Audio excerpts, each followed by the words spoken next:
Javed ji, can you hear me? बताइए। Now you can. Now you hear me? Yeah. Now. Yeah. Okay. So yeah, Vibhuti or someone who is now. Yeah. Okay. So now one of these co-hosts. Can you please share your screen? Let's. Okay. See. And let me see. So start video. I think I am not allowed to do that. Let me see. If I can. I know the name. Share the screen. Arnab Rai Chaudhary. The video on. He's already. Yeah. So can you see my screen? Yes. Okay. Okay. So shall I stop share now?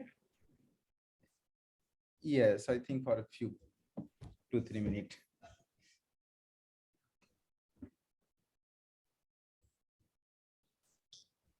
Yes. Now we can see what. Okay.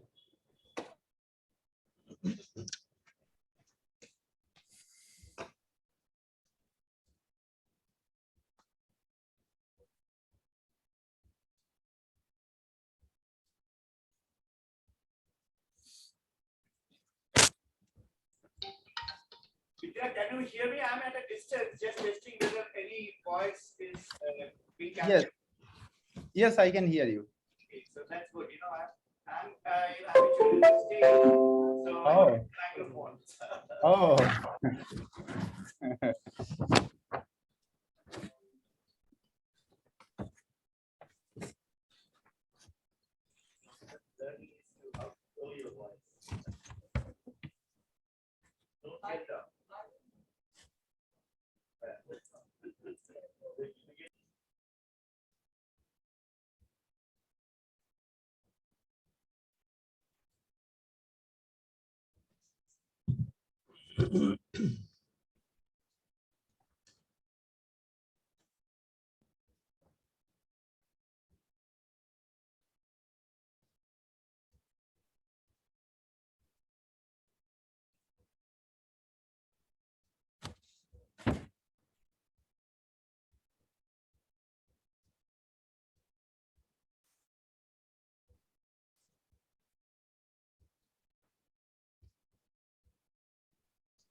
Yeah, I think I should say a few words before we start the meeting at 9:30.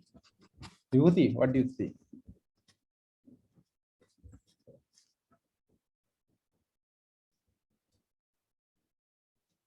Vibhuti?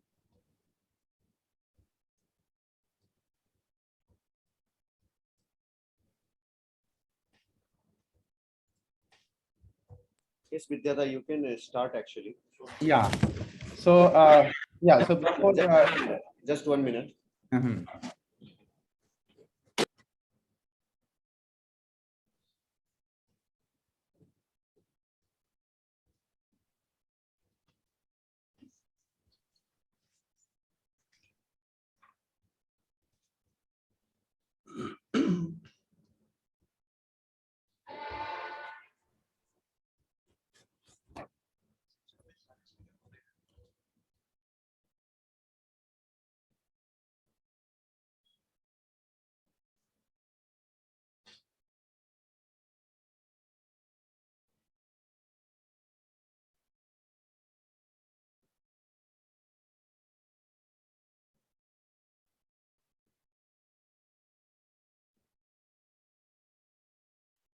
Ravindra, are you there?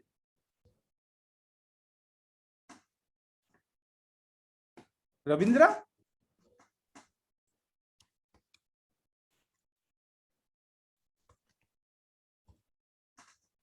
Anyway, I'll try to communicate him.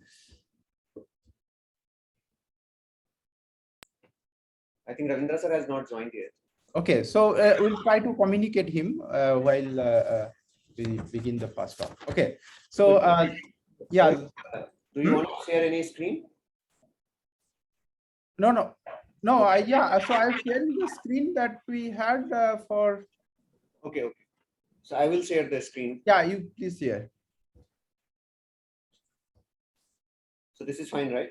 Yeah, yes.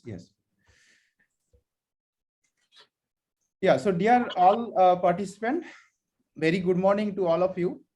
First of all, I, Vidya Vinay Karok, personally and on behalf of the organizer, thank you all for showing interest in participating in this workshop, the long-term study of the solar activity. So this workshop is jointly proposed by myself from IIT-BHU, Mr. Vibhuti Kumar Jha, and Professor Dipankar Banerjee from ARIS Nainital, and Professor Nandita Srivastav from Udaipur Solar Observatory, PRL. So as the title says, in this workshop, we shall discuss various aspects of long-term observations of sun using data from different sources, including Kodaikanal Solar Observatory. And we'll discuss various modeling aspects of solar activity, its variation, estimation of solar and interplanetary parameter, effect of solar activity, space weather, the prediction of solar activity, and many more. Okay? So initially we were expecting about 50 participants, but we are glad that we have about 65 participants, and out of this, about 29 are joining in person from IT Roorkee. Okay. So we tried to accommodate almost all the abstract that we got, except a few which really do not fit in this workshop. So far we have eight invited talks and 10 contributed talks. So we hope that we'll have very exciting and fruitful presentation and discussion.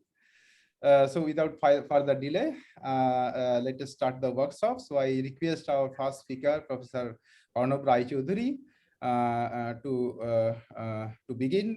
So he has kindly agreed to talk on Eugene Parker and his contribution in solar physics. Okay. So Arnab, please share your screen. So Arnab, I'll give warning in about 20 minutes so that you can complete your talk in 20 to 23 minutes. Okay. Can you see my screen? Let me see. Yeah. Okay. So can you hear me and can you see my screen? Yes. And also, can you see the cursor? Yes. Okay. Sure.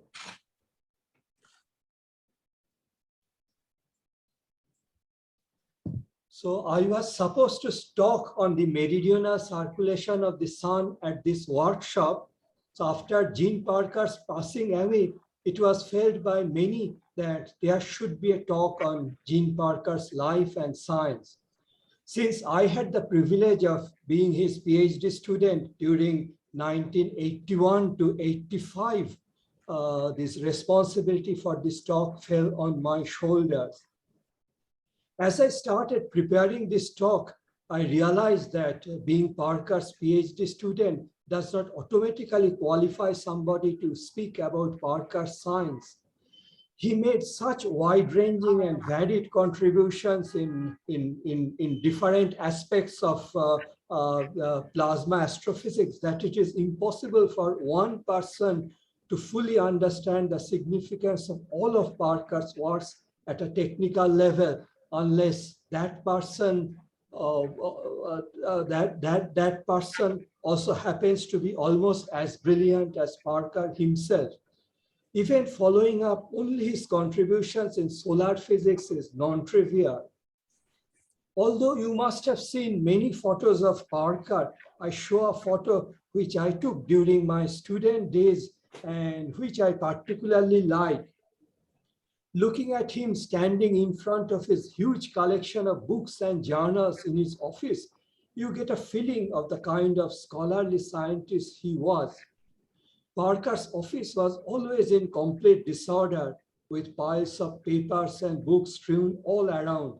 I often wondered how he managed to find anything in his office. So John Parker's office, while Parker's office was on the one side of my office, Chandrasekhar's office was on the other side. Although Chandra and Parker were mathematical physicists of the same mold and were good friends, their personalities were totally different. Everything in Chandra's office would be perfectly ordered, every piece of paper in its correct place. Parker was a very humble and self-effacing man who rarely told people about his achievements. When I was the executive editor of research in astronomy and astrophysics, I persuaded him to write a charming scientific reminiscence. To the best of my knowledge, this is the only account of his life and career in his own words that we have. So I strongly recommend that all of you should read it. He included a photo of himself as a student at Caltech. So Parker was born in the small town of Houghton in Michigan with a current population of about 8,000. You can imagine that it was really a small town where his childhood years coincided with the Great Depression, which impacted small towns in a manner depicted in the novels of John Steinbeck. So the USA in those days of primitive technology was very different from the USA, which some of us have seen. So people then traveled across the country in buses and trains because air travel was very expensive. Even long distance telephone calls would cost a fortune. Students went to colleges near their homes. Gene went for his BS degree to Michigan State University with a tuition scholarship. Although it was not a high-ranking university, Gene was lucky to have some extremely dedicated physics teachers who urged Gene to go to a top graduate school. So not being from a well-off family, Gene had to save some money by working for 6 months as technician at the Chrysler lab in Detroit, and then took a 72-hour Greyhound bus ride to Caltech, where he was a graduate student during 1948 to 51.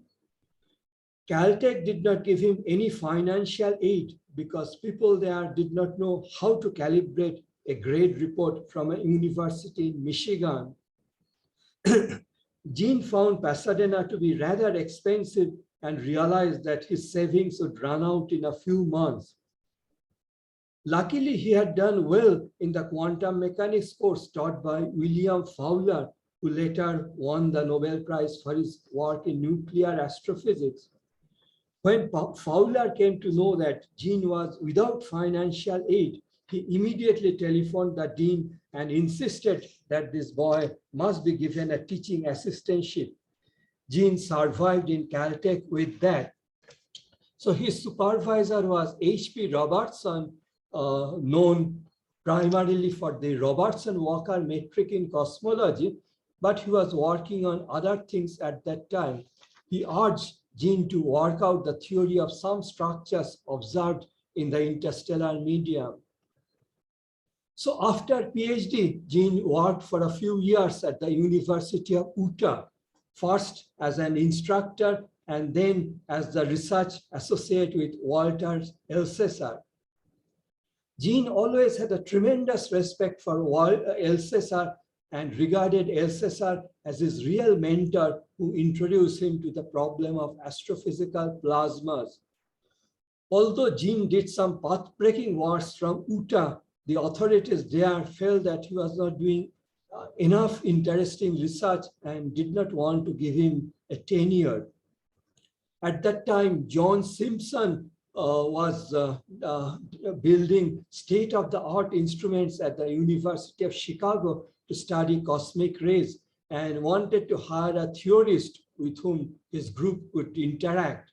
So Chandrasekhar suggested the name of Gene to Simpson. So Gene moved to Chicago in 1955 and remained there till the end, rising to the academic ranks and retiring in 1995. So why do many of us consider Gene Parker to be the greatest solar physicist of our time, or perhaps of all time? To understand how he transformed the field, you may look at these two books published at the beginning and at the end of perhaps the most active, most creative phase of Gene's research career, spanning over 3 decades. The chapter on solar activity by Kippenheuer in this book gives various kinds of data about different solar phenomena without any clue how to unify them. And the chapter on solar MHD by Cowling summarized the basic principles of MHD and expressed the hope that in future they might be useful for studying the sun. Apart from the discussion of a long discarded model of sunspots due to Alfvén, this chapter presented almost no real applications to the sun. On the other hand, when you look at Priest's book published in 1982, you realize that the subject was already organized and connected essentially in the way we would do that today. So solar physics had become a unified science in the intervening 3 decades. Now, a branch of science in which different important topics are interconnected through some unifying principles always possesses a special kind of intellectual appeal. This is certainly true for the study of solar activity. The magnetic field is the unifying thread, and all the various phenomena connected with solar activity can be explained by applying the principles of MHD. What is more, one phenomenon leads to another, and then that other phenomenon leads to the next through a chain of causes and effects. We can begin with the dynamo process, which produces the magnetic fields in the solar interior. Then these magnetic fields rise due to magnetic buoyancy to produce sunspots at the surface, and the magnetic fields above sunspots give rise to coronal loops within which current sheets produce the hot corona, and eventually the corona drives the solar wind. So one remarkable fact about this field is that it was only one human being who discovered all the links in this causes and effects chains. Gene Parker formulated the dynamo theory, gave the basic idea of magnetic buoyancy, developed the theory of coronal heating, and produced the solar wind, and predicted the solar wind. It would be it will be difficult to find another example in any other branch of astrophysics of one individual striding over the field as a colossus like this. It often happens for creative individuals that their most famous works sometimes eclipse their other almost equally important works.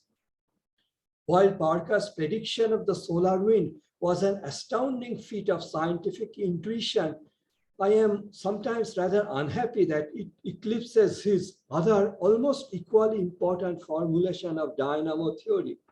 According to ADS, while Parker's 1958 solar physics paper has 2490 citations, his 1955 dynamo paper also has 1544 citations.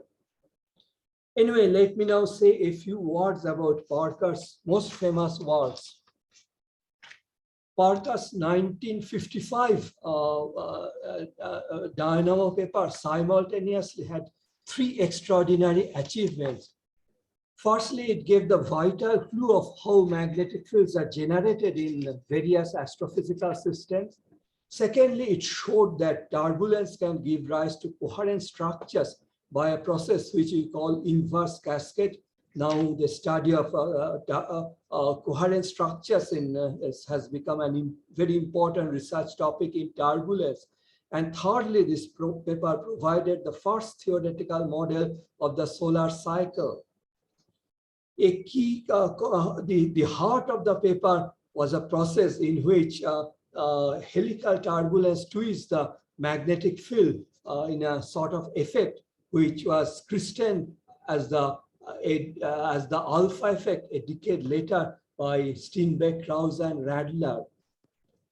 In the same year, 1955, Parker also figured out how the magnetic fields produced by the dynamo would rise due to magnetic buoyancy and reach the surface to produce these bipolar magnetic sunspots.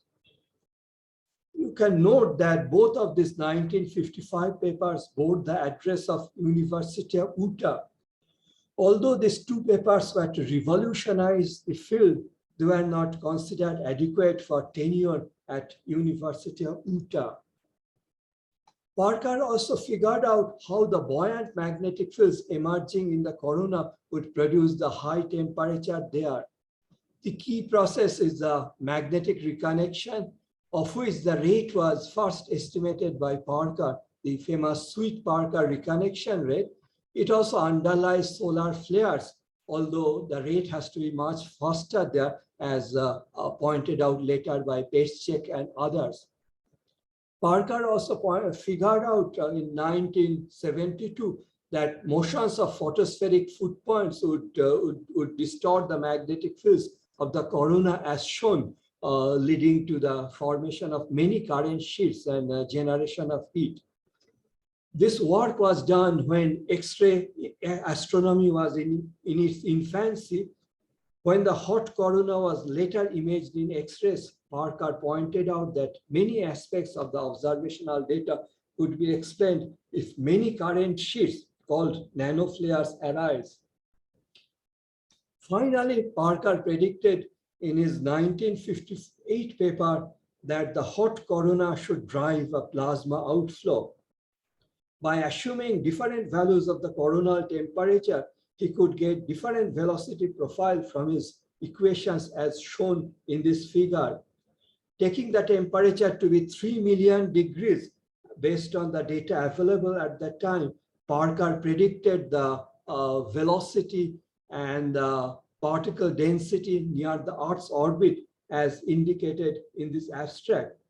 As is well known, these predictions were verified a few years later by in situ measurements from spacecraft. Parker also realized that the magnetic field in the solar wind would have a spiral structure, which we now call the Parker spirals. Now here I list some of Parker's other important works in solar physics, but unfortunately I do not have enough time to discuss them in detail. So let me just go to some of Parker's famous non-solar works. The most famous work, of course, was Parker Instability. These neutral hydrogen clouds along the spiral arm of a galaxy appear like beads on a string. Parker provided an elegant explanation for this through the instability, which later got named after him. He also did some influential work on the galactic dynamo. When some particle physics theories pointed to the possible existence of magnetic monopoles, Parker did some back of the envelope calculations to show that there could not be too many such monopoles in our galaxy. Otherwise, the galactic magnetic field would get neutralized. This limit is known as the Parker limit. I should also mention Parker's classic monograph, Cosmical Magnetic Fields. Now I come to Jean's graduate students. So here is a photograph of Jean's 60th birthday celebration with some of his well-known students, Eugene Levy, Tom Bogdan, B.C. Lowe, Kanaris Singanos. Unfortunately, I could not attend this celebration since it took place just about a month after I took up a faculty position at IISc. Although Jean had very few postdocs over the years, his few postdocs included Randy Jokippi and Barney Roberts. So Jean rarely collaborated with his students and encouraged them to work on their own. I do not have any joint paper with Jean. However, no person ever exerted as big an intellectual influence on me as Jean. People often ask me if I never worked with him, then how he exerted such influence on me. It is certainly a question not easy to answer. When I think of it now, it almost appears mystical that Jean could exert such influence on his students without working with them. Perhaps about 90% of Jean's own papers were single author papers. So in Chicago, we worked in this building, Laboratory for Astrophysics and Space Research, LASR. At that time, most of the astrophysicists at Chicago were in another building called Astronomy and Astrophysics Center. So this building, LASR, mainly housed the large cosmic ray research group. So, however, two of the most beautiful offices in that building were given to two theoretical astrophysicists, Chandrasekhar and Parker. This upper right-hand corner room was Chandrasekhar's office, and this upper left-hand corner room was Jean Parker's office. My office was next to Parker's office. So Chandra stopped taking students after a heart attack in the 1970s, and there were no students working with him when I was in Chicago. For a while, I was the only theory student having a very nice office in this building. When I was attending the first AAS meeting in my life, somebody asked me at the dinner table, "How big is your theory group?" I replied, "It is a very small theory group with only 3 members." The next question was, "Who are the members?" I casually said, "Oh, besides myself, the other 2 members of our small theory group are Subramaniam Chandrasekhar and Eugene Parker." Well, I may mention that Jean had a keen interest in the growth of solar physics in Asian countries. Also, he did not like traveling too much. He was always eager to visit Asian countries to find out what was happening there. I show some photos with Jean with some well-known scientists of some Asian countries during his visits to those countries. Finally, on a personal note, when there was an international workshop in Jaipur on the occasion of my turning 60, Jean sent the following message. Although this message is something which I treasure very much, it would be somewhat embarrassing for me to read it aloud. So I shall just leave this slide before you if you want to look at it. So on seeing this message, Tom Bogdan wrote to me, "Jean did not hand out compliments regularly to anyone that I can remember, me included. So that is quite a precious endorsement of you and your abilities and accomplishments. I doubt that there is anyone else in possession of something like that." I have deliberately not listed the prizes and honors which were bestowed on Jean, nor talked about NASA naming the solar probe after a living person first time in its history. Honors and accolades are important for lesser scientists, but for scientists of the class of Jean Parker, his science alone can speak for itself. Thank you. Thank you very much, Ananda, for a very exciting talk. Yeah, so now you can either raise your questions or, you can raise your hand here. I'll take the questions.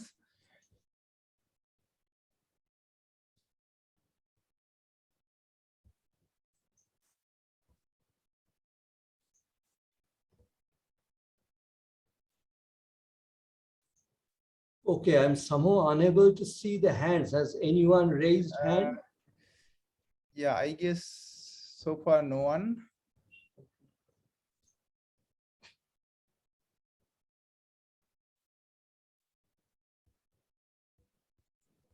Yeah, just right now.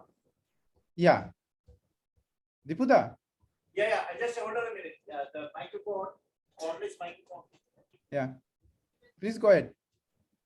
Maybe she's just coming closer to the microphone. Just wait for a second. Yeah, you can talk now. Arnav, you can't see me, but you can hear my voice. This is Madhulika. Okay, here, I can hear you. I can see you, but you can't. That was absolutely fabulous. You know, I want to add to what you said. You gave the view of this tremendous academician. Yes. But you know, he actually also had politics in him. When I led the Parker Solar Probe mission, you guys have no idea what I had to go through, because there are always difficulties when you are creating a mission of $1.5 billion. And Parker came to my rescue many times, you know, writing to the National Academy of Sciences anywhere. I mean, his phone line was open. So he played a really important role in this very important mission. And as you were describing his signs, what we are seeing with this observatory are some fascinating stuff. And it's a little bit sad. He saw quite a bit of that before he passed away. But I think we'll have new signs coming out from the mission that's named after him. And some of his theoretical insight will come to bear fruit. Thank you for an excellent presentation. So thank you for pointing this out, and it must be very early in the morning. So thank you for waking up at midnight, or what is the late night or whatever, to attend this talk. Thank you. Madhulika is here in IIT Roorkee. Oh, she's in IIT Roorkee. Oh, that's great. In Enjoy Bangalore. your stay. Next week. She will be in I'll Bangalore see next you week. in Bangalore. Yeah. Okay, I have a quick question. So, I mean, Anamda, you have worked with the Eugene Parker, and you have learned a lot from him, not only the science, but also like how to guide PhD student. So like we, the younger people who are now started taking students, so what advice you would like to give us? I mean, in terms of guiding student. As I said, that Parker never gave much guidance to his students, and he wanted them to work on their own. So people often tell me that it must have been a very exciting experience to work in a group with in a place where Parker's office was one side and Chandrasekhar's work on other side. But I usually disagree. It was a terribly unsettling experience. For the first few years, I was not able to make much headway, and almost I had a nervous breakdown and almost decided to quit astrophysics, when eventually something worked out. On the other hand, there are some other professors who just spoon feed the students, who tell students to do exactly. So I have always followed a sort of a middle path. I have would try to suggest interesting problem to students, and also try to encourage them to work on their own. So I have followed the middle path, as you know. So usually my philosophy is that I advocate people to follow this middle path for guiding students. Yeah, thank you, Ananda. Thank you very much. Yeah, so now please stop sharing. And now I request Rajaguru to please share. Yeah, let me share my screen. Yeah.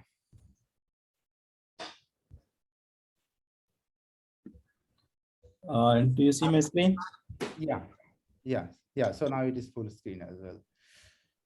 So yeah, so you have 25 minutes. So you can please try to complete in 20 minutes, so that you have 5 minutes for introduction. All right. Okay. Yeah. Good morning, everyone. Let me start with thanking the organizer, Vidya, and others for asking me to speak in this meeting. So the topic given to me was to talk about meridional circulation, long-term measurements basically long-term variations and connections to rotation and magnetic field. So let me begin. So let me switch off my video. So this is the work which I mostly collaborated with Antia at TIFR and my PhD student here in IIA, Anisha Sen, and a few colleagues at Stanford University. All right. Okay. So let me give a brief introduction to set the scene. So we are the solar meridional circulation as depicted here on the left panel here on the surface. It is a very low speed flow. It's about 15 meters per second at the surface on both hemispheres towards the poles. And as we all know that there is this rotation, which is a differential rotation, which is about 2 kilometers per second at the equator and slightly slower at the poles. And it is rotating differentially as shown in the right side plot, the interior colors on the right side where we depict the meridional circulation. I hope you can follow my cursor. So the differential rotation is a kind of a large scale, large amplitude flow. So it is very well measured by helioseismology. Whereas the meridional circulation is, although very well measured at the surface, because of its very small magnitude, it's kind of a difficult problem to infer the structure at the deep layers. So, my talk is about mostly about long-term variations. So Vidya, I hope you can hear me. If you don't hear me, please. Yes, all good. Please go ahead. All right. Okay. So yeah, let me go ahead. So I will mostly focus on much of my talk on the temporal variations, but I will also begin after this slide, begin by giving a summary of or the status of what the results are in as regard the deep structure of meridional circulation. So as regard this temporal variation, one of the early results which came out from surface measurements is by Dave Hathaway, published in 2010. Around the same time, Antia and Basu also studied the meridional flow near the surface using helioseismology, primarily ring diagram analysis.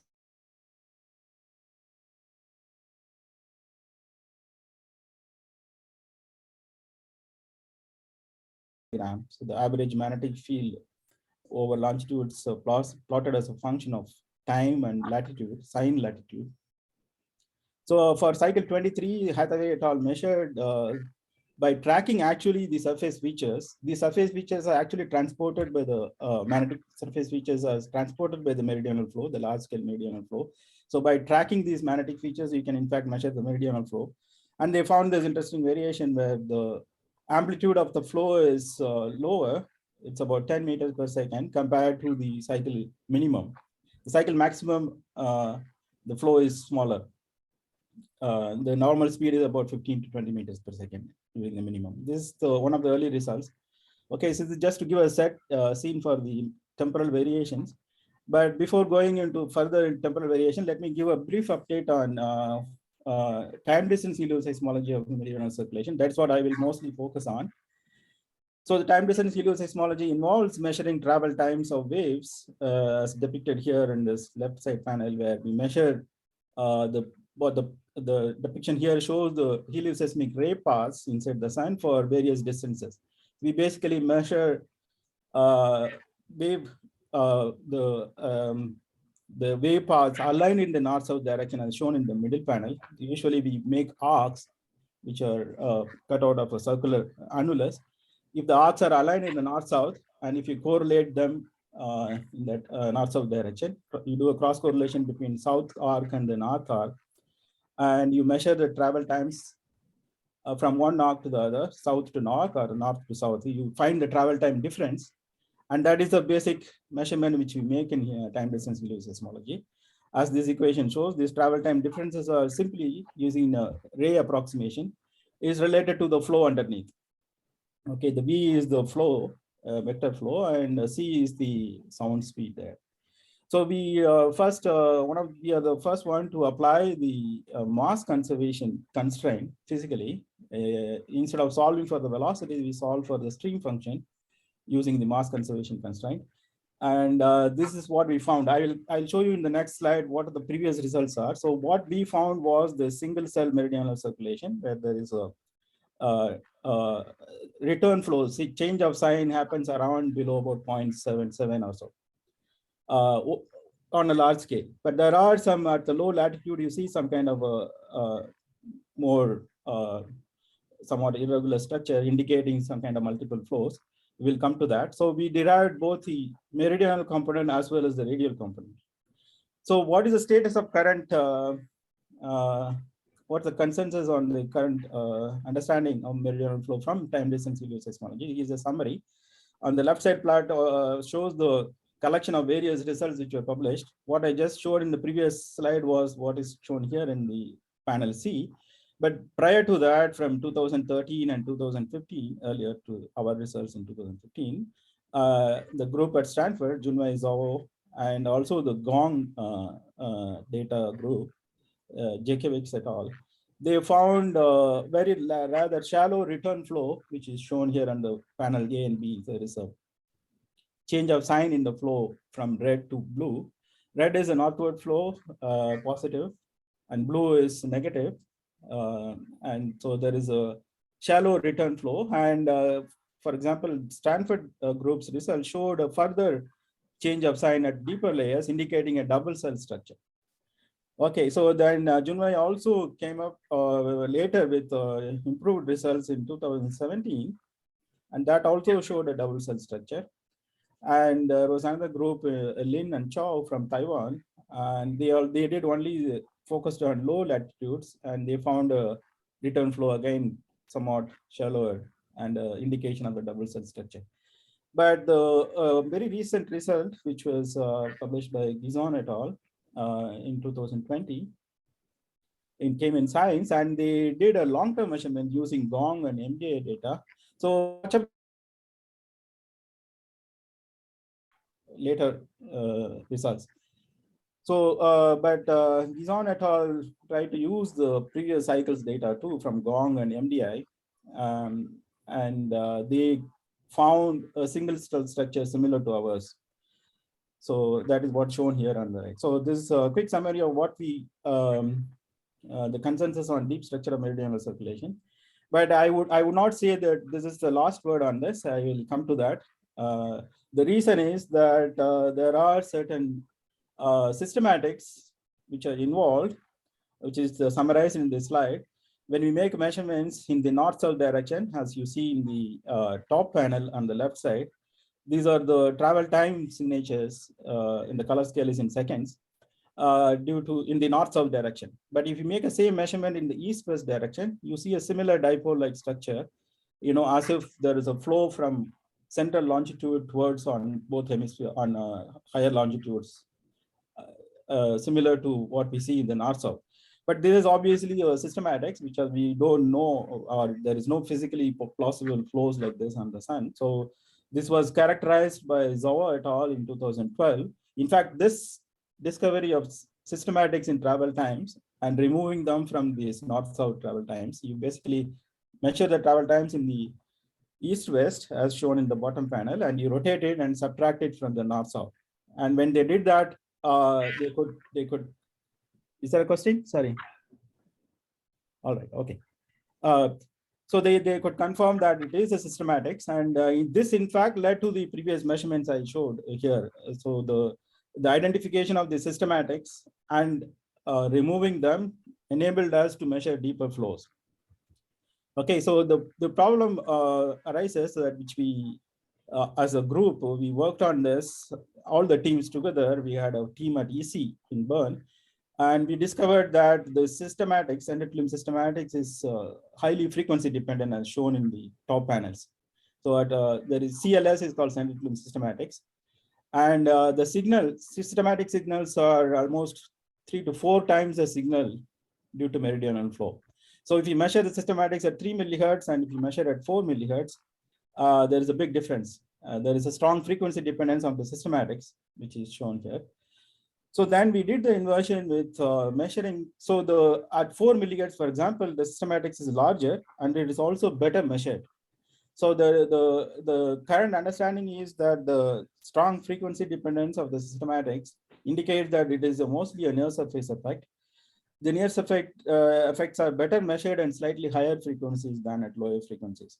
So when we did this frequency dependent measurements, which is we published this result 2 years ago, it is not in a journal. It was the proceedings for Mike Thompson celebratory volume.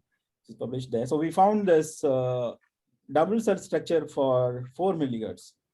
Okay, very similar to what earlier authors have found. So since we don't understand the origin of systematics and how whether our measurements of systematics is correct or not, and but which frequencies it is correct, unless this is resolved, I don't think we can have a very conclusively say that the deep structure of meridional circulation is single cell or double cell. Okay, with that, let me jump to the temporal variations. So I showed in the previous one, one of the first slides, the Hathaway et al. Result. At the same year, Basu and Ankia also studied this meridional flows using ring diagrams for near surface layers. And the top panel shows the temporal variations of meridional flow for solar cycle 23. And as it basically confirms the results of, almost the same time as Hathaway et al. Result, it shows the reduction in meridional flow speed when cycle maximum, as shown here. And the top panel, the black dots are the locations of sunspots, the solar cycles progression. But there are also now this ring diagram and other results, time distance, even time distance helioseismology results are now, at least for the near surface layer, they are available in the JSOC pipeline at Stanford. So one can just read those results and plot. For example, that's what we did with the combining MDI and HMI, and we had this more than almost two cycle long inference just taken from JSOC results from the near surface layers. So it basically, there is a very clear pattern which varies with the solar cycle. When sunspots are large in number, the meridional flow speed is reduced. Later, I will show that this is basically due to the inflows around active regions. We'll come to that. So this was a study by Lakshmi et al., Lakshmi, Dibendu, and Antya, which was published a few years ago. They basically studied the hemispheric asymmetry in the meridional flow. And they found a very interesting correlation. What is plotted here on the right is that the meridional flow asymmetry in the residuals of the velocity. So you basically take the time average of meridional flows over all these years they have calculated, and they subtract the average from each and every month or every year data, and then the residuals, and they look at the asymmetry, north residual minus south residual. Okay, that is asymmetry in the pink curve. And they found that it is correlated with the asymmetry in the magnetic flux, which is appearing at the surface. And one of the results they found was that the asymmetry in the flow, the meridional flow, precedes the asymmetry in the magnetic flux by a few years, around 3 years. So this was result which is available before. That is, those temporal variations are mostly from ring diagram analysis. It only shows the near surface layers. So we attempted this in using time distance helioseismology for the deep layers. So what is shown here is for about 9 years, basically I played it as a movie, meridional circulation. So these are from 1 year running averages. I should point out that, as you can see, on the left side is the theta component, that is the meridional component, and the right panel is here, the radial component. As you can see that there is single cell structure when you do 1 year running average. When you take a shorter time average of measurements, and you see somewhat a single cell, double cell like structure. So this is, we basically believe that when you take short term averages, just 1 year, the noise in the travel times are quite high, so we don't trust anything below about 0.85 Rsen. But anyway, so our current understanding from time distance helioseismology of deep meridional circulation as a function of time is that the temporal variations in deeper layers are not very trustable. But I'll show you later one slide where Gison et al. Also did a 3-year average temporal variation, and they found certain things. But before going into that, I also plotted the residual meridional flow as a function of time and latitude in months here. And that again, confirming what already ring diagram results show. So for example, the bottom panel shows the magnetic butterfly diagram for this is for cycle 24. And you see this red is faster than average meridional flow, blue is slower than average. You see around the active region belt, you see this inflow. There is a towards sunspot belt, the flows. So the slightly higher latitudes above the sunspot belt, the flow is opposing the meridional flow, so it is blue. Okay, so this feature is already known. So much more high resolution measurements are now available at JSOC, as I earlier mentioned. Junwei has made this website where he constantly updates his measurements as more and more data is accumulated. But what is shown here is the torsional oscillation, so the changes in rotation and changes in meridional flow. All right, so this is now available for anybody to use at JSOC. So this is the result with from Gison et al. From in the paper published in Science, and this is not the residuals. This is just 2 cycles meridional flow measurements for the near surface layer at panel A and for deep layers panel B. So they do find varying amplitude. Interestingly, what they find for deep layers is shown here, and the thick dashed line actually tells you the 0 meridional flow contour. So it is not strictly at the equator. There is a very wavy structure. There is a flow from cross equator flows present at the deep layers. But they say in this paper that this behavior is not very different from noise behavior, so in the data, so it is not very trustable.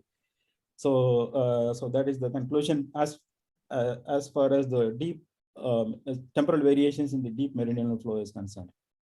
Okay, so this is for zonal flows. How much time I have, Vidya? Anyway, so hello, are you all there with me? Hello.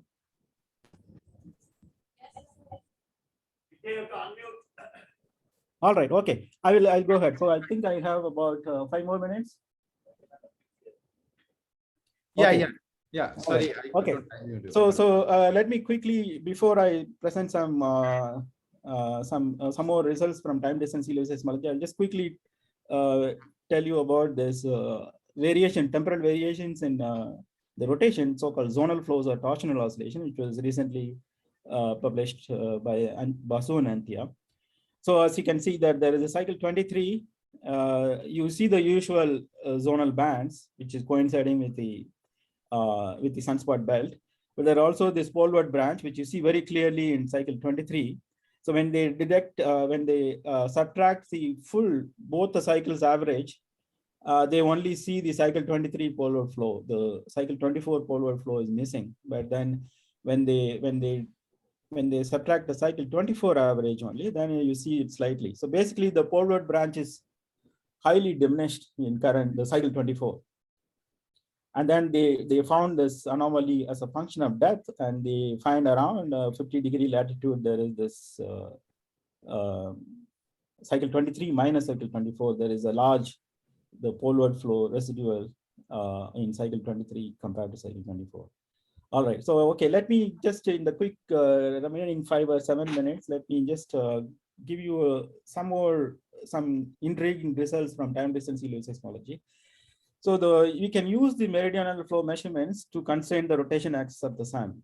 So I will not go into the full details of how we do that, but I wanted to use this technique to measure the cross equator flow signals, which were already studied in the near surface. So we all know that the meridional flow is hemisphere antisymmetric, like this shown here. So if there is a misalignment of the image, which you use for measuring travel times, if the north-south axis is not exactly aligned along the vertical, then you will have a crosstalk from the rotation, right? Because rotation is a much larger signal. So this is called the P angle error. If there is an error in P angle called delta P, then what you measure is the observed flow is not just the meridional flow, but there is a component of rotation B phi, which is shown here, sine times the delta P. So this crosstalk will affect your measurements. Okay, but since the rotation axis of the sun is measured through the so-called Carrington elements, I will not bother you too much about this, but just have to mention that there are these two angles, I and omega, capital omega, the angle between the plane of the ecliptic and the solar equator, and the omega is the angle between the cross point of the solar equator with the ecliptic and the vernal equinox. Okay, so these two angles are called the Carrington elements, and these two are the one traditionally used to determine your rotation axis. Okay, it was measured by Carrington using sunspots way back. And these Carrington elements are even now used to determine the orientation of the solar rotation axis. Okay, but if there is an error in these Carrington elements, okay, and that is what Peter Giles and John Beck did in quite some time ago. If there is an error in these two quantities, then you can use that. If you assume a small error, delta I or delta omega, and you can do some little algebra, there are these relations between the solar P angle and the B angle, which I assume most of you know. They are related to this Carrington element. So if there are some errors in the Carrington elements, they will translate into errors in the solar P and B, which you use to align your images, the Dopplergram which you use for your measurements. So basically, the basic idea is that by following the yearly variation, if there is a yearly variation in your travel times, which you measure in the north-south direction across the equator, then if you average them across the equator, and if there is a small error in your measurements of this axis, then it will see a periodic variation in the measurements, the travel time measurement, if you average over the equator, across the equator. So if there is a constant misalignment, if it is not due to the error in these angles, which you determine, if it is a constant misalignment due to the instrument, your CCD, then it will be a constant offset from zero. Okay, as shown here in this paper by Beck and Giles, for MDI, there was this constant misalignment. It's about minus 0.6 second. And then it changed a little bit after about 19, when SOHO was lost for about a brief period, when it was retrieved back, then that angle, that shift happened. So this is a constant instrument shift. But apart from that, you see this sinusoidal change. That is due to errors in the Carrington elements. So you can use that to determine the rotation axis. But you can also use that to check if you average your travel times around the equator. You can also use that to measure cross-equator flows. And that is what I have done. Without going into much complication, let me go into the this cross-equator averages of travel times. So what is shown here is as a function of time on the left panel, and as a function of lower turning point for the ways which we measure. We see this, these are the averages of travel times around the equator, 10 degrees about the equator, the cross-equator average. You see a very nice periodic variation. On top of that, you also have some non-periodic signals, right? There is a blue band in between. So we fit this equation as did by Peter Giles in his thesis. You can measure this eta and omega. Omega C are the Carrington values with the subscript C. And the eta is basically the Earth's ecliptic longitude, which varies as a function of time. So you can fit this equation to these measurements, the cross-equator average. And what you see here on the right is the 2-year running fits. There's a periodic fit. The second term and third term is the combination of sine and cosine, and they fit this periodic variation. And the B theta, if you measure your averages around the equator, this B theta basically gives you the cross-equator flows.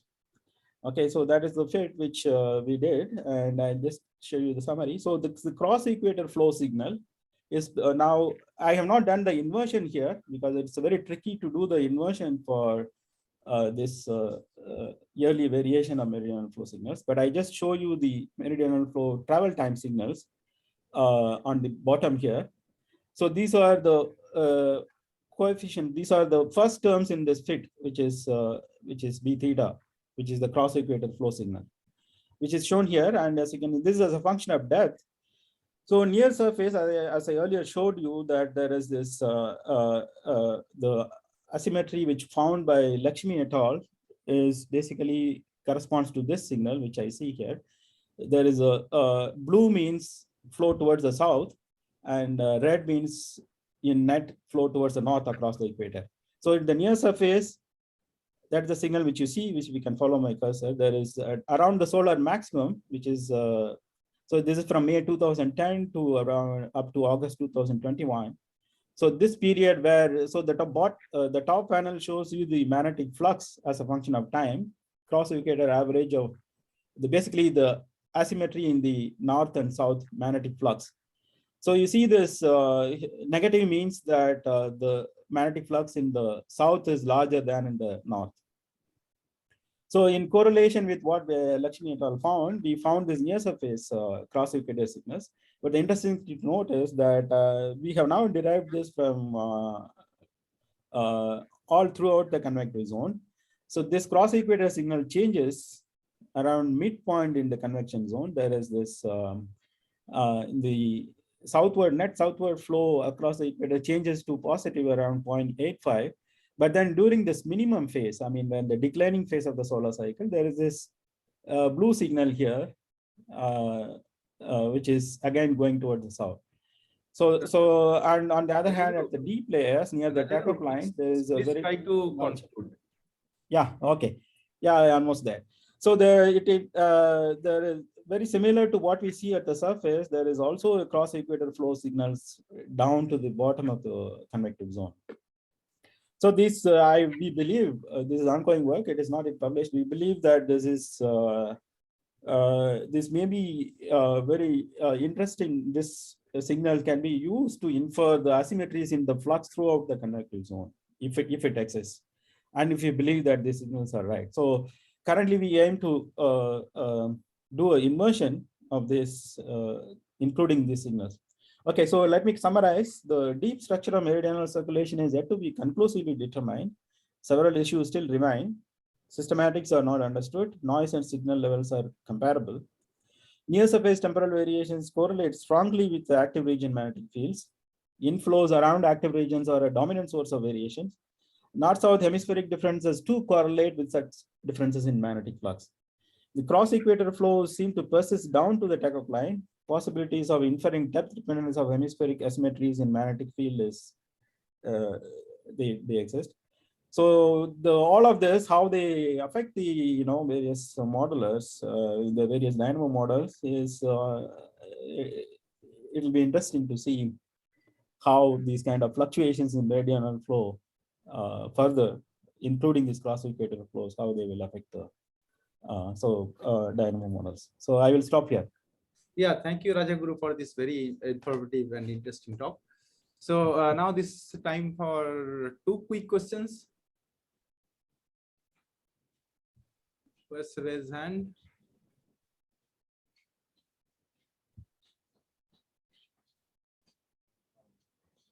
Oh, I saw his hand. Yeah, Arnabda, please. Arnabda, you need to unmute.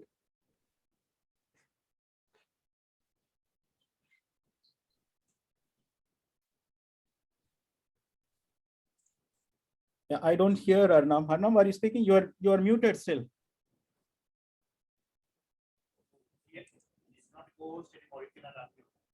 Okay, yeah. Okay. At last I could unmute. The host was not allowing me to unmute for a long time.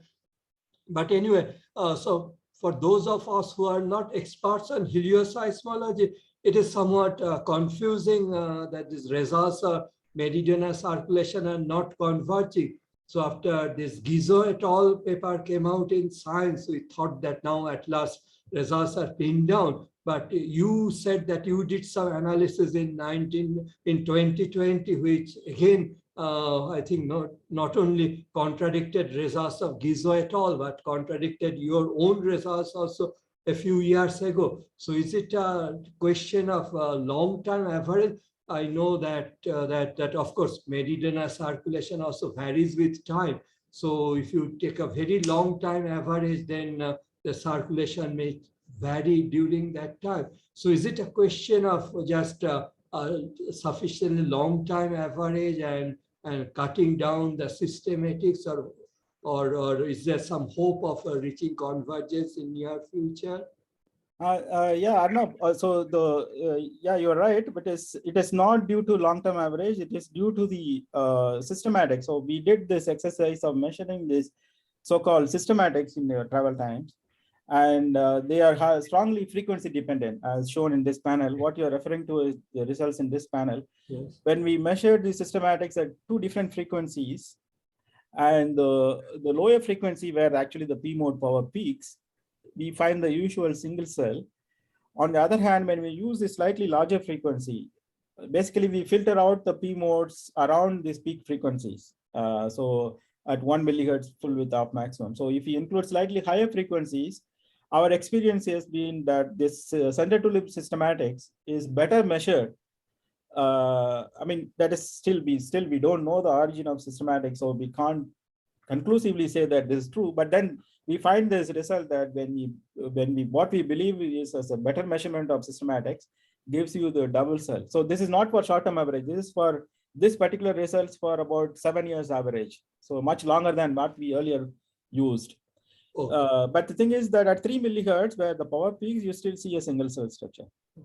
So what I was trying to point out that unless this aspect is resolved, the origin of systematics and why it behaves this way, we cannot say the final word. But yeah, I mean, but purely from physical arguments, when you do this very long-term average, but then the question is that the systematics which I measured here is using HMI data, that means cycle 24.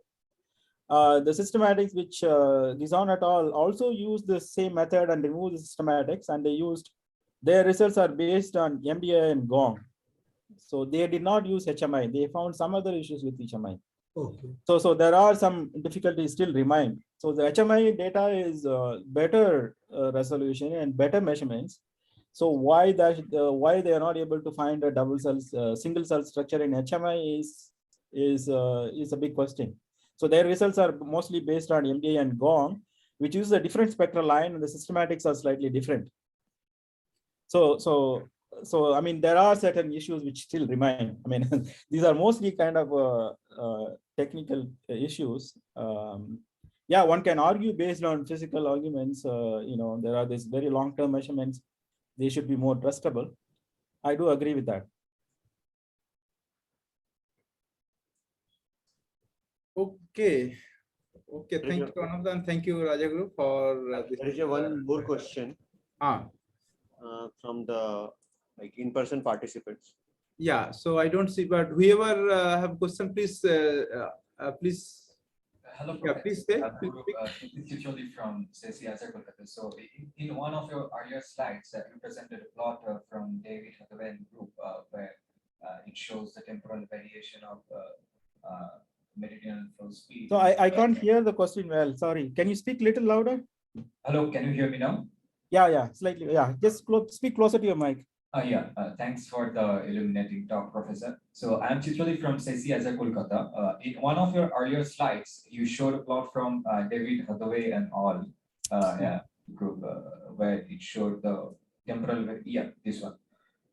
So from this, I mean, do you have any insight from helioseismology what happens to the meridional flow speed during extreme solar activity like grand minimum or grand maximum?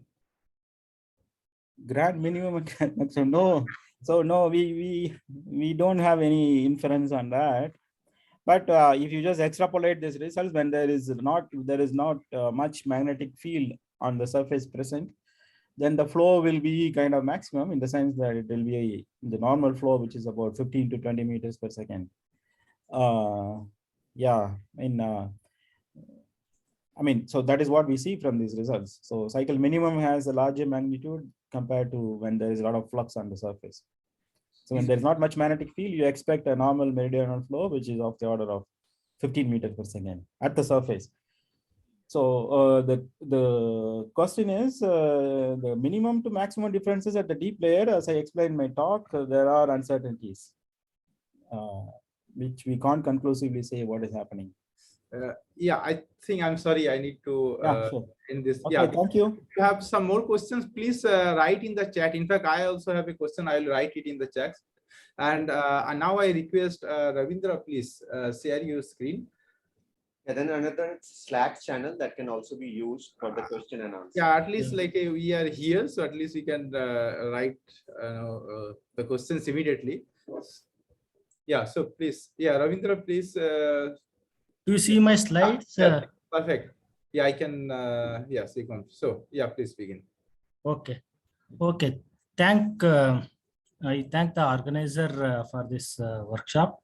I'll just tell you about some of the synoptic observations of the sun going on at Kodaikanal Observatory. Yeah, so outline of my talk is about Kodaikanal Observatory. What are the synoptic observations we are carrying it out there, and what are the telescopes and what we are doing there, and recent some of the instruments put there. I will talk about. So this is the Madras Observatory. Madras Observatory was established in 1786, and formally the function it functioned as a Madras Observatory at Nungambakam. The recently we in Chennai, it is in Nungambakam. It's in 1792, and they have made the catalogs of 11,000 southern stars, because you can observe little part of the southern sky there, and they made so much of stars they have observed. And one of the person, Sir George Airy, he praised this work as greatest catalog of modern times. And later on in 87, Pogson measured the accurate positions of 50,000 stars from the observatory. Also made a routine work of magnetic and meteorological observations. Madras Observatory was remembered for two things. One is for 1868 total solar eclipse at Guntur, and there this one of the line, as everybody knows, one line close to the sodium D line was observed. You people know what it is.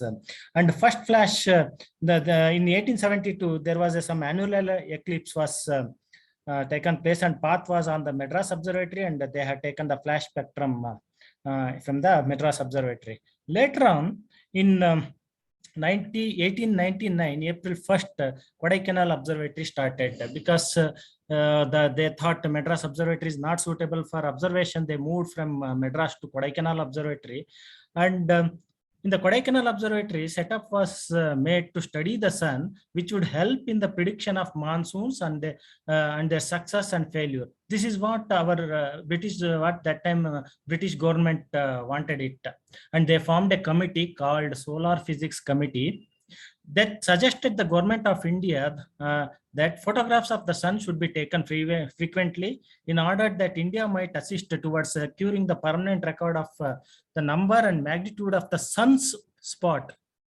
and other changes in the surface. So this is what they have suggested. And after this in the Kodaikanal, for the Kodaikanal Observatory, they have ordered calcium K spectroheliograph, and it was bought from Cambridge Scientific Instruments.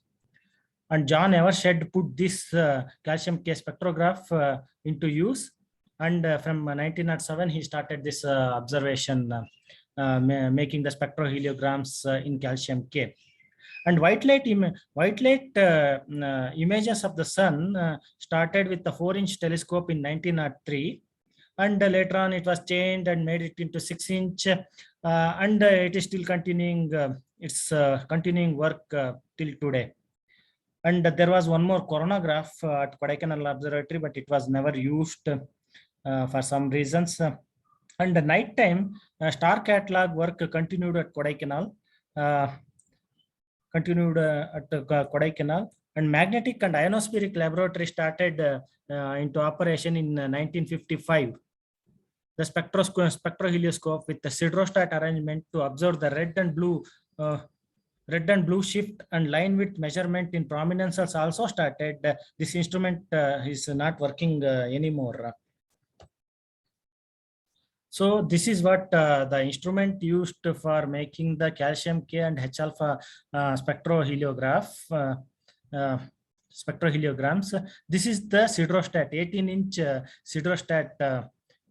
Once you go to Kodaikanal, you will see still it is in the working condition. In those times, that was run.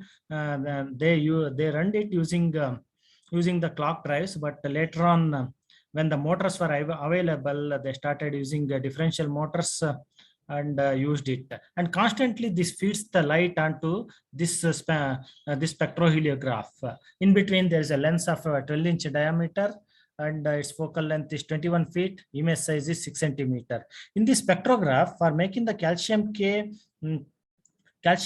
images, there is two prisms are used. But for making the H alpha images, these prisms are replaced by one of the grating.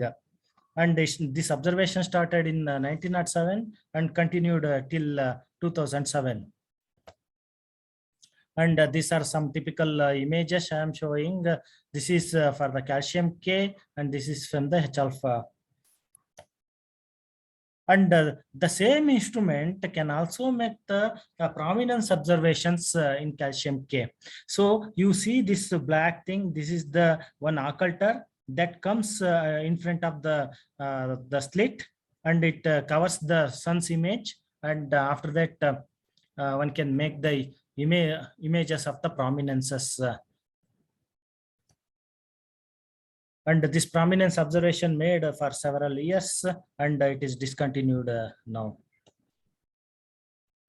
White light observation is taken from this 6-inch telescope.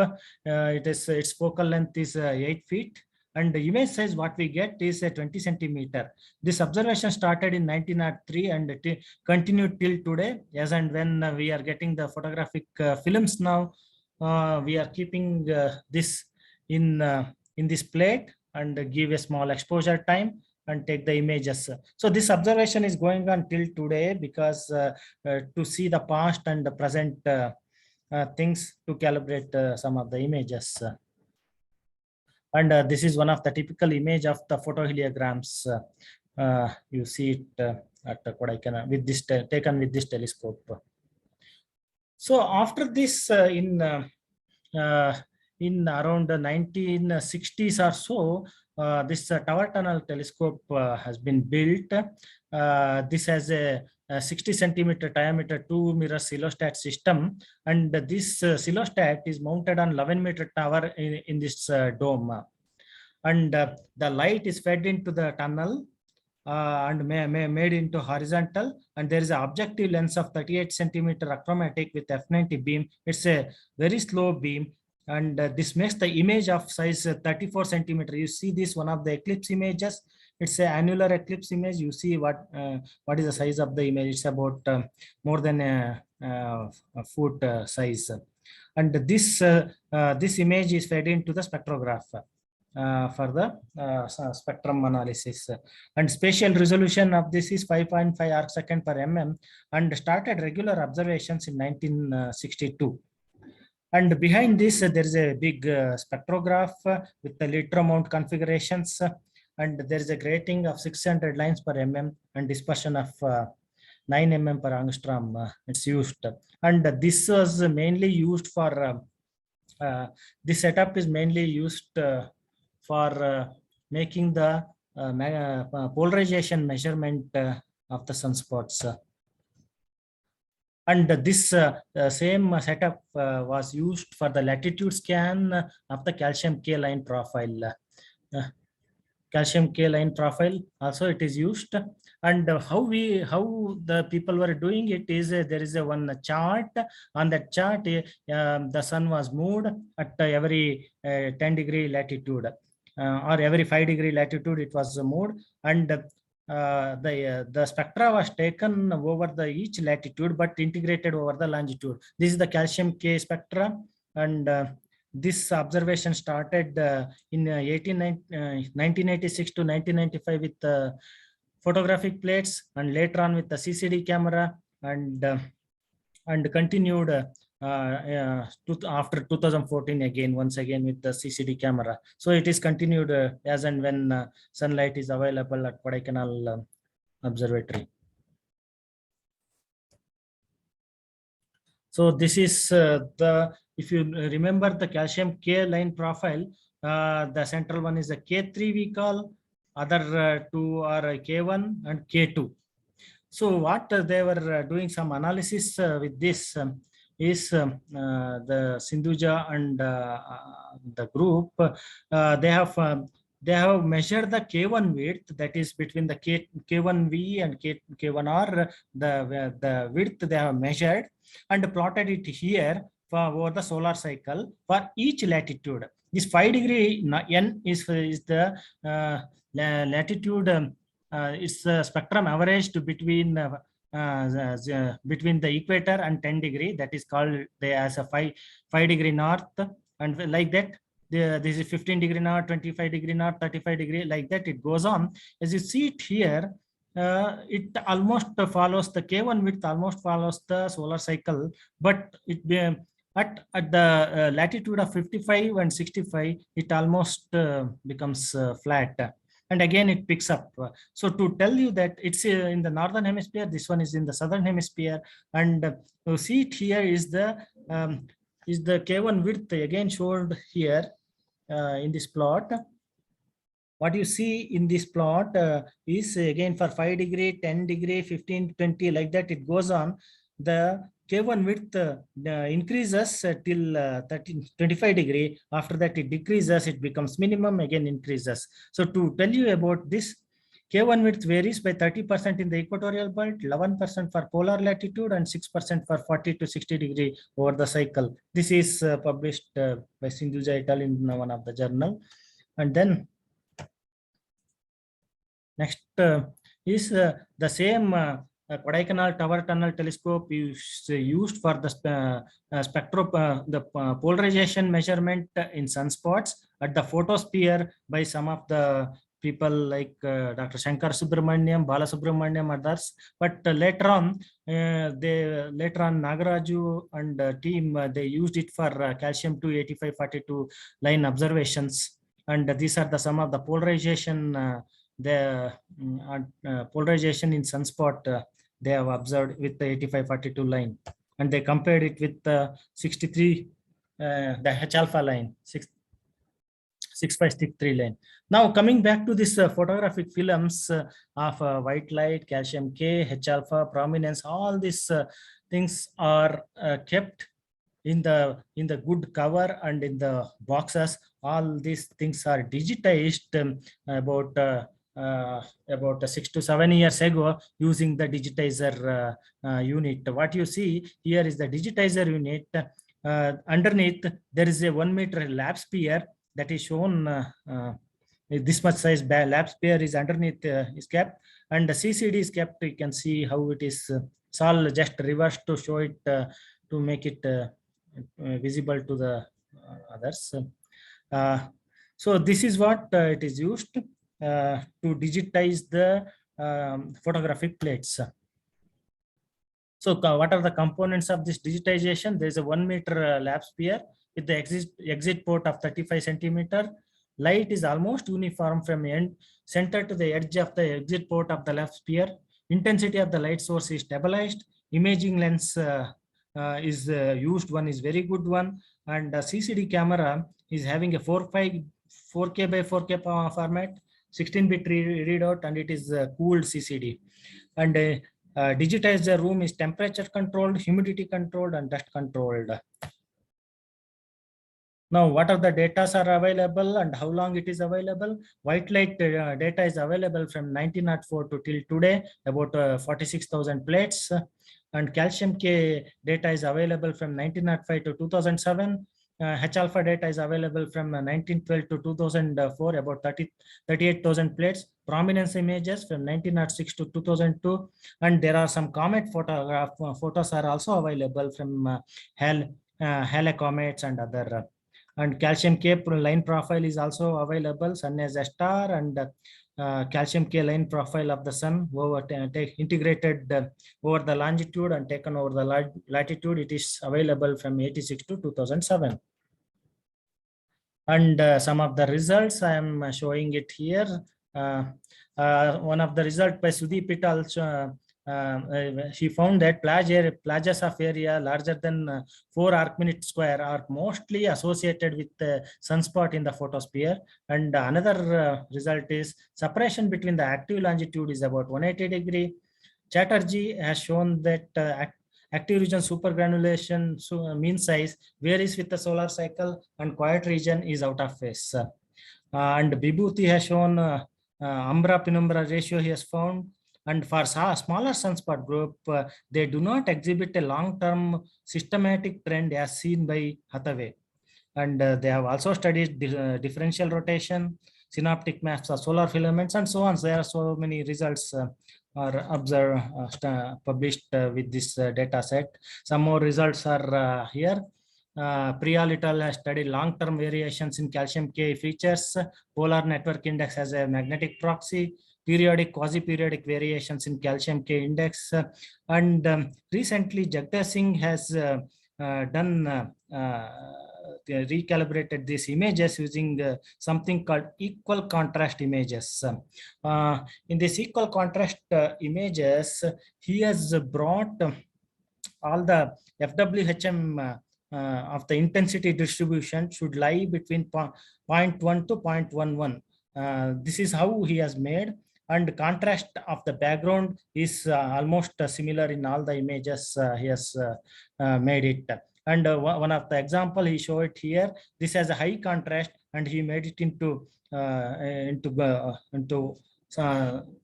background uniform, same as in the quiet as well as in the active period. You can see how the histogram of this image has been changed, and the contrast has become good.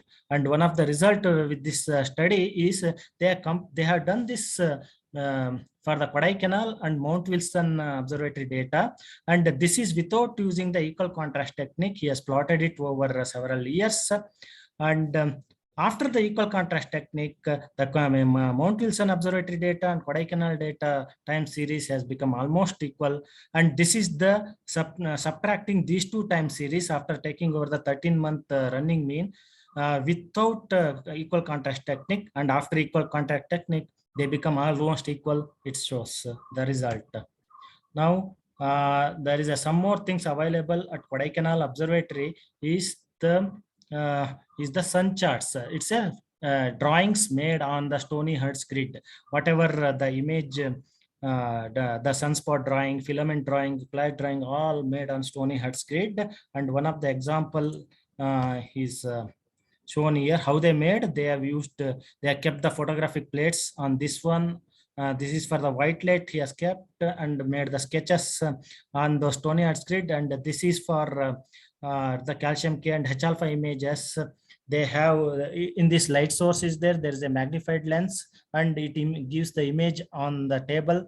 There they put the they put the Stony Hertz grid and make the drawings with the different colors for different features. Here is some of the example photograph example sun chart you can see, and plages are shown with some color, sunspots are shown with the pencil, and so on. And recently the new project has started is a scanning of this sun charts, and this is the scanner has been bought 1 year ago, and the person is doing this scanning of all these data sets. And the progress is scan the charts till the year 1960 and saved all those images in the TIFF format, and some of the examples. Apart from this, recent additions to our observing facility is a H alpha telescope, and then a white light active region monitor, and twin telescopes. These are all continue to take the observations of the sun in H alpha, white light, and G band, and calcium K. And that data is available in this website. And this is the daily data of the Kodaikanal Observatory. Okay. So some highlights: IIA has a priceless instrumentation heritage at the Kodaikanal Observatory. It needs to be preserved and if possible should be documented. Kodaikanal Observatory has a respected name in the world of solar physics. Many well-known observatories discontinued their old programs, example Mount Wilson, Sack Peak and others, or even shifted to a new locations and become more high-tech. The Kodaikanal Observatory may be the one of the or only one continued till today that makes its history interesting and valuable. So conclusion is, the photographic record of the sun's image in white light provided a wealthy data to understand the long-term behavior of the sun. A lot more work still can be done with the data. The continuation of this long-term data set is very important to understand many observed properties of the sun and related phenomena. One of the thing told by Gundappa, D.V. Gundappa is one of the good writer in Karnataka. He says, new shoots, old roots make a tree look beautiful. New approaches and old principles can provide a way for new findings. Thanks for listening, and I thank all the observers at Kodaikanal Observatory who made this observation from 100 years and made it available to everyone. Thank you all. Yeah, thank you, Ravindra. Very nice talk. Thank you. Yeah, so now let's take some questions. So where's the question? Who has raised hand?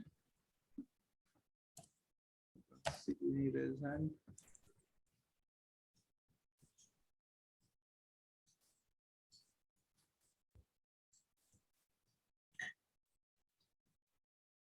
In chat box, there are, I think. No, I think that they were based on the previous talk. Okay.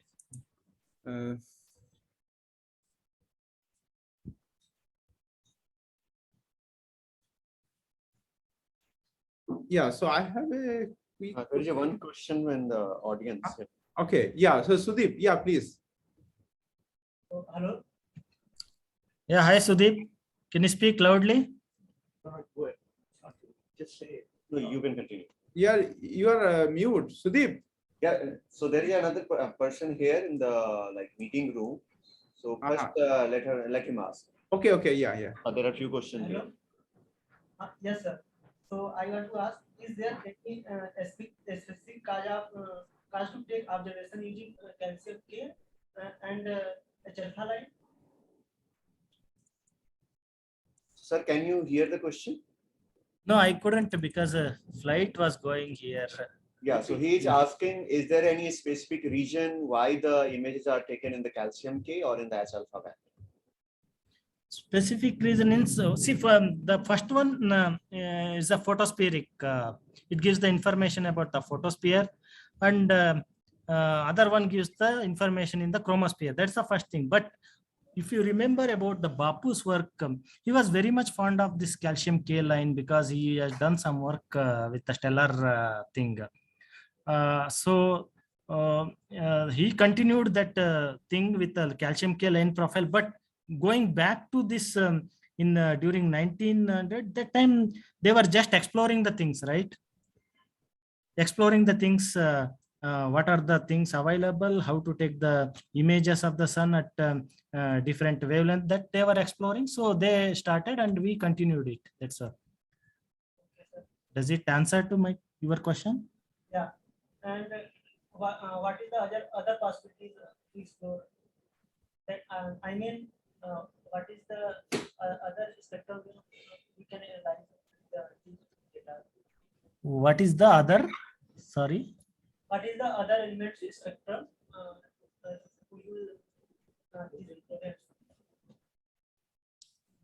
Vibhuti, can you? What are the other uses? Yeah, what are the other usage of these lines? No. Okay. Is there any new lines that can be used to analyze similar things? Yeah, there are several lines in space-based observatory. They started magnesium, calcium, H also one can use. Magnesium, H and K can be used. Yeah. Okay, now Sudeep can speak. Okay. Hi, Ravindra. Hi. Nice talk. Just a generic question about the sun chart drawings that you mentioned. Do you see improvements, from in the results when you do it from sun charts or compared to the plates or films? Yeah, still, I think work is going on. So we have not done anything. Maybe other group at Aries, they can answer. They are doing something. I don't know much. I have not done anything till now. Okay. Okay. Yeah. Yeah, Ravindra sir, one last question in the chat box from Vagish Mishra. That is, do we have calcium K images with constant rate over the last 100 years from the Kodaikanal? Constant? Constant rate over the last 100 years from the Kodaikanal. Yeah, every day we have some images, almost every day, over 100 years. Well, I guess it, okay, do we really have the constant rate? There are gaps, right? Monsoon gaps are there, then there is some observers are not there. That gaps are there, but every year, at least something like 150 to 180 images we have. Yeah, that's good. Okay, I think we should now go to the next talk. So thank you, Ravindra. Okay, thanks. For interesting talk and for discussing the questions. Yeah, now Dipuda, please share your screen. Yeah.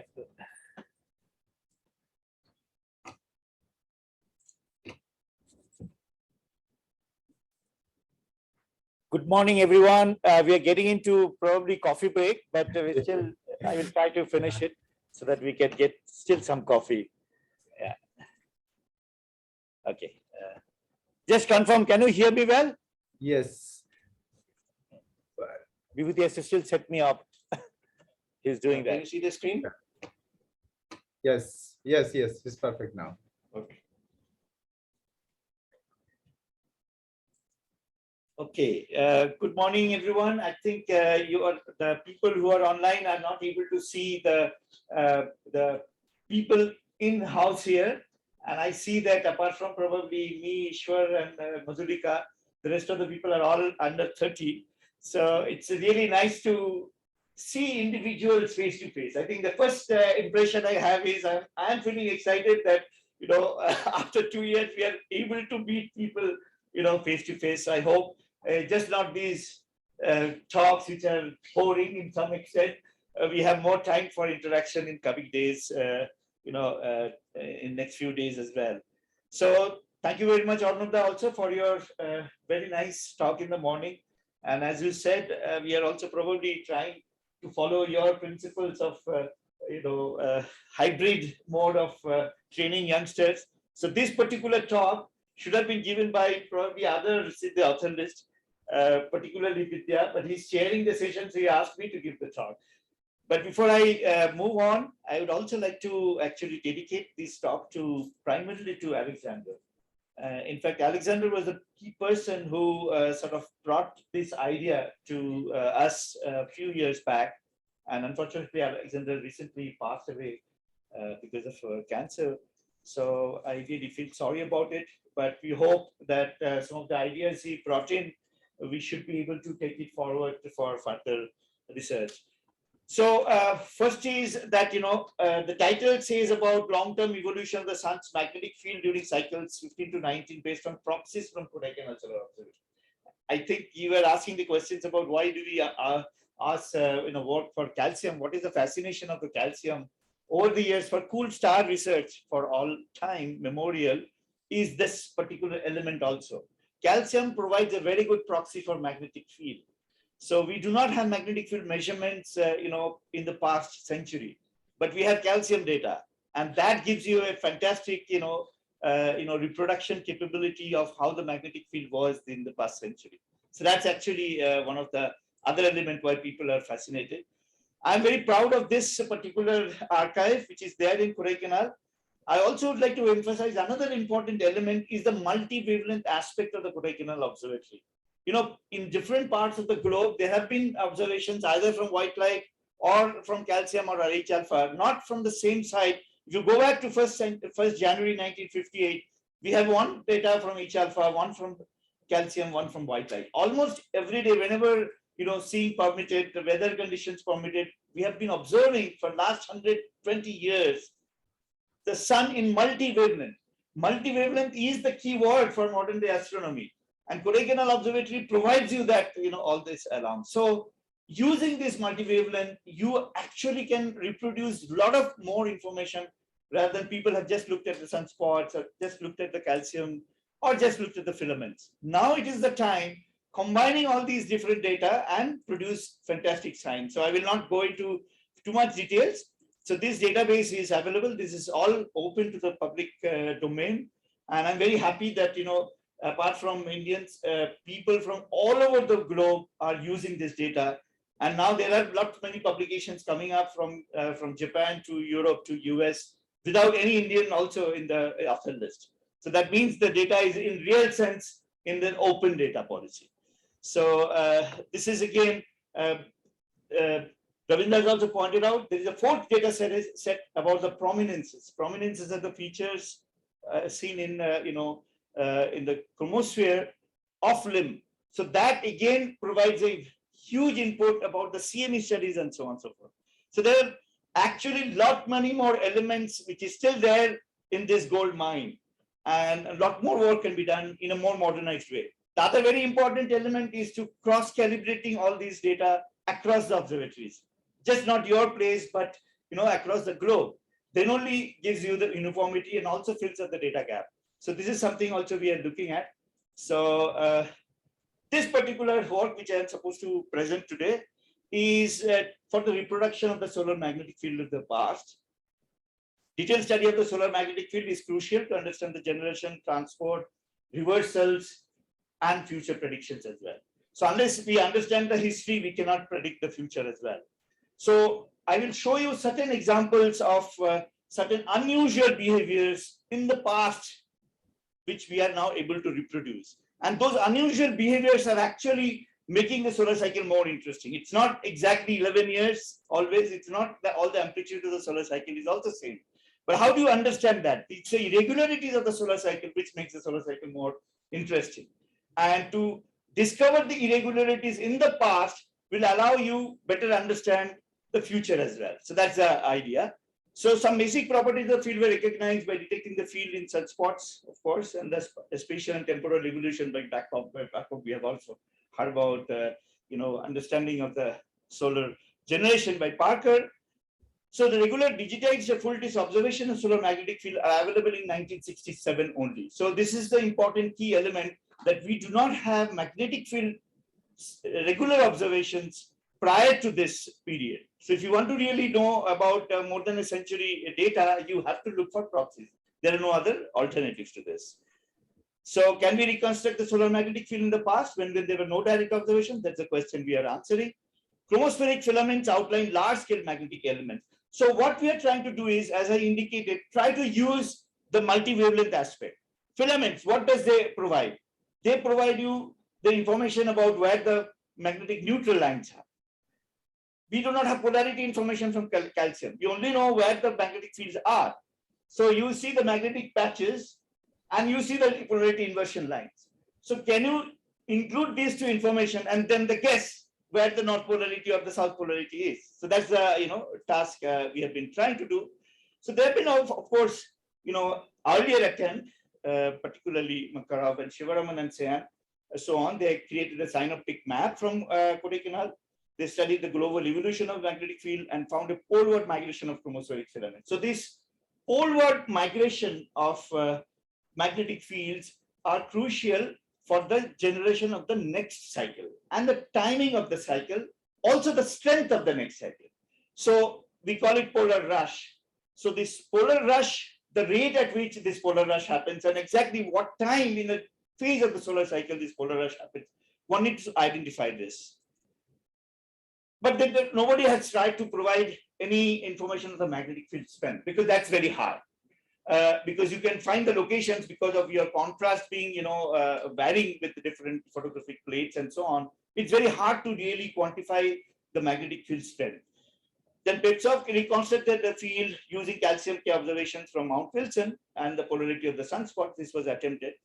There has been now a new attempt by our group, led by Alexei, for this thing. What we are looking at, suppose you look at this Carrington map, the yellow contours gives you the location where the calcium K plages are. So you identify what the plages are.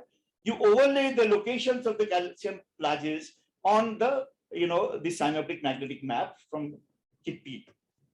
Now, if I just take out these magnetic locations, so to say, for assuming that they are the locations where the calcium plages are the location where the magnetic patches are.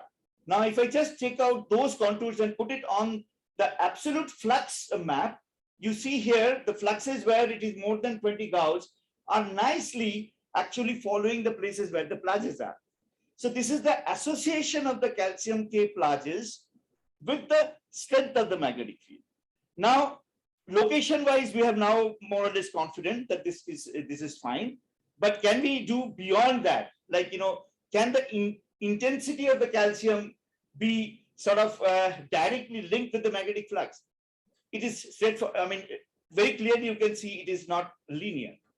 There is a sort of, more or less linearity when the intensities are low, or the flux is also low. But when the flux is much more, then it is very, very hard task.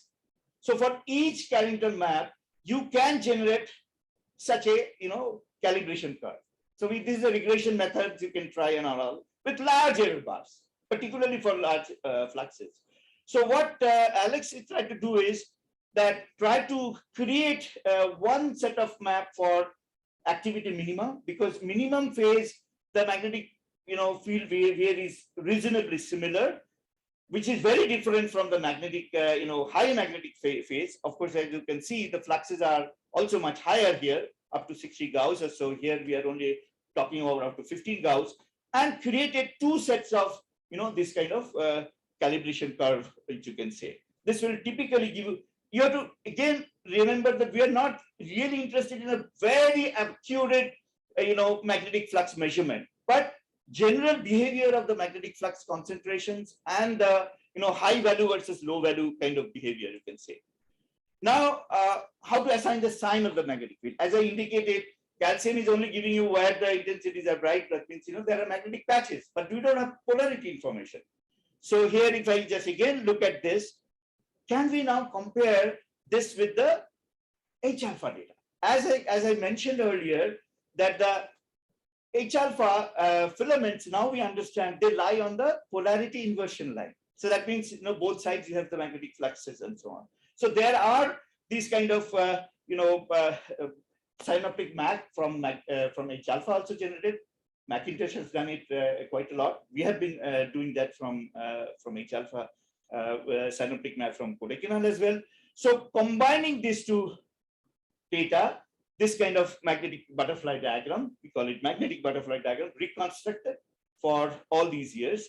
The main point of this result was that you see very clearly the standard polar rush. If you look at the polarity, the North Polar region, that every 11 years, the polarity reverses. Red becomes blue and then becomes again red, and then again, for the 11 years and then becomes blue. But in between, you see these blue surges. This is unusual, right? Normally, you expect that these fellows should be all red polarity things, but this blue patch, this is unusual, and that makes the cycle actually behave very differently. These particular unusual surges are actually causing a lot of space weather effects as well. In fact, if you want to predict any unusual space weather effects, even the sun is set in a declining phase, suddenly you see lots of new CMEs coming and so on, which is not expected. Now we link all of them because of these kind of unusual behavior of the polarity rush. So polarity rush is a sort of indicator that probably the sunspot pairs, which should have been following certain Hale's polarity law in certain part of the hemisphere, is not behaving the usual way. Dipuda, you need to summarize soon. Okay. So, yeah. So basically what I'm just want to again highlight that there are lots of proxies which people use. We have done it even in the past. Priyal et al. This was the polar network index which we introduced as a proxy to polar field. What I'm trying to indicate again, this polar field is very, very important for cycle prediction or dynamo models. So you have to find out different proxies. So there is a one polar faculae data which Andres has did it, then Makarov has this A index. So from Kodaikanal we did this. So interestingly, this particular proxy data is giving us a lot of these new kind of surge indications. So this has been called about triple polarity reversal. This is a name was actually there in the past, but Vidya has been smart enough to again dig that out. And so normally you expect a polarity reversal in the usual 11-year cycle and all that. But are there, unusual polarity behavioral changes in the hemispheric symmetry? So this is coined as triple, polarity reversal. This is something which Vidya is now able to reproduce from his dynamo model as well. So I will not go into the details. So this is again from 21 to 24 with existing magnetogram data. He's showing that triple polarity reversal is indeed a reality. It is not something absolutely unusual. It happens occasionally, but it is there in the magnetic data also, and we have been able to reproduce that. So just a summary, last slide, Vidya, we developed a new method for the reconstruction of solar magnetic flux using synoptic observation from Kodaikanal.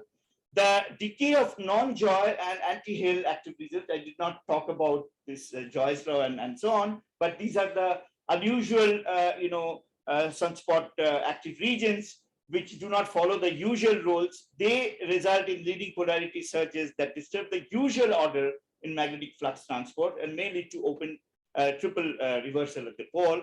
And I did not show you those results, but the Bapper-Clayton dynamo model produces leading polarity surges and triple reversal in agreement with observations. This is the work the Vidya et al. Has proven as well. Thank you for your attention. Yeah, so thank you, Dipuda, for this interesting talk. And so now we are really going too much late, so we'll not take any questions, but you can write the questions. Whoever the question, you write the questions in the chat box, and I request Dipuda to respond and also try to catch him in person. So let's join again at 11:40. Yeah, that's thank you, Divya, Vidya. I will answer the questions after my coffee. Yeah, so Vibhuti, is that okay? 11:35 or 40? I think 11:40 will be good. Yeah, but we also do not want to delay lunch. Yeah, 10 minutes. Yeah, so sharp 11:40, please. Yeah. Thank you. Okay. Yeah.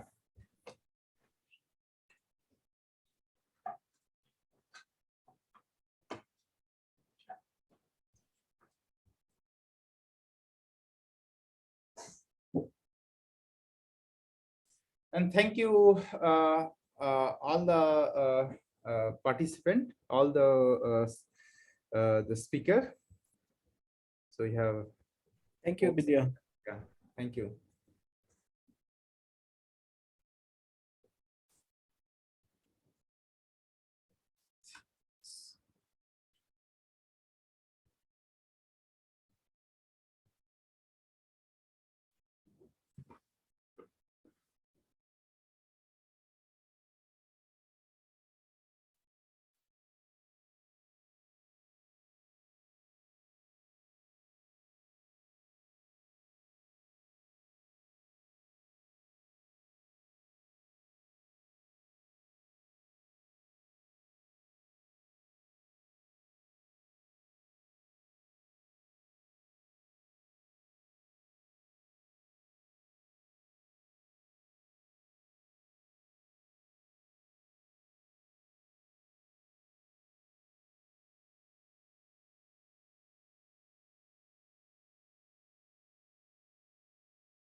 Vibhuti?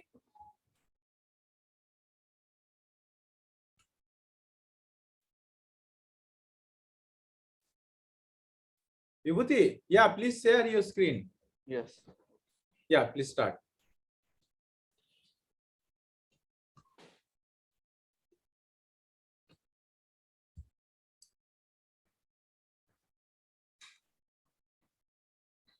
Yeah, so I'll give you warning at yeah, after 12 minutes. Yeah.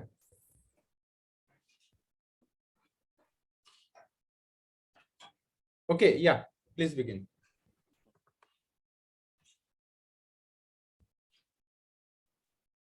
Can you hear me? Yes, Online participants. yes, perfect. Yeah, please go ahead.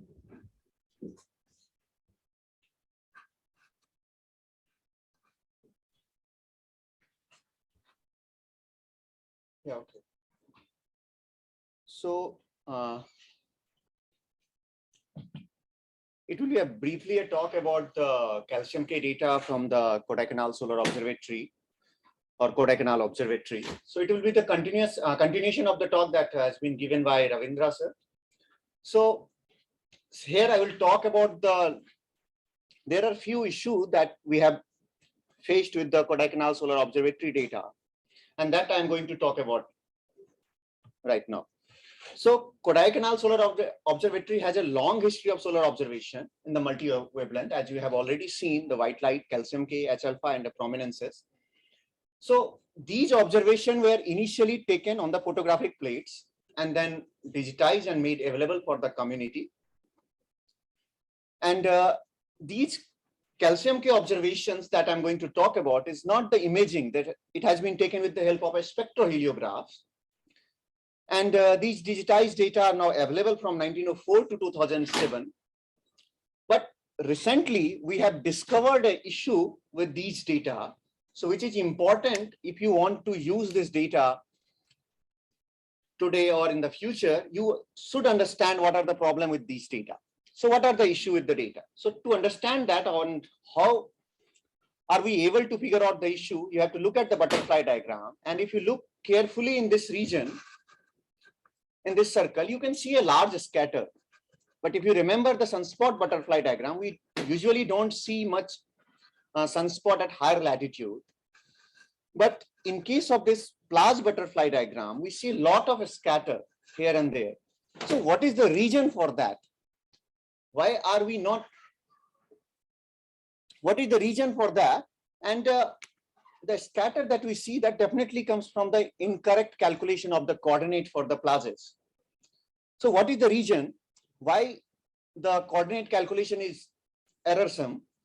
So to understand that, we have to understand how these data are taken. So these data are taken with the help of a spectroheliograph and siderostat, which is a single mirror system. And because it is a single mirror system, it suffers from the rotation of field of view. So if you observe the sun in the morning or in the evening, the rotation of the field of view will be different. And it is on average 15 degrees per hour, because it has to cover 360 degrees in a day, but it is not constant throughout the year. So earlier, these rotation has been taken care with the help of a tabulated value. And there is a small software, something like that. So this software actually picked the value from the table. If you fill the date and time of observation, it picks the value from the Excel sheet, and it will give you the position of solar north and the south, so that you can mark the double dot for the solar north and single dot for solar south. So this is the older way to get the correction, like solar position of solar north and the solar south. But again, the problem is that we need the correct time of observation to get the correct orientation. Even though if you want to use the older method, that is tabulated value, you need the correct time of observation. But we propose that since siderostat is a mechanical system, it is not moving in the random direction, in the random way. So there must be some systematic way. And if we know the time of observation, we can actually calculate the rotation caused by the siderostat. And here comes, this is the formula. So here, if you look at this formula, so theta is the rotation caused by siderostat, and K is the defined like this, and HA is the hour angle. So if you know the latitude of the observatory, pole angle of the sun, you can, on our angle of the sun at the time of observation, you can calculate the theta and you can correct the image. But again, to calculate the correct our angle, we need the correct time of observation to get the perfect orientation of the image. But before I go into the detail of the time of observation, what I thought is that I have compared the tabulated value with the one that calculated based on the formula, assuming that all the time of observations are correct. When I have done that, what I have seen, the most of the time, like 99.5% cases, it is matching with the tabulated value within the error of 0.5 degree. So that is the accuracy. But surprisingly, there are few peaks that you can see here, and these are actually for 4-year gaps. You can see 1910, and there are some specific dates, and I don't have the answer for that. What is so special about these dates? So you can see, but for 4 years, we can say that there is something to do with the leap years. But for these dates, I don't know. I don't have the answer for that. So to check that our formula is correct or the tabulated value is correct, we have used those dates and calculate the orientation. And here you can see these are the like dots are marked based on that tabulated value. You can see it is perfectly aligned. But when I use the formula, I can see the difference. And so you can see if you use the tabulated value, you will get the incorrect orientation of the image. That means for these dates, tabulated values are actually incorrect. So if you know it is incorrect, you don't have to find the reason why it is incorrect.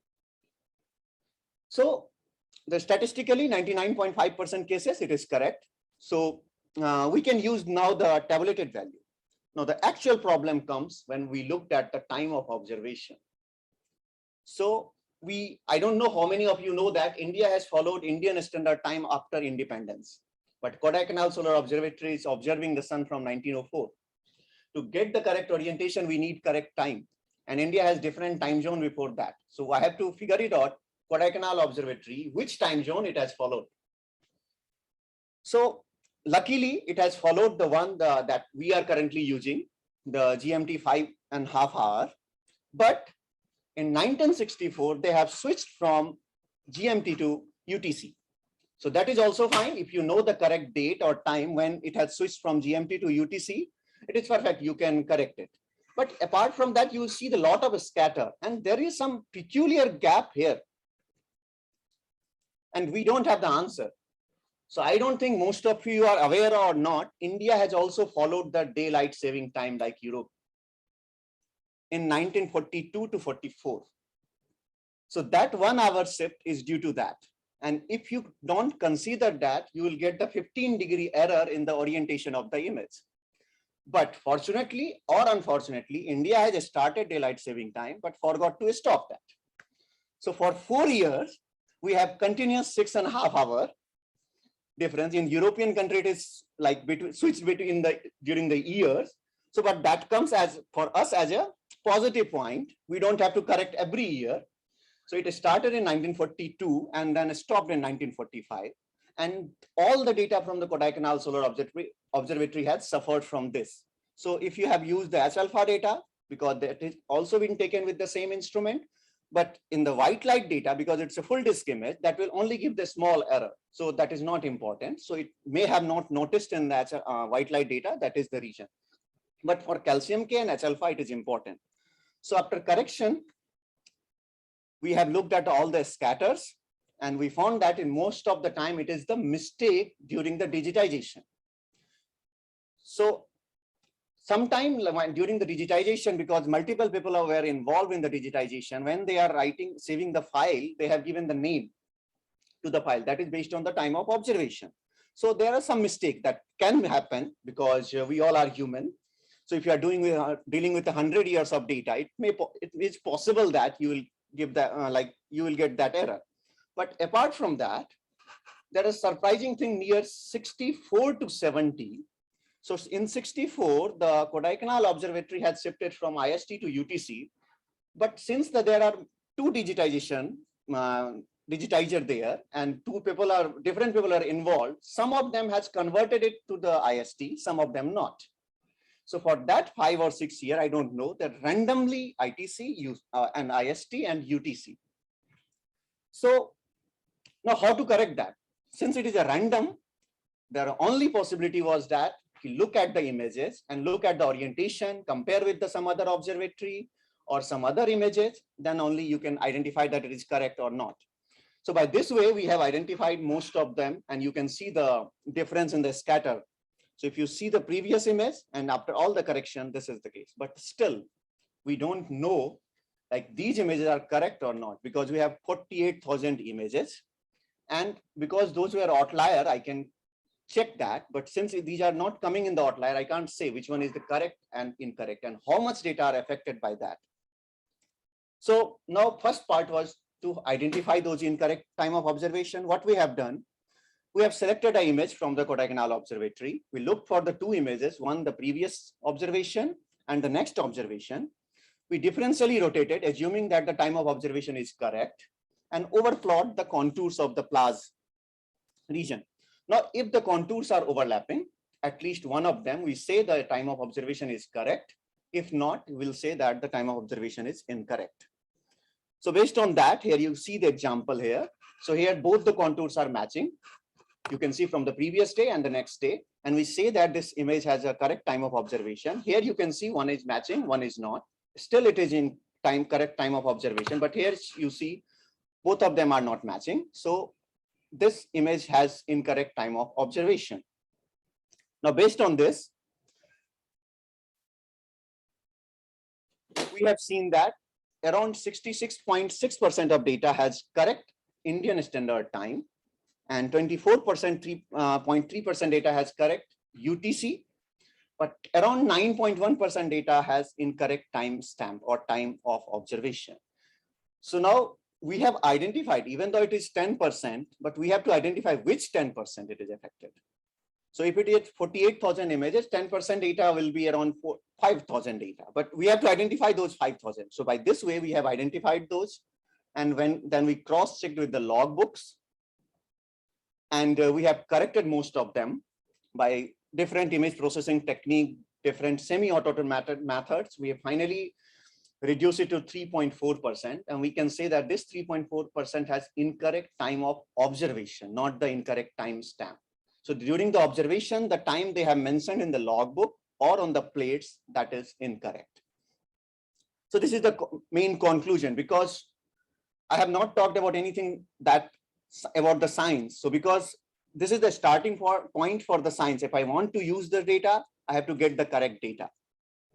So this is the 3.4% of data that has been affected. 2.4% is bad quality, where it's difficult to compare. And 0.4% where I don't have any image in the next 2 days or previous 2 days, so that I can compare. So here you can see how it is distributed. So you can see this is the total number of images we have in the calcium K. Even though in the last part after 1970, we have less number of images, but these mistakes are larger in these regions, in this period. So you can see, so now if someone want to use the calcium K data from the Kodaikanal, they have to keep these things in the mind. So that brings me to the summary and conclusion of my talk. So this is like we have the calcium K data from the Kodaikanal Solar Observatory from 1904 to 2007. These observations were taken with the help of siderostat, as I mentioned, and that caused the rotation in the field of view. And we have figured out that 10% of data suffer from the incorrect timestamp. And then we have corrected, and now we have 3.4% of data with incorrect timestamp.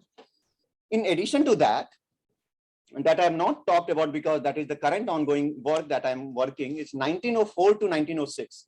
We don't have even time information about the data from 1904 to 9, about these 3 years of data. We don't have the time of observation. So we have, based on the image correlation technique, and we don't have the data from other observatory as well for this period, but we want to make the data set complete. So, and because the data quality is good in this period, only the timestamp is not available, so we can't get the correct orientation, and it cannot be used for the scientific purpose.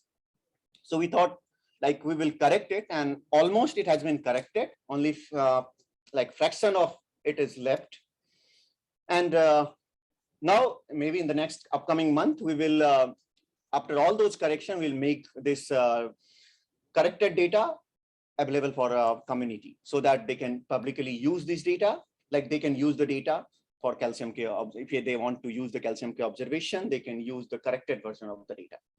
So that's it. Yeah, thank you, Vibhuti, for this nice talk. So there's one question already by Rajaguru. I'll read it. So is the information on incorrect timestamp available in the KSO database? Not yet, because that work has not been completed yet. So maybe it will be available after 1.5 months. Yeah. Yeah. Sudeep, please. Yeah. Unmute. Yeah. Hi, Vibhuti. Nice talk. Okay. So a question about the false positives. Mhm. So you, so basically what you're doing is you're differentially rotating using some average profile. Yes. And let's see when it is at the solar minimum, we barely have any features on the disk, Yes. very few. So then because the features are rotating with their own, I mean, slightly different from the average profile you are using to derotate the images.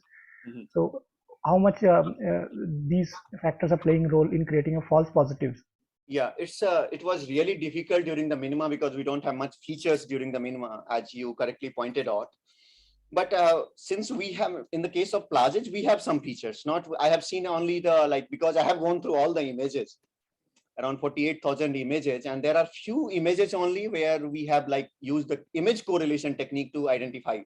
Because if we are not able to identify any features that can be used as a reference, then we go through with the image processing technique to look for the correlation.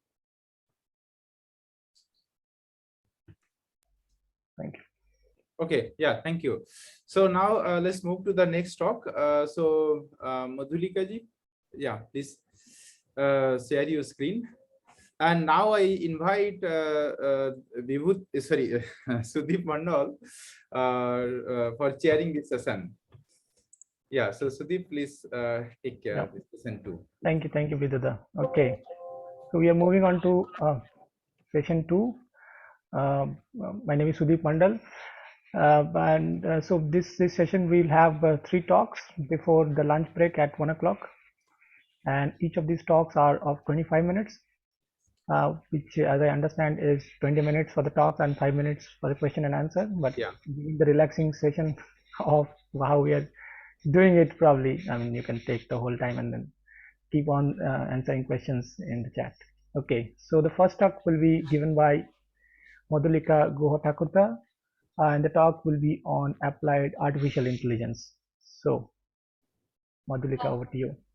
Thank you very much for inviting me. And it's a pleasure to be here after a long time. This is the first meeting I'm attending in person, actually, after 2 years when we all went into our houses, basically. I think a lot of points that I'm going to bring up in this talk have already been raised, just like Vibhuti was mentioning in the previous talk, how it is really important if you're utilizing long-term database, how you really have to make sure that your data is well calibrated. Yeah, I need to share the screen. Oh, I'm sorry. Let's see.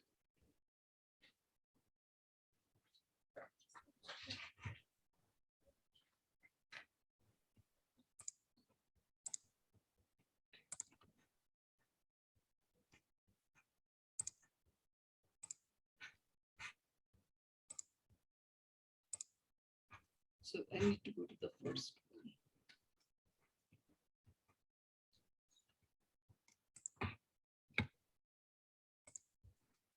Can you see the screen?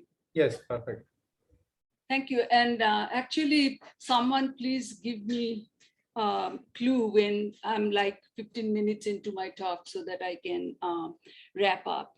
So okay. I think machine learning is becoming really a key tool for science. And this is, NASA's heliophysics division actually has been pioneering sort of what it has been doing is it's learning by doing, actually applying, pushing the limits of what's possible in machine learning through its 5-year partnership with the Frontier Development Lab and which is actually a partnership between NASA Ames Research Center, SETI Institute, and Trillium, a private organization.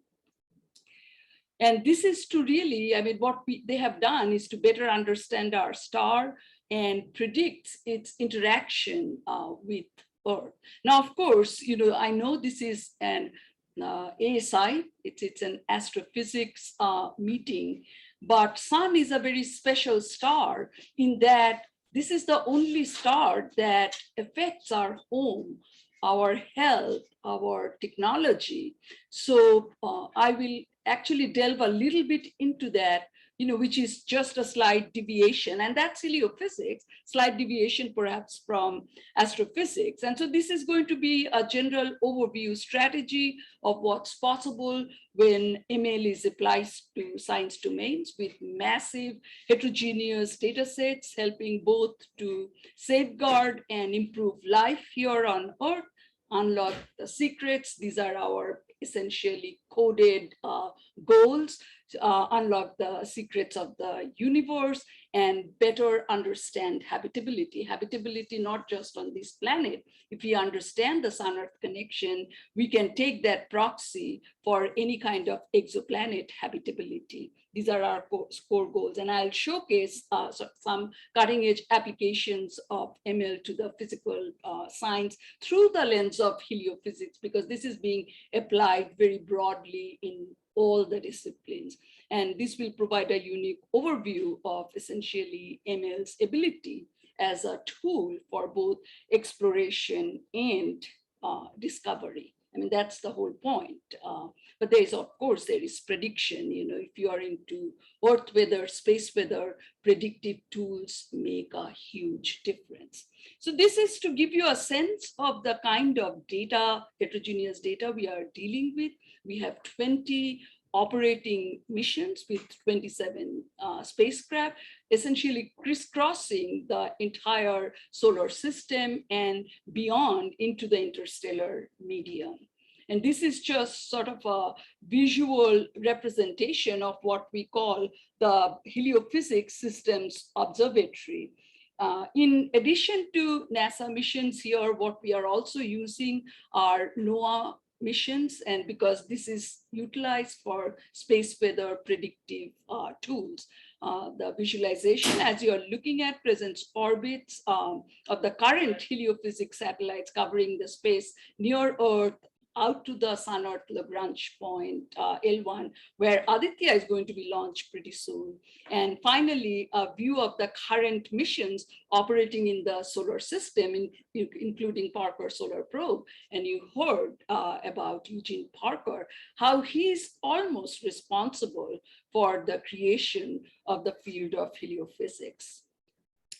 So let's talk about the scale of data. There is currently 8.7 petabytes of compressed AIA images and products. This is from the Solar Dynamics Observatory, the beautiful visual images that you see from SDO are AIA. Uncompressed, this would expand to over 20 petabytes. That's a lot of data. Optimized solar, SSD reading essentially at 7,000 megabits per second would take roughly 14 days to read through all AIA files. I mean, that's a lot. But size isn't the only issue. There are over 230 million AIA images. And then let's look at some of the other missions which do not produce the volume of data that SDO does, but still quite a bit. SECI-A from Stereo has about 38 terabytes of data. Again, SECI-B has 29 terabytes. These are, again, imaging instruments on the two Stereo spacecraft. EIT has 5.5 terabytes, and the variety of data and volume of archives essentially has driven and given rise to these data science that we hear quite a bit about. And now here, I haven't even touched on what all the other agencies are doing, what the new missions are doing. European Space Agency and NASA Solar Orbiter mission is taking incredible imaging data. the DKIST mission, ground-based solar observatory, that is absolutely humongous. So we'll have to deal with all this data. It is not humanly possible to analyze all the data. So what is AI? Maybe artificial intelligence, I like to think of it as augmented intelligence. It's our intelligence that is being augmented, just like me wearing these glasses, enhancing my eyesight. It is the ability of a computer or machine to think and learn. They can be broadly divided into 3 domains: domain knowledge, computer science knowledge, maths and stats, and then of course there are all these other intersection of these areas. Machines learn from data, experience, or training, and machine learning modules combined to enable AI. And of course, there are all the other interdependencies. AI/ML has strong interdependency with the data thrust. AI/ML is another form of modeling and can grow as a contributor to modeling-based tools. And that's happening a lot too. AI and ML support the profession of data science. So I think the previous talk kind of clearly identifies that those kind of research are very valuable. If you want to utilize long-term database, then they better be accurate. So over the past essentially 5 years, as I was talking about, the heliophysics division invested a lot of resources, roughly $2 million over a variety of heliophysics related and cross-divisional topics, resulting in 13 projects, which have utilized machine learning tools and techniques with 21 publications. And these FDL topics happen over a very short period of time, in a year, over 8 weeks of summer, with real focus on them. So there's a lot to do here. The good news is that machine learning tools are maturing quickly, and we are getting a better handle on how to create workflow pattern by working with our industry partner. Also, the integration of physics and explainability is enabling AI to become a powerful tool for discovery. I mean, I don't have to tell you, you know how scientists are. They don't want to use sort of a black box approach, and they want to understand what's actually in these mathematical tools that gives us the result that it does. And so what you're seeing here are some examples that I'm going to talk about. Super Resolve is an example of workflow optimization, which is cost and time savings and results in enhanced data products. And this is actually sort of 50 years of solar magnetic field data that we are talking about. If we can create that database, imagine the science we can extract from that. Create Virtual Instruments is an example of forecasting and prediction. Prediction of extreme ultraviolet irradiance, enabling, sort of visualization of sensors on SDO that are not functioning anymore, or make forecasts.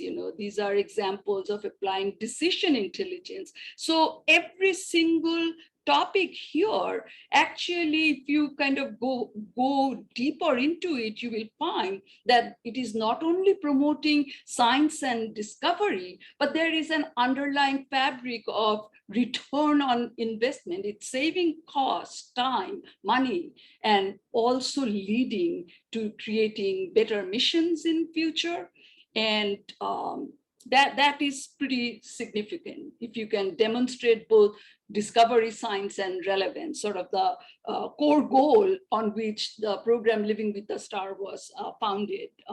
There's extract insight from noise is anomaly detection. I'll talk about that in star spots. There is auto-calibrate, cross-calibrate.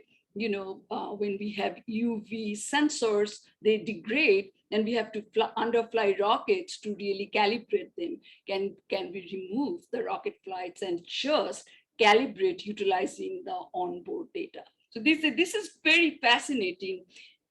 Something that we have not sort of asked the questions because we didn't quite have the tools ready, or we didn't know how to use them. So this is an example of super resolution maps of solar magnetic field. The challenge was to create a homogeneous set of magnetograms. So we know that there are numerous observatories that have monitored the sun's magnetic field over the last 50, 60 years with high level of inhomogeneities, reducing basically their effective value for understanding the long-term variability. And so we asked the question, can machine learning come to help? And most certainly it did actually. And this is just the beginning, don't get me wrong. So the challenge proposed to address this problem by using deep learning solutions, so what it does, it's to upscale lower resolution images from earlier missions. For example, MDI from SOHO, thereby allowing for a second neural net to normalize this really created, combined, much longer data set, which comes from multiple solar observations. And this ML pipeline cross-calibrated and upsampled data from older instruments, like, as I said, MDI, but to create homogeneous observational baseline according to HMI resolution, which is much higher resolution instrument on SDO than SOHO MDI. That is absolutely fascinating, and therefore creating a super resolved image of the sun's solar magnetic field. You can upscale it to even something like Hinode SOT, which is a smaller field of view, but very high resolution. So these are, being tried now. This was the first example of this. And here you are seeing essentially the input, GONG input and the result, ML GONG output, utilizing HMI data.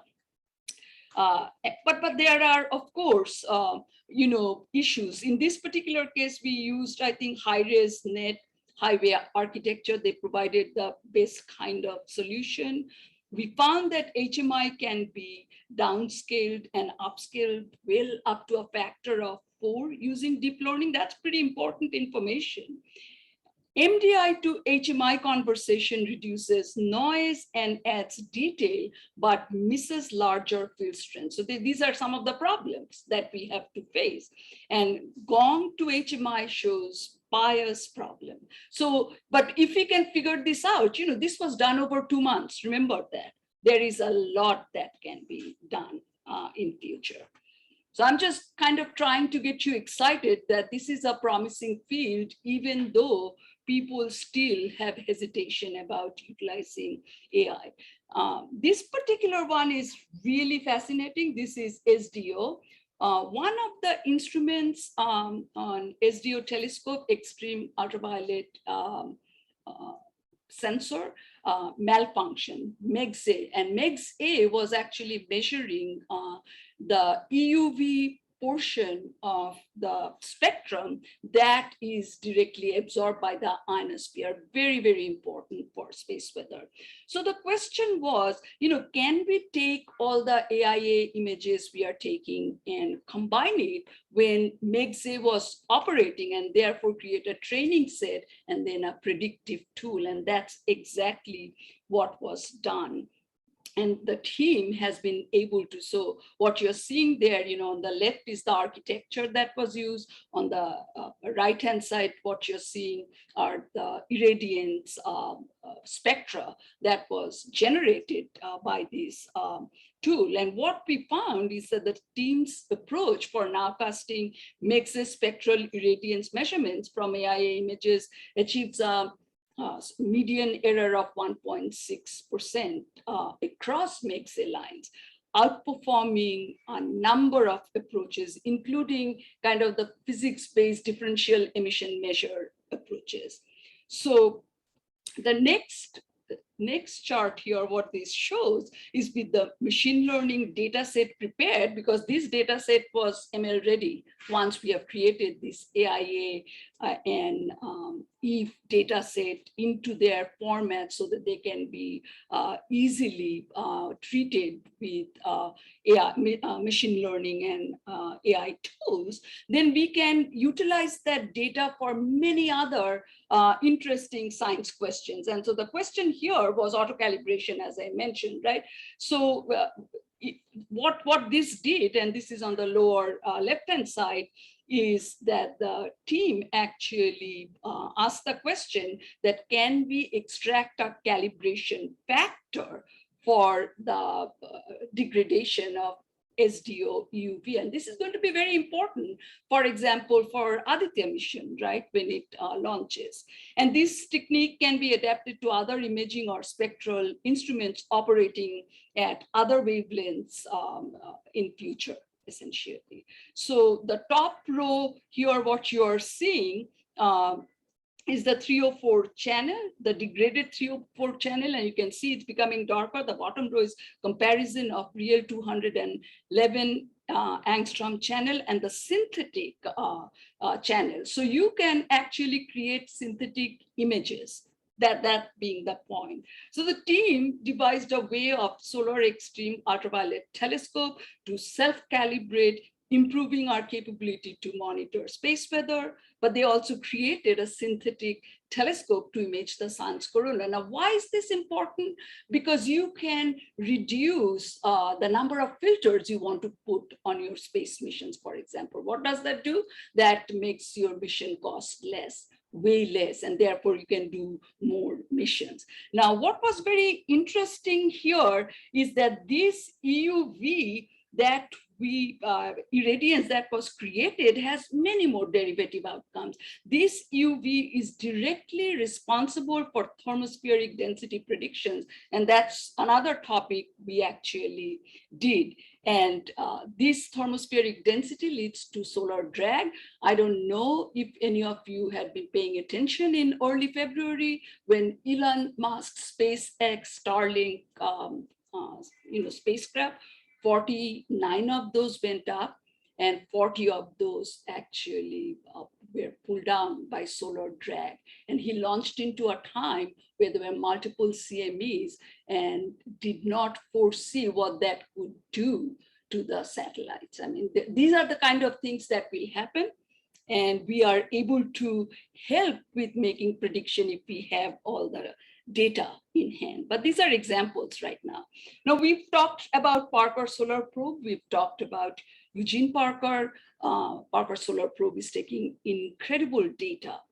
But can AI help us essentially find the complex structures in the solar wind?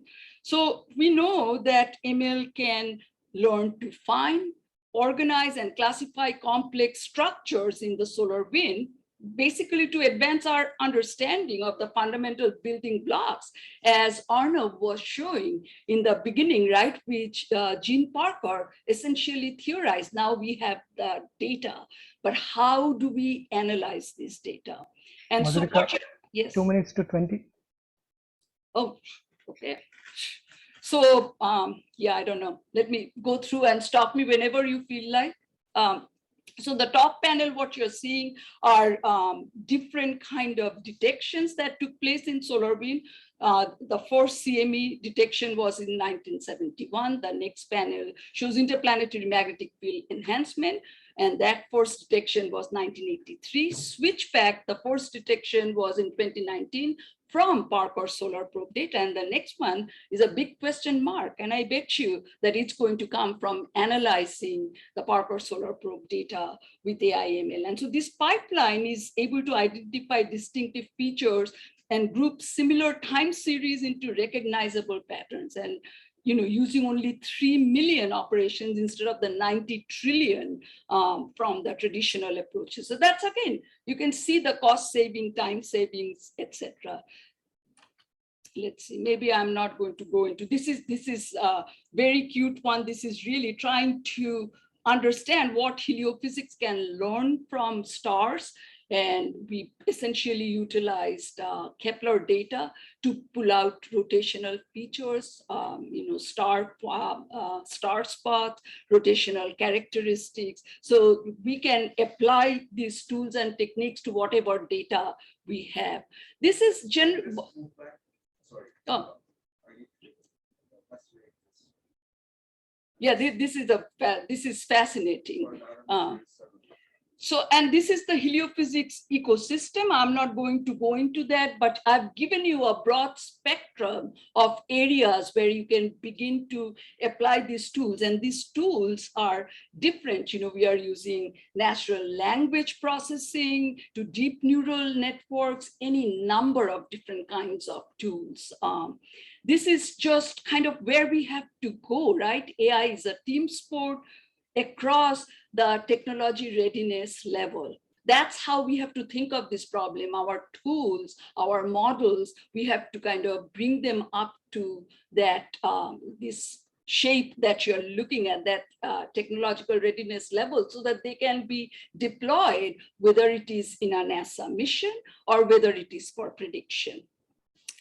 And so this is kind of useful to think of AI into this particular way of two axes, right? Maturing them. So one on the y-axis is the innovation across the full AI stack.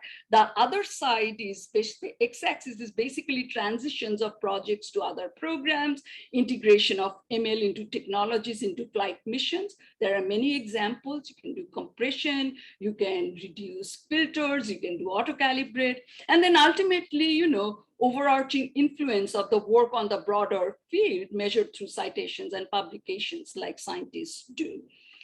And this is the same thing. And here I had already showed you examples of super resolution solar mag data or star spots. So this is also taking you to the impact on science and exploration goals. We have to make our data, as soon as we make ML products, we have to make them open. So there is a huge commitment to this open science initiative that is going all over US and across the world. So I would urge you to actually go to heliosspaceml.org. You will find a variety of data, experiment with that. And if you run into difficulty, then contact the people so that we can continuously improve on those. This is just the heliophysics, strategy. It could be a joint strategy between India and US. It can be anything because we are all starting from the same ground level, essentially, to fast track AI ML capability and capacity to research scientists and infrastructure providers in heliophysics. And the mission is that AI requires 4 main things. We must have suitable data, processing power, which is the compute capability, AI ML tooling, those are the algorithms, and expertise. We need computer scientists, we need computer vision scientists, and we need domain experts to be working together. And this is my last slide, and kind of want to end with something that Stephen Hawking said, and based on that, I propose that we have a grand challenge in our field. So this is what Stephen Hawking said. I think the 21st century will be the century of complexity. We have already discovered the basic laws that govern matter and understand all the normal situations.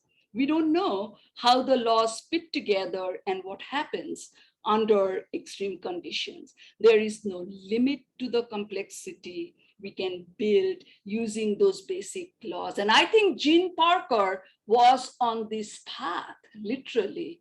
And that's where we are. So why can't we have a grand challenge? Integration of the knowledge provided by the vast amount of data that the various space agencies, ground-based agencies are collecting to address the heliophysics system, the solar system, and the universe beyond, coupled with theoretical and computational models. AI/ML is not going to displace anything. It's just bringing another very powerful tool.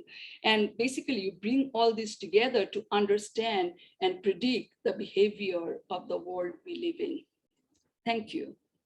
Sorry for taking extra time. Thank you, Olvika. That's an excellent talk.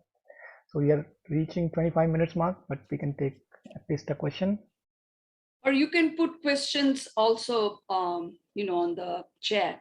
Yep. Do we have a question from there online, offline? So I have a question. This is Divyan from in-person audience. Go ahead. Divyan. Yeah. So AIML is somewhat strange from the perspective that when you look at new technologies, new inventions in anywhere. Typically, it happens in the domain of blue sky research, in science and technology research, and then moves to industry.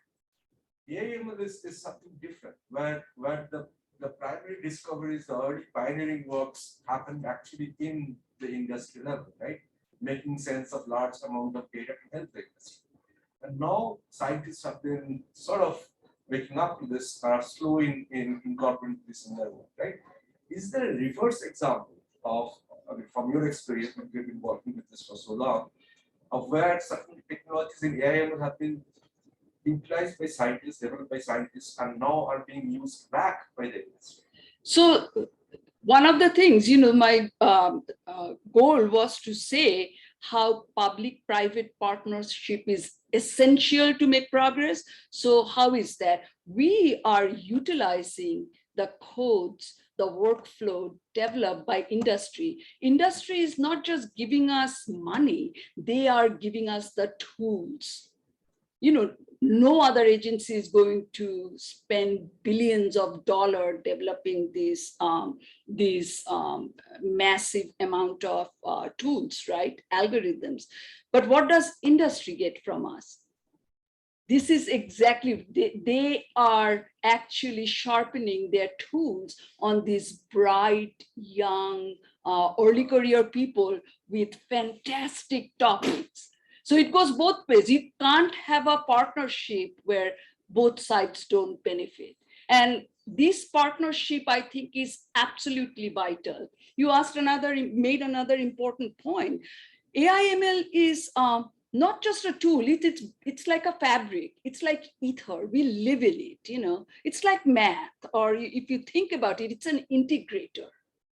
And you can apply it to HR, you can apply it to your daily life, you can apply it to science and discovery, but it is changing the world, and it is, if it's applied right, that is right, especially for science, it has huge discovery potential. You can see I really kind of went to the other side. 5 years ago, I didn't imagine actually this was possible. Thank you very much. But it's fun actually to see young people in the audience and to talk to them. Thank you for the talk. If you have questions, then please type into the chat so that you can follow it later. Okay, so we move on to the next talk, which will be given by Sushant Bisoi. Sushanta, if you can share your screen.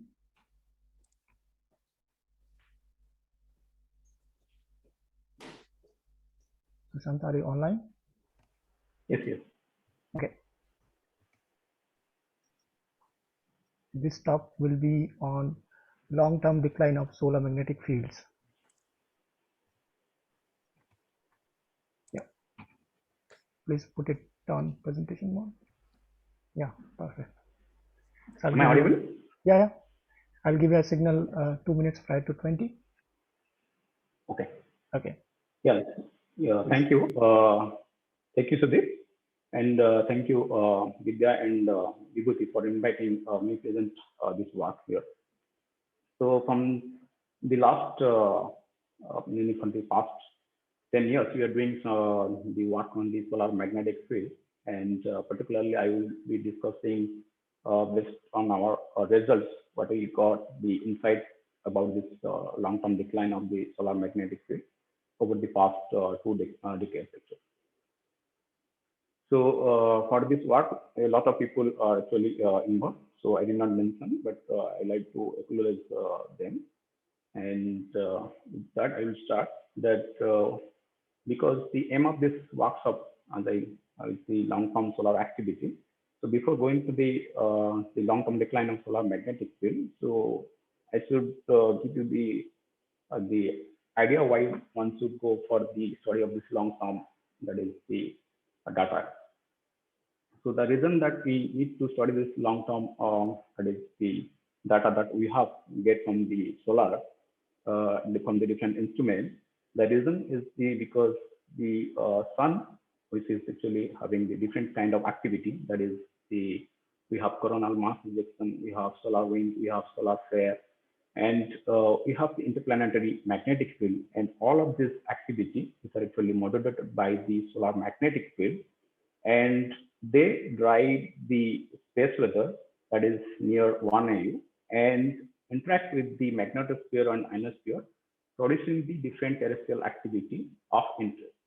And that is the reason we need to study this solar activity and obtain from them different data.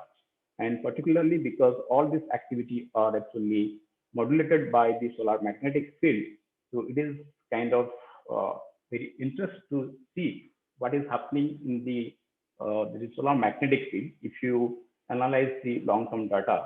And the solar magnetic field measurements are available from actually 1975. And you use here the magnetic field measurement from 1975 and see how the long-term behavior in the magnetic field actually changes. And we know this interaction that you can see here. One example is given for that is the coronal mass ejection, and that coronal mass ejection actually ejecting from the sun, then it travels through the interplanetary medium, and then interacts with the magnetosphere and producing we call the geomagnetic storm. And you can see the top 10 DST, that is the geomagnetic storm, with their DST index are given, and all are actually related to the coronal mass ejection activity. So the solar activity, as I told, are actually modulated by the solar magnetic field, and this solar magnetic field are produced because of the magnetic plasma nature of the sun. And this magnetic nature of the sun, what you can see from the naked surface is that the product is the sunspot. And this sunspot, if you produce in the measure in actually magnetic field measurement, that is you can see here a magnetic field map, and what you see, this is the magnetic field distribution over the sun that you can see in that is the two colors, that is the blue and yellow color, and this blue and yellow color represent two different polarities. So what you can see from here that the polarities in the north and south are actually opposite. So the sunspots, which are actually bipolar and have different kind of polarity, and the polarity of the sunspot are actually that is changing if you compare to the north and that is the south region of the sun. And the interesting part that we know that if you plot these sunspots over the period of time, then what you find that here is in a period of 11 years, and what is that? And that is what we call as actually a sunspot cycle. And recently what we observed for this solar, that is the sunspot activity, that the cycle 21, cycle 22, cycle 23, cycle 24, if you compare the amplitude, then you see a steady declining trend. And what we see, that is the interesting thing one, that is at the end of the cycle 23, we see actually an extended, that is cycle 23, which is called as the deepest solar minimum in the past 100 years. And we see that the cycle, that is the 24, is the weakest one. So all this unusual solar activity, how you can address, and that is the reason we actually want to study this solar magnetic field activity. And if you compare the sunspot less activity, that is the period during the cycle 23 and the 24, you can see that the cycle 23, the activity is actually very weak, and in cycle 24 is no less behind, but we did not see any extended period of activity minimum in cycle 24, but the sunspot activity is very minimum. So we can say actually the magnetic field activity that is on the sun showing some kind of unusualness that is actually indicated by this unusual sunspotless activity during the cycle 23 minima and 24 minima. So, like I said, what we did, we used the that is the synoptic map measurement from the NOSOK PIC database, and first we used from the 1975 to the 2009 period in our earlier work that we published in 2010. And there, what we did, we actually compute the that is the polar field and the toroidal field.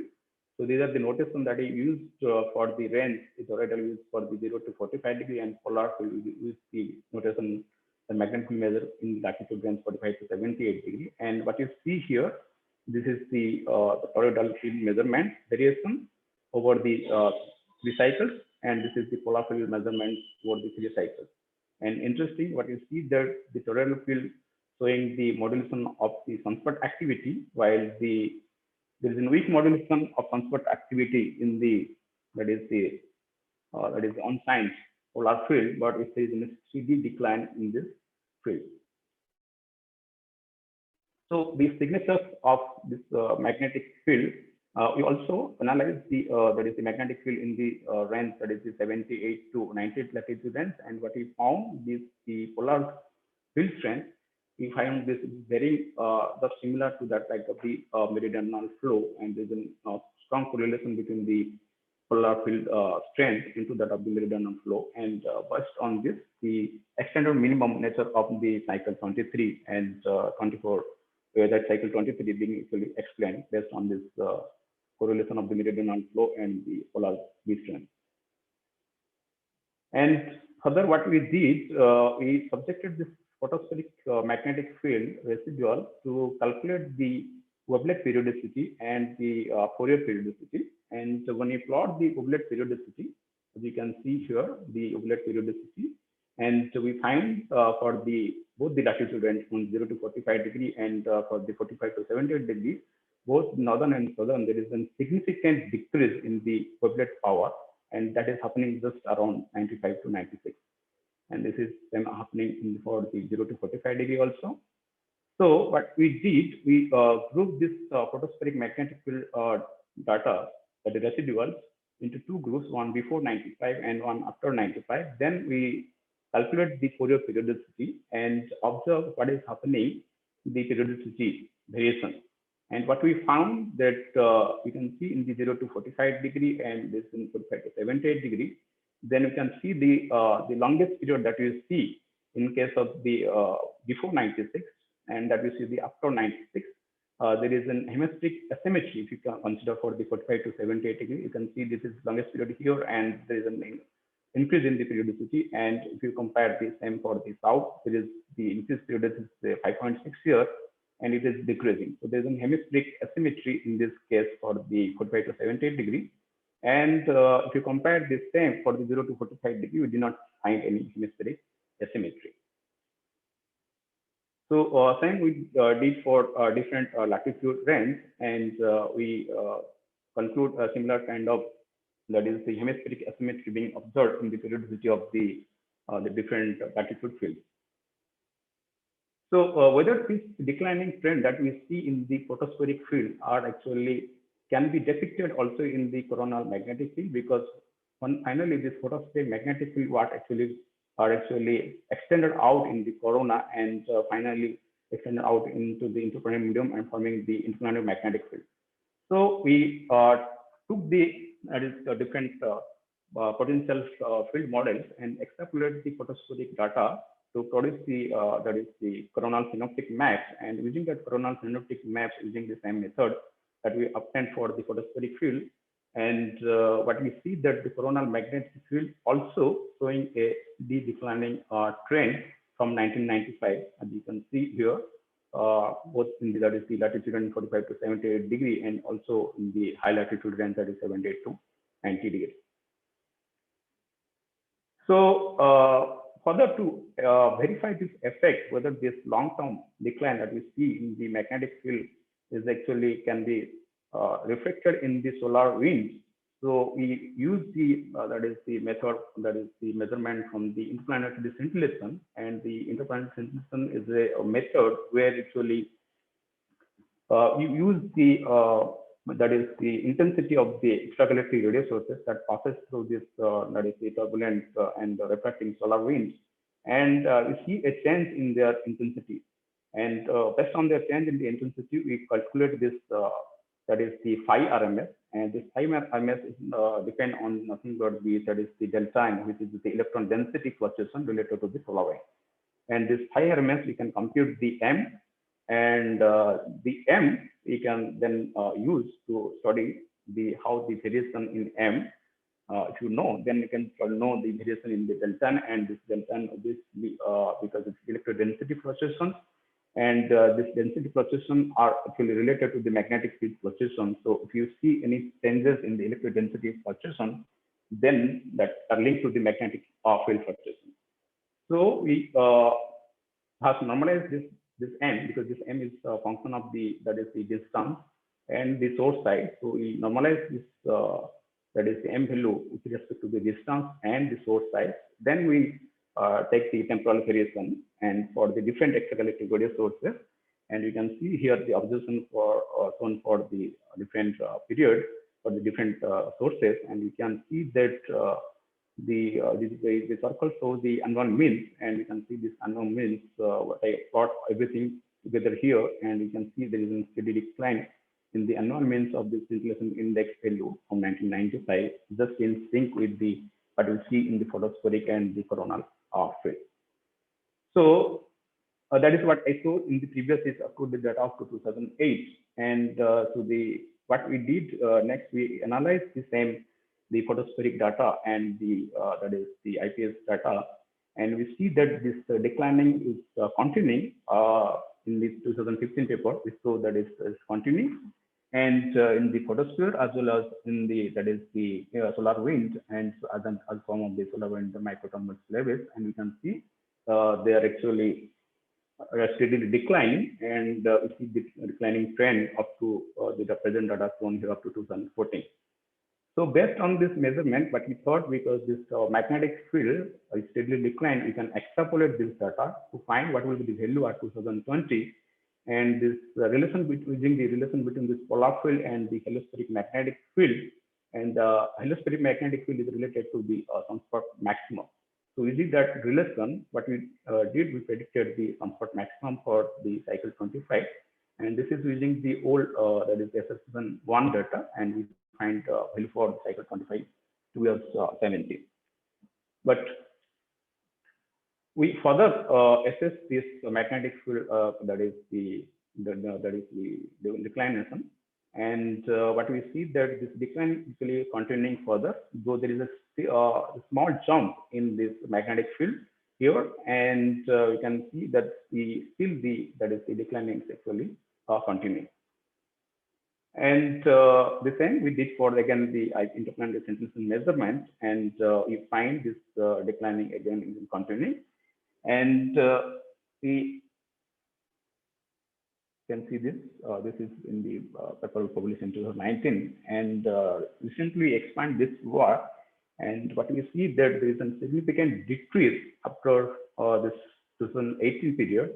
This is the latest period that we added here. Then this data is actually added by the GONG data, because we don't have the KIT data no more. So we have used the GONG data and calculated with respect to the earlier, that is the KIT data, and what we find that this decline is still continuing.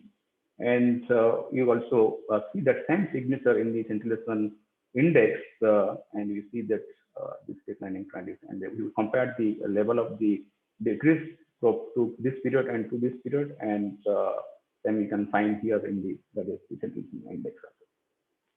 So just revising the prediction using the same the relation between the polar field and the magnetic field, that polar magnetic field and the heliospheric magnetic field, and that of the heliospheric magnetic field, the sunspot number. We calculate the heliospheric magnetic field at 2020, and that we find out to be 4.1 nanotesla. And using that, we find that is the sunspot, what will be the new sunspot number using both the sunspot version 1 and sunspot version 2 after it's been revised in July 2015. And what we find that the sunspot number is coming out to 132. And if you compare to the cycle 24, which is 116, at the maximum. So it is relatively little stronger than the cycle 24 that we found. So if you see the same for the solar polar field during cycle 24, here we just plotted the sign magnetic field measurement, and what we found that the sign magnetic field measurement of the polar field during cycle 24 shows an actually unusual condition where we see in the north, the polar field actually started in June 2012, and then it actually concluded in November 2014. And during that period, the that is the polar field actually close to the zero, and there is a near zero field condition being actually observed. And if you see the same for the southern hemisphere, is actually a clean reversal for the south. So there is an unusual hemispheric reversal that we can see in the solar polar field, and the near zero field condition in the northern field actually tied with of the declining of the magnetic field that we observed in this previous slide. And this is, we see, also verified this that is the polar reversal using the IPS observation, and the signature of this that is the unusual polar reversal also is sourced in the polar coronal zone that's been made by the IPS, and we see here that the unusual polar reversal signature in the solar wind as well. So now, because we see the decline in the magnetic field, we see in the photosphere, we see in the corona, we see in the solar wind. So we see what will be the effect if we when it will be interacting in the that is the near Earth space and the that is the Earth.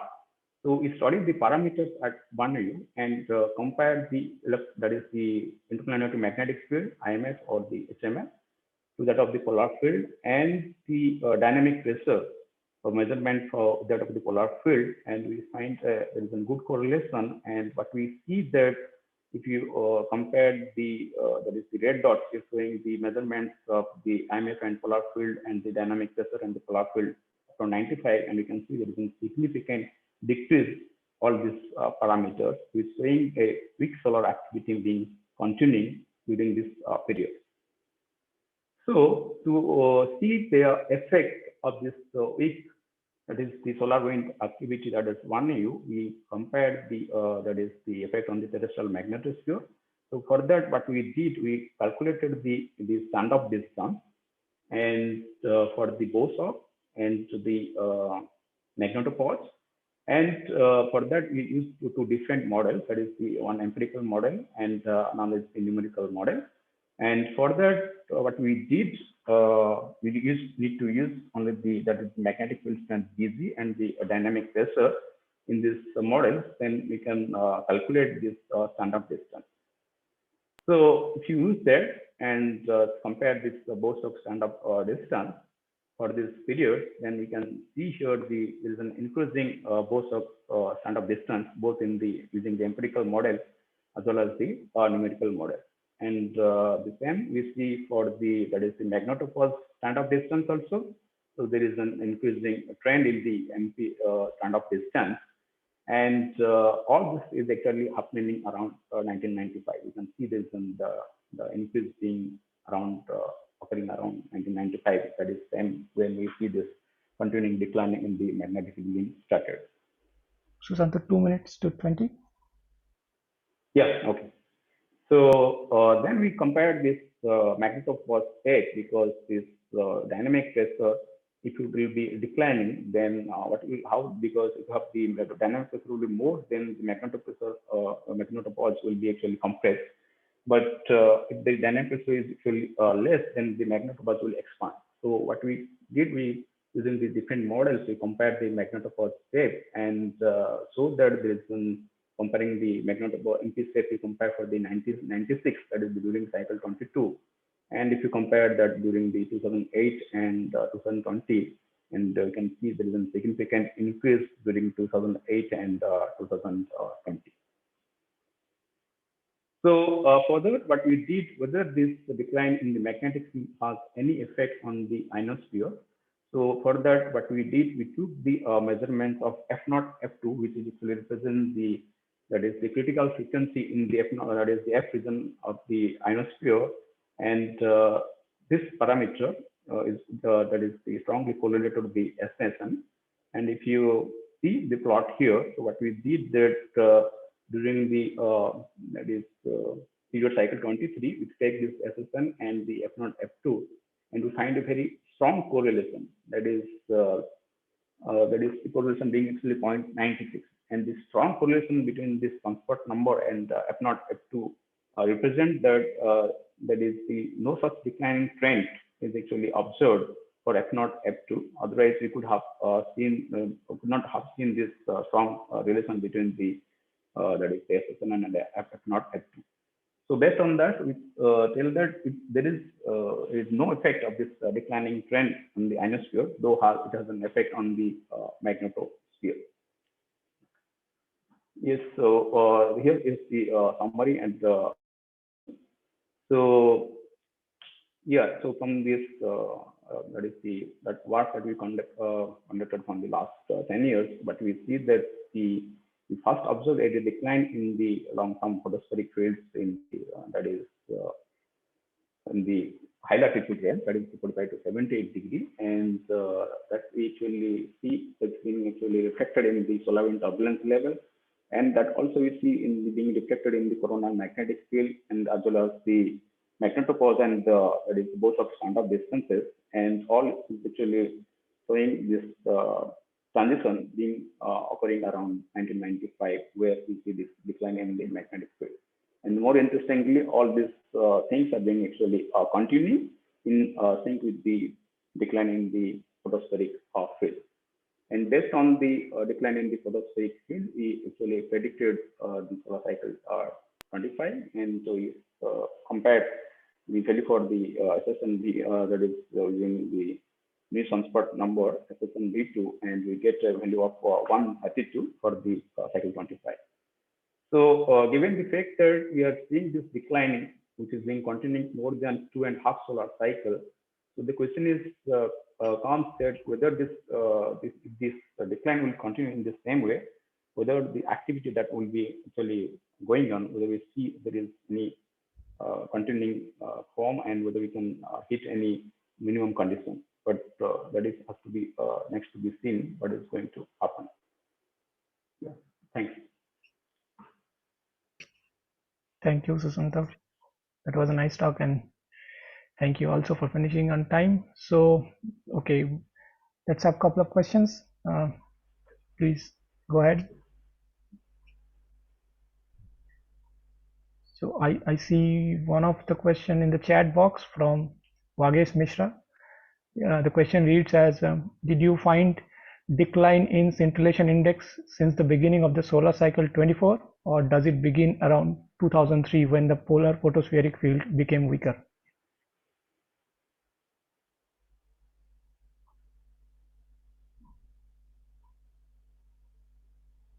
You can see here, this is that is the scintillation index.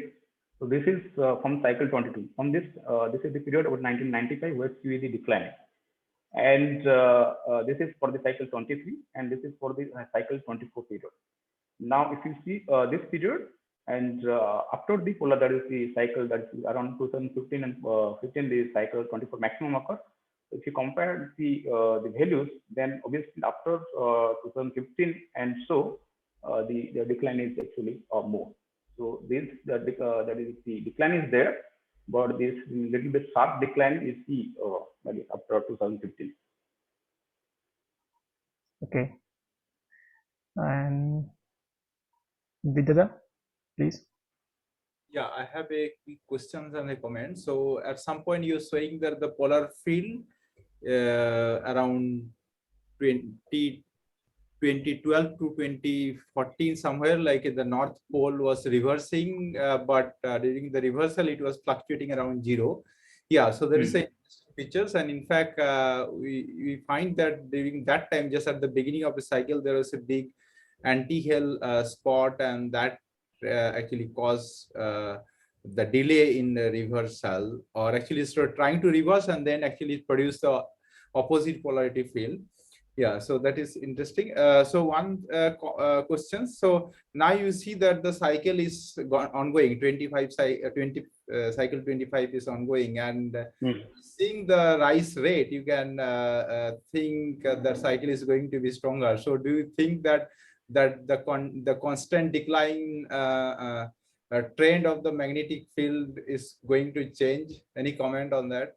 Or you're still thinking that the sun might be entering into grand minima like phase that you said at some point? Yes, so if you can see this slide particularly, you can see you updated this that up to the till now actually, whatever not up to 2022, and we can see this decline is still continuing. And though you are already entering into the new cycle, but that means the polar field strength is actually here actually more, and but rising the sine polar field strength, but still we see that is the on-site polar field strength being actually still actually decreasing. So we may, I cannot say actually, because if you see that period of in this that is during cycle 24, there is in 2 instances where you see the start of the cycle at the start of the cycle 24 we see an announcement, and just after the cycle that is the solar cycle 24 maximum we see an announcement.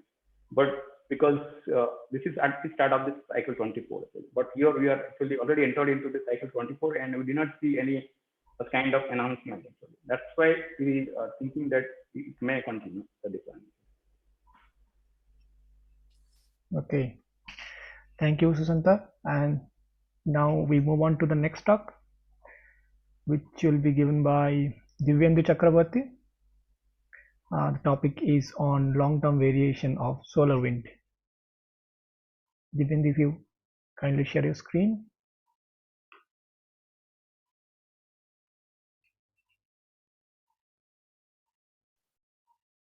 I think you are mute. Divyendu, you are mute. Okay.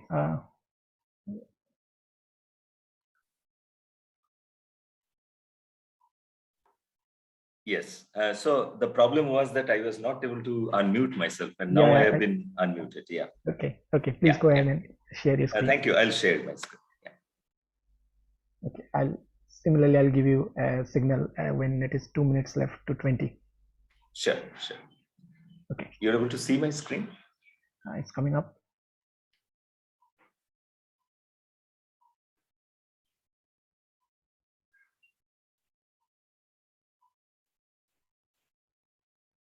I don't see it yet.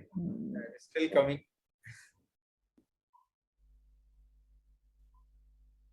So shall I unshare and share it again? Probably yes. That may help. Okay. Oh, it's frozen. I don't know.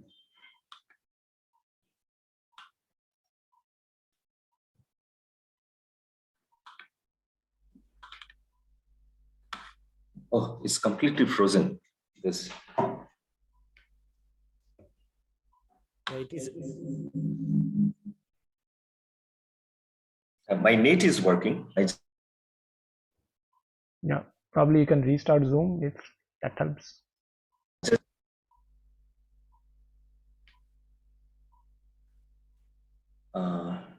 Sudeep, my net is working, but I don't know it's frozen. Yes, yeah, we can hear you clearly, but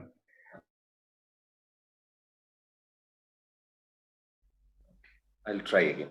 Yeah.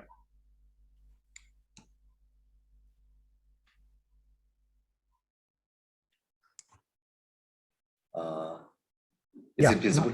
Now it's it visible, is. right? Okay. It's all right. Yes, please go ahead. Yeah. Thank you. Okay.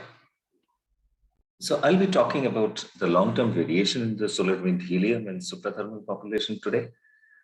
And before I start that, just a second. Yeah. So the particles in the interplanetary medium, they can be broadly classified into 3 regimes. And these regimes are, one is the solar wind particles, which can be categorized into the bimodal velocity distribution so that it can be classified into slow and fast solar wind particles, and that in terms of energy, it extends up to 3 kV or so. And then from around 3 kV onwards or 4 kV onwards, you see the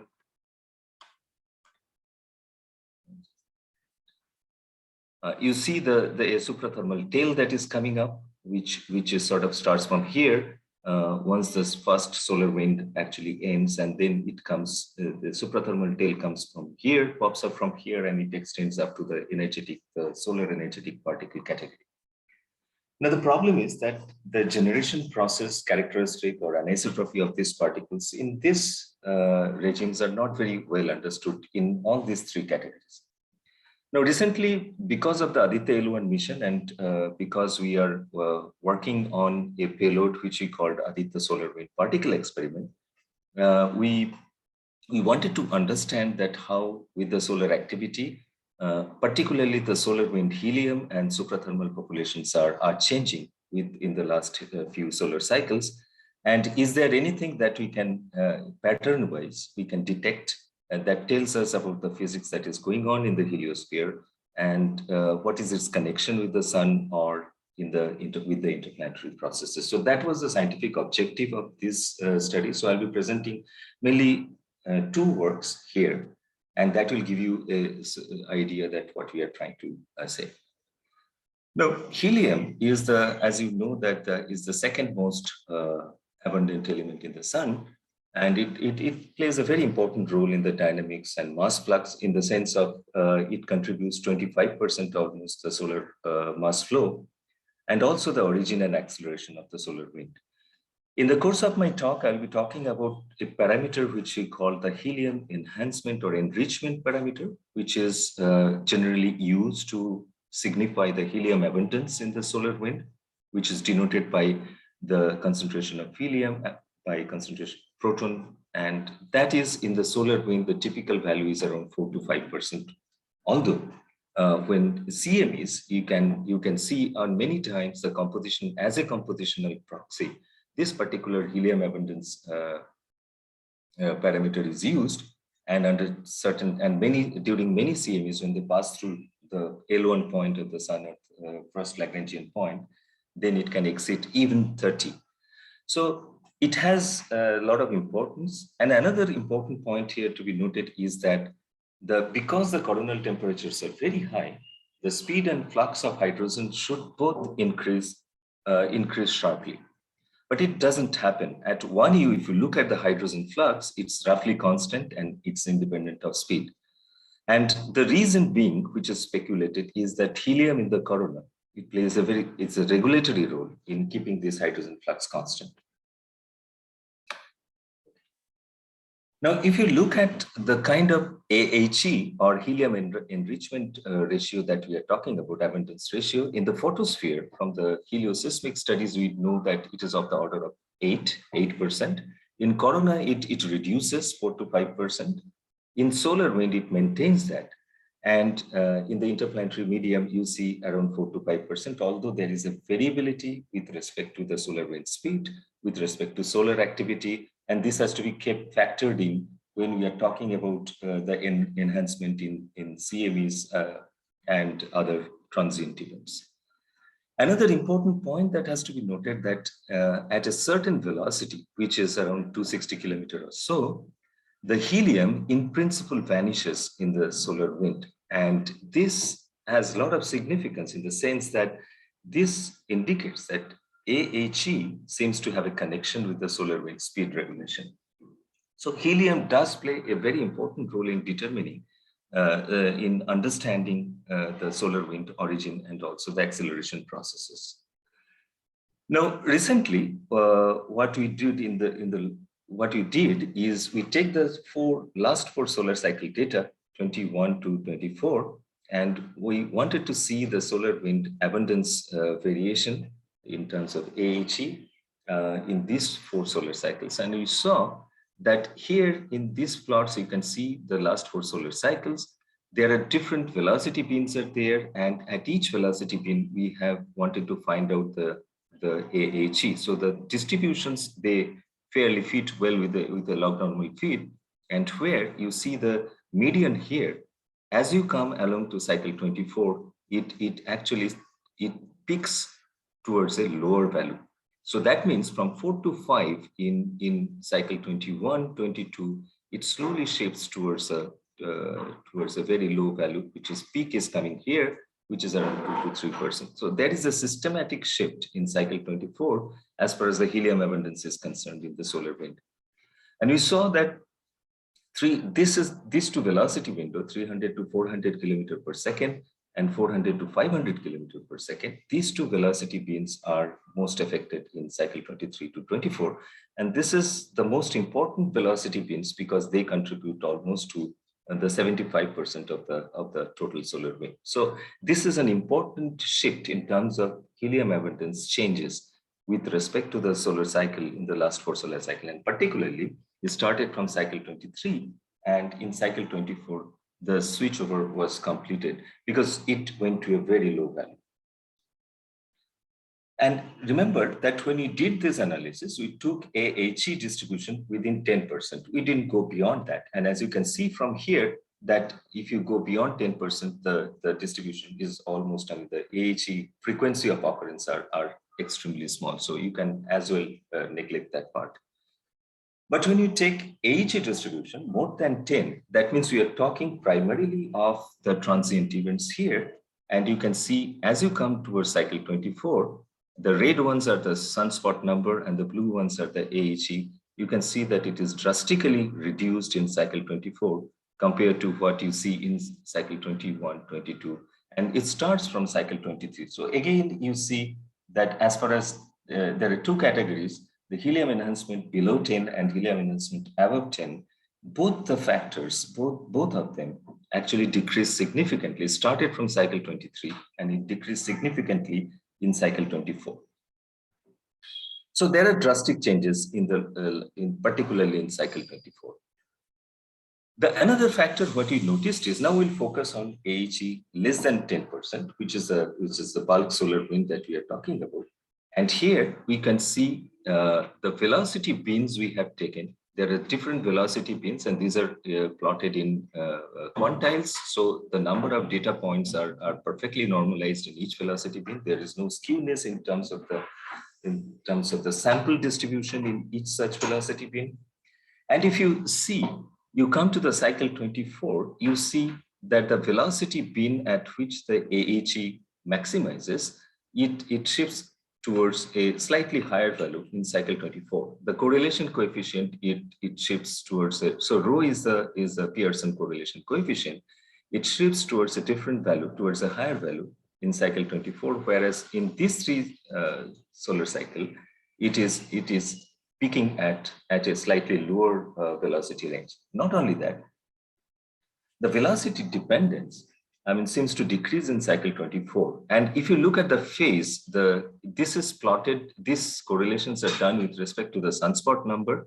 And if you see in cycle 24, there is hardly any phase lag with the sunspot number. So as we are coming towards the cycle 24, there is something in terms of helium abundance, something is happening, which is distinctively different from the last solar cycles, 3 solar cycles, and it starts from cycle 23.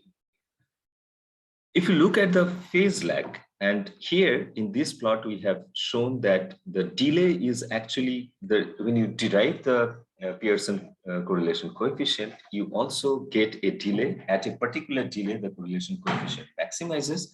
And if you delays are plotted here in the black curve, and you plot a linear fit, and which is the first order fit that you fitted here. And if you see the slope of this curve, it actually gets flatter in cycle 24, and it actually reduces gradually. It becomes flatter in cycle 24, which indicates that the velocity dependence of AHE delay becomes much less sensitive to velocity in cycle 24. So something is happening in the sun, the way the helium is getting processed in the solar wind. Now, in order to do a thorough sensitivity test, in order to understand that whether it is true, if we take the limit, here we have taken the limit to 10%, and how sensitive it is to the choice of the limit that we are taking in terms of the helium abundance. We also tested the sensitivity of this whole calculation for right from 4% to 10%. And we saw that there is a consistency in cycle 24, regardless of the AHE limit that you take, it's much less. The slope is much less at all the limiting values. So the slope remains low regardless of AHE limits in cycle 24. That actually confirms that there is genuinely a change that has happened in cycle 24, which started from cycle 23 in terms of the helium abundance in the solar wind. Okay. So then there are 3-4 processes that actually controls the helium abundance in the corona. For example, the first ionization potential effect, the gravitational settling, and the time constant of these processes are very different. So which one will dominate at what point of time, that also depends on how the magnetic fields are changing there. And there are Coulomb drag and also the wave particle interaction. But interestingly, all these processes are very critically dependent on the coronal magnetic field topology and dynamics. And so our investigation suggests that the coronal magnetic field, the large-scale coronal magnetic field topology, that went through systematic and significant changes starting from cycle 23. And perhaps this altered magnetic field configuration affected the way helium got processed, and it eventually affected the helium abundance in the solar wind.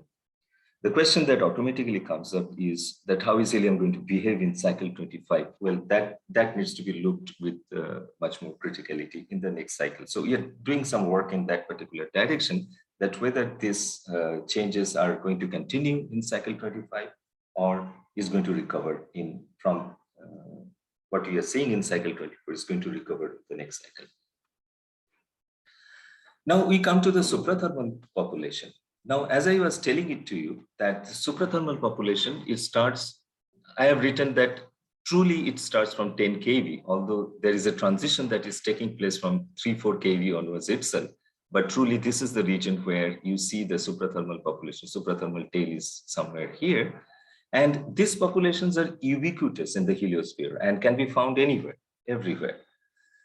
This is non-thermal and it don't follow Maxwellian distribution, and it follows actually the kappa distribution. And if you plot the energy versus the differential flux, it will follow a spectral index of 1.5 grossly. And if you plot the velocity versus phase-space density, it will follow a spectral slope of -5. Both are one and the same. It's an equivalent description. It depends on which convention you are using. And although it's a very gross representation to say, a gross statement, it's a very oversimplistic statement that it remains 1.5, and many people talk about the universal spectral index of suprathermal, but we do see in recent times many works are coming up, including our work, that shows that this changes significantly under different conditions, even under quiet condition. And I'll come to that point slightly later. And why this is important is that these suprathermal populations, they act as seed population for ACPs, because ACP, when it gets accelerated, it requires a shock accelerated ACPs. It requires the injection energy to be satisfied so that it gets into the game of acceleration. And that is where the importance of suprathermal population comes into picture. Okay. Now, there are various theories, and this is a very gray area in terms of how suprathermal particles are generated. And there is no consistent theory which explains all the characteristic features of suprathermal population with the solar wind. And there are theories which says that local compression in the heliosphere that produces this. And one of such events is actually at the time of CIR, when there is between the forward and reverse shock, there are compression regions that can generate suprathermal particles. And then remnant particles from the previous energetic events like CMEs or flares or CIRs, they leave particles in the heliosphere that eventually gets accelerated once again and gives rise to the suprathermal population. And the reverse scenario is that the energetic particles that get generated, for example, ACPs, that eventually slows down in the heliosphere and turns into and gets into the suprathermal regime. Nothing is confirmed in this in terms of, because people, there is no confirmative signature that says that only one process is operational. So all the processes at different conditions, they satisfy different properties of suprathermal population in the heliosphere. It does follow solar cycle variation. There are some indications in that it follows solar cycle variation. In this plot, you can see that carbon by oxygen ratio is actually anti-correlated. You see solar cycle 23 solar max is here, and solar max of solar cycle 24 is here, and this is the deep solar minimum of cycle 23-24, that transition region. And you see that C by O ratio is anti-correlated to the sunspot number here. Whereas the iron by oxygen or 3He by 4He, it shows good correlation. Whether correlated or anti-correlated, it does indicate that there is some connection with the solar activity here. Now, during solar maxima, the postulate that has come by over a period of time is that the iron by oxygen ratio, it actually resembles the composition of gradual ACPs, and during minima, it is all CIR related particles.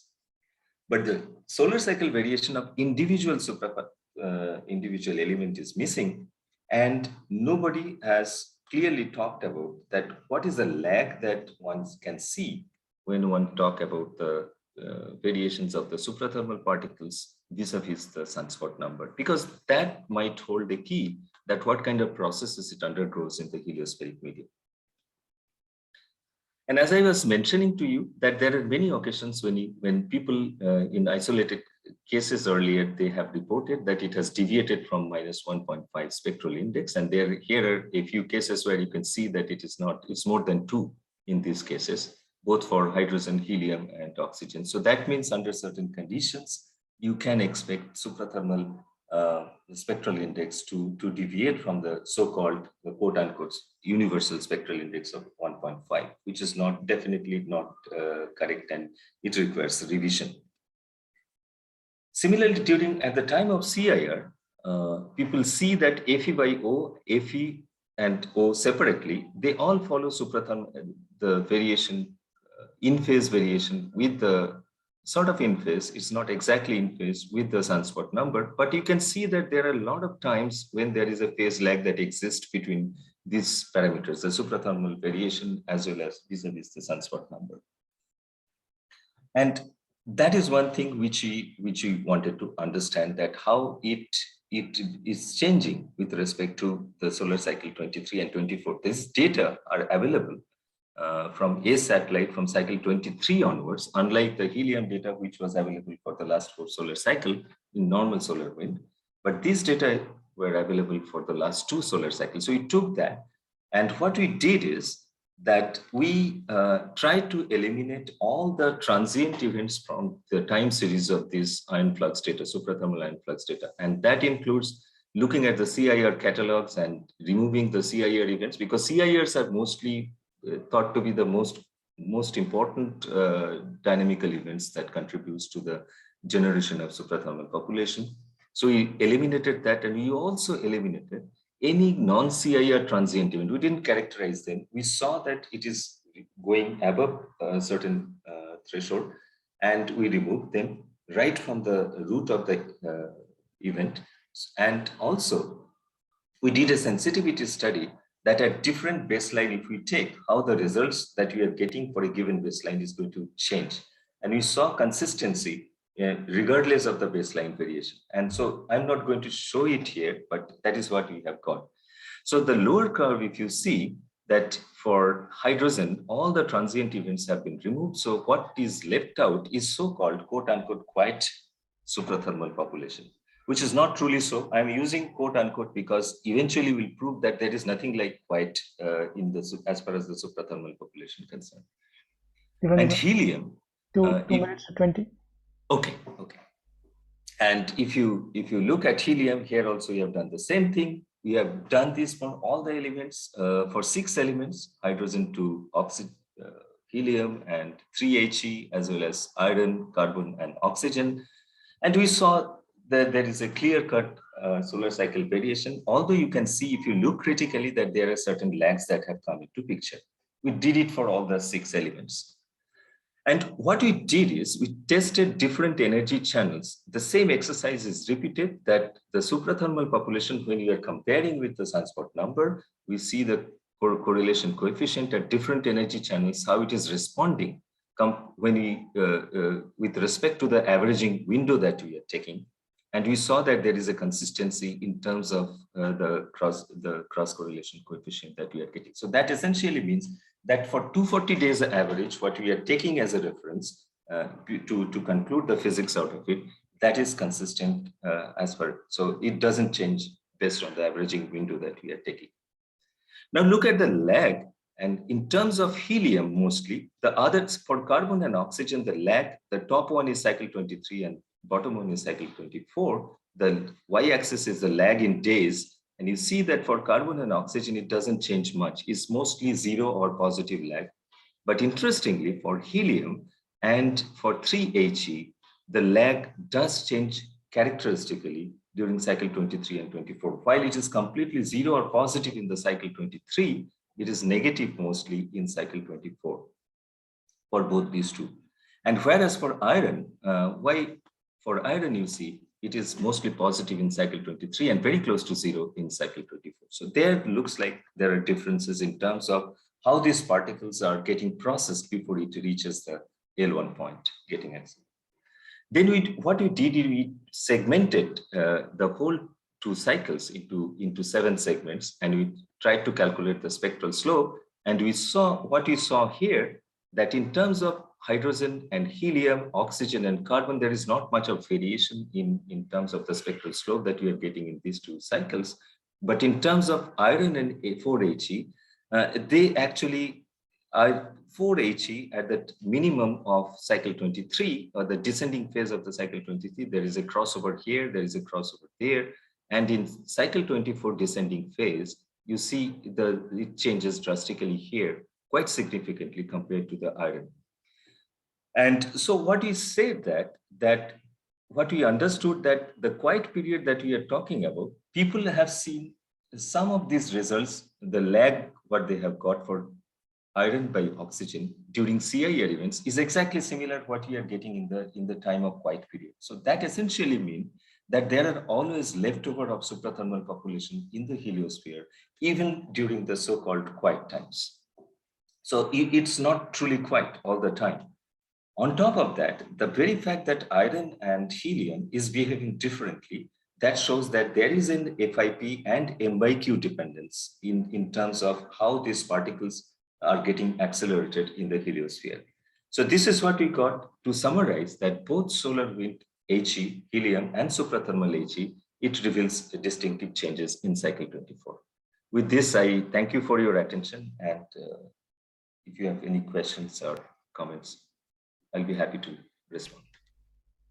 Thank you. That was a nice talk. So we can have quick questions. Anyone from on-site? I don't see any raised hands. There is a chat. Okay. Chat box. Right. So, yeah, Vagesh Mishra asked a question. It reads as, is this change in helium abundance at 1U is primarily due to change in the non-ICME solar wind speed, or is it due to a decrease in ICME mass flux in solar cycle 24? Well, it's a good question. I mean, what we did is what I didn't talk about, and what at a later point of time Yogesh will talk about today, about the helium variation during ICME events, to what kind of processes that may be responsible for helium abundance in ICMEs. He will talk about that. And here I focused mainly on, I didn't distinguish between the ICMEs. What we did is we took AHE and divided into 2 limits. One is below 10 and it is beyond 10. Now, in terms of below 10 events, there will be some contamination of ICME events, because not all ICMEs will show helium enhancement at 1 AU. Okay, so there will be some. So that contamination will be there, but it will be primarily over the weighting factor, if you see, it will be primarily by quiet solar wind, not by ICM. So it's because we have taken mostly AHE less than 10%. This event, mostly it is less than 10%. So there can be contribution from ICM for 1 or 2 events, but yes, that's it. I mean, it is not that way. So in the later part of this today's session, Yogesh will talk about that what we actually see during ICMs, and because it's important during ICMs, as a compositional proxy, helium enhancements are used. So it's very important to understand that what kind of processes that give rise to this enhancement, and there is not much of clarity on this so far. Yeah. Okay. So then, I think we need to move on. Thank you for the presentation, and then this concludes our pre-lunch portion of this section. And I thank all the speakers who have given excellent presentations till now. And so we reconvene after lunch. Vidya, can you give us a hint in time? Speaker, and thank you, Sudeep, for chairing this session. So we'll meet at 2:10.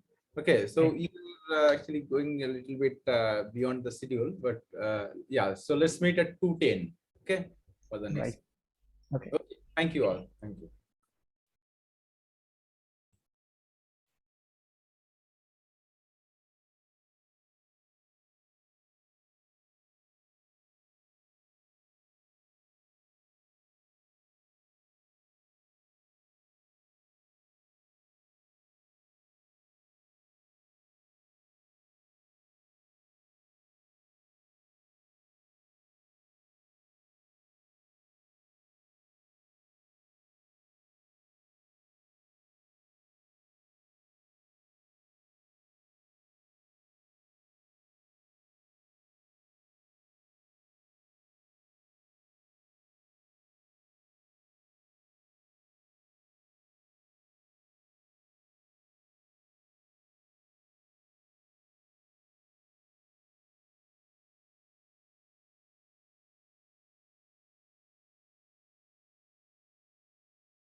Hi, Vibhuti. Can't hear you. Okay, now can you hear me? Yes. Okay. So I think Vagish. Are you starting now? Yeah, Vagish Bhaiya is here. Okay. So we can start now. Okay, so Vagish Bhaiya, can you check, do you have permission to share your screen? Let me check. Yeah. Okay.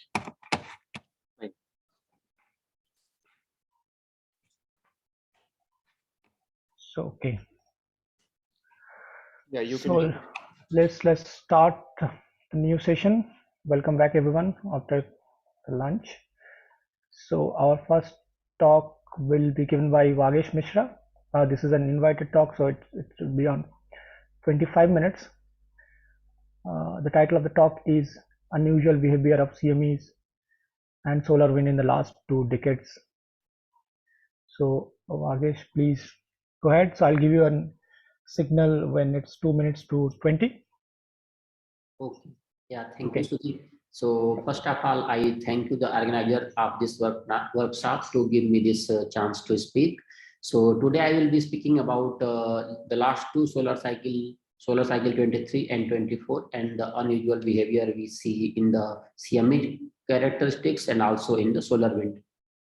So this is the outline of my talk, giving a brief introduction of the last 2 solar cycle and the 3 most important study which I have. I will touch is the mass loss from the sun via CME and solar wind, and then how the ICME expands in the heliosphere and how the properties are different in the last 2 decades, and then abundance and charge state of the solar wind.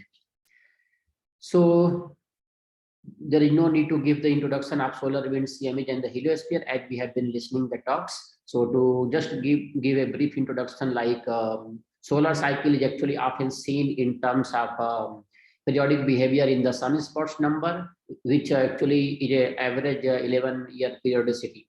So this is one of the most common proxy, the sunspot, by which we can see the solar cycle behavior. However, there can be other behavior as well. So if we see here the sunspot number in the last 2 solar cycle 23 and 24, what we see that cycle 24 has a sunspot number at least around 40% decrease than the preceding maximum of cycle 23. So this clearly says that cycle 24 is relatively weaker than the cycle 23. But also if we see the cycle 23 has a long extent, like minimum. It's like a very quiet minimum for a long time. So this clearly, so there are several studies in this direction to see how these 2 solar cycles are different. In fact, the solar cycle 24 weakness has been also given like confirmed by the evidences from the heliosismology, also on the magnetic field measurements on the sun photosphere, and also in the heliosphere. But what I am interested in, not to use this common proxy called sunspot number, because most of the activity, if we see, not only lie in the latitudinal range where the sunspots are located. In fact, some activity can be from the higher latitude as well. So I am trying to see in this talk how the CME rate changes over the last 2 solar cycles, whether it is correlated well with the sunspot number or there is any inconsistency. In fact, one can use the X-ray luminosity from the sun to also see how this parameter changes over the last 2 solar cycles. So the study in this direction started counting with the number of CMEs over the time. And what we clearly see, if we see the rate of CME occurrence from the sun, in solar cycle 24, we can see that rate of ICME has not decreased. In fact, if we see, it is slightly increased. And then if we count the number of ICME arriving at the Earth at 1 AU, then also we can see that although the ICME rate at 1 AU is somewhat decreased in the beginning of the cycle of 24, but if we compare at the 2 maxima of this 2 cycle, we see that the rate in cycle 24 also reaches as the ICME rate in cycle 23. So it means that there is some inconsistency, and the number of ICMEs are the CME is not consistent with sunspot number. And one interesting thing, if we see here in the CME rate, we can see that the CME rate seems to increase even much before than the cycle 24. So we can see here that starting from 2004, there is somewhat apparent increase in the CME rate. So studies in this direction started well back when the lot of studies has been done. And in fact, one argument given for the increased rate of CME. So in this study of Gopal Swami, what he shows that the number of halo CMEs in the last 2 solar cycles, and what he finds that even the rate of halo CME in cycle 24, which is supposed to be weaker, is actually higher. And then there is a recent study by Hess and Colino. They actually plotted the ICME number, RCME occurrence rate from the automated catalogs, and the study by Gopal Swami was the manual catalog. And if we see here, so the argument, we can clearly see that the automated catalog still have the higher rate of ICME in cycle 24. But the argument given was that there is a change in the LASCO cadence in 2010. And that cadence made actually, earlier it was LASCO used to take 60 images per day, but it was increased to 100 images per day in cycle 20 from 2010. And this study actually artificially lowered the cadence and then found that there is a consistency in the sunspot number and the CME rate. So what we see that there could be several inconsistency if we go by the manual catalog, which is observer dependent, that can underestimate or overestimate few CME, while the automated catalog is algorithm dependent, and that can also include few false CME, maybe due to coronal streamer or due to some remnant of preceding CME can be counted as another new CME. So there is an inconsistency. So there was a study, and all studies try to give various argument of the apparent increase of the CME rate in cycle 24. And the argument came that there is an increased rate of CME in cycle 24 because of the reduced heliospheric pressure, and CMEs are expanding faster, so their count rate is increasing, and that is very true for the halo CME.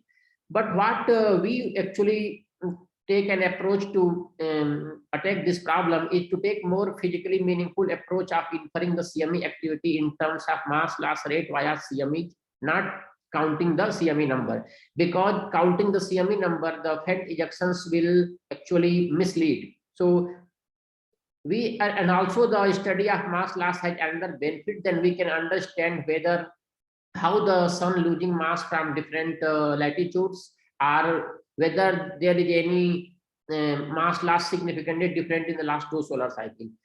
So to do this, we take the CME. First, we categorize the CME from different latitudes, like from -30 to 30, -60 to 60, and -90 to 90 degree latitudes. So these three groups of CME, and then we calculated their mass from the Thomson scattering and over an angular width we see in the LASCO images. And we plotted this mass loss due to CME in three groups, and what we find that if we see, as we take the higher latitudes, the inconsistency between the sunspot number and the mass loss rate via CME is somewhat decreased.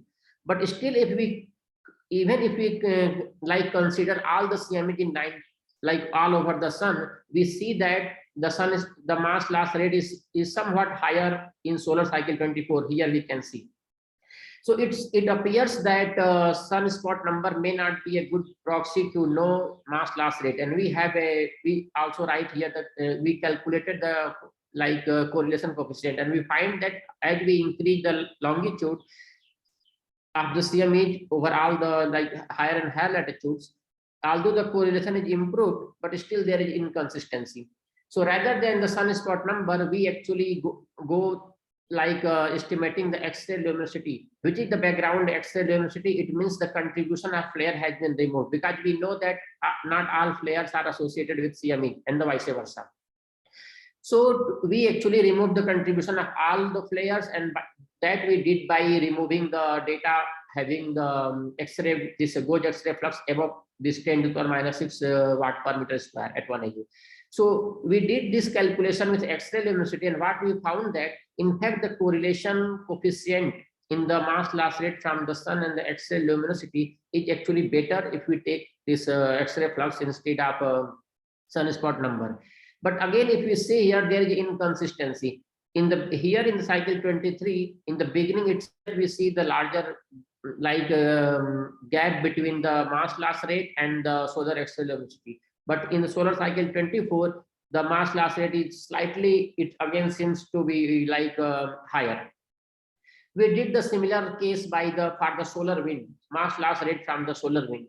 And if we when we plotted the mass loss rate from the wind, this is done by calculating the mass flux at 1 AU and considering that the sun is losing the, at least the mass flux from all over the sun is the same, because the that should be actually activity independent, because the contribution of wind mass flux via slow wind actually will be compensated by the high wind, because of this high, so like fast solar wind have high speed, but the density is less. So the mass flux should be balanced by both this slow and fast solar wind.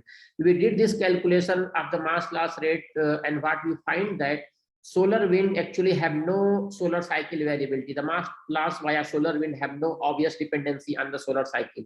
And if we see the order of magnitude, the mass loss from the solar wind actually one order of magnitude higher than the CME mass loss rate.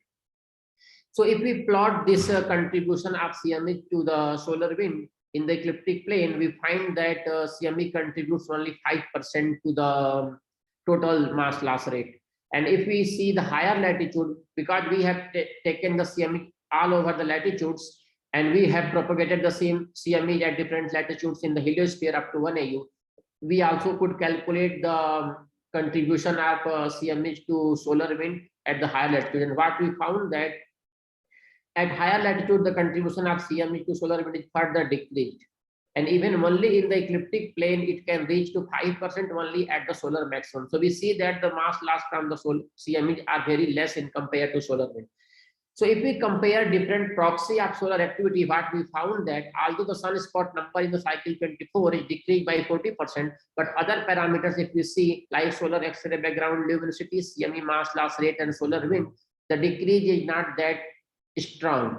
So it means that sunspot number shows us misleading, like it is actually suggesting very high, the weakening is very high in the cycle 24. Very strong weakening of the solar cycle 24. But if we take other proxy, the decrease in solar cycle 24 is not that strong.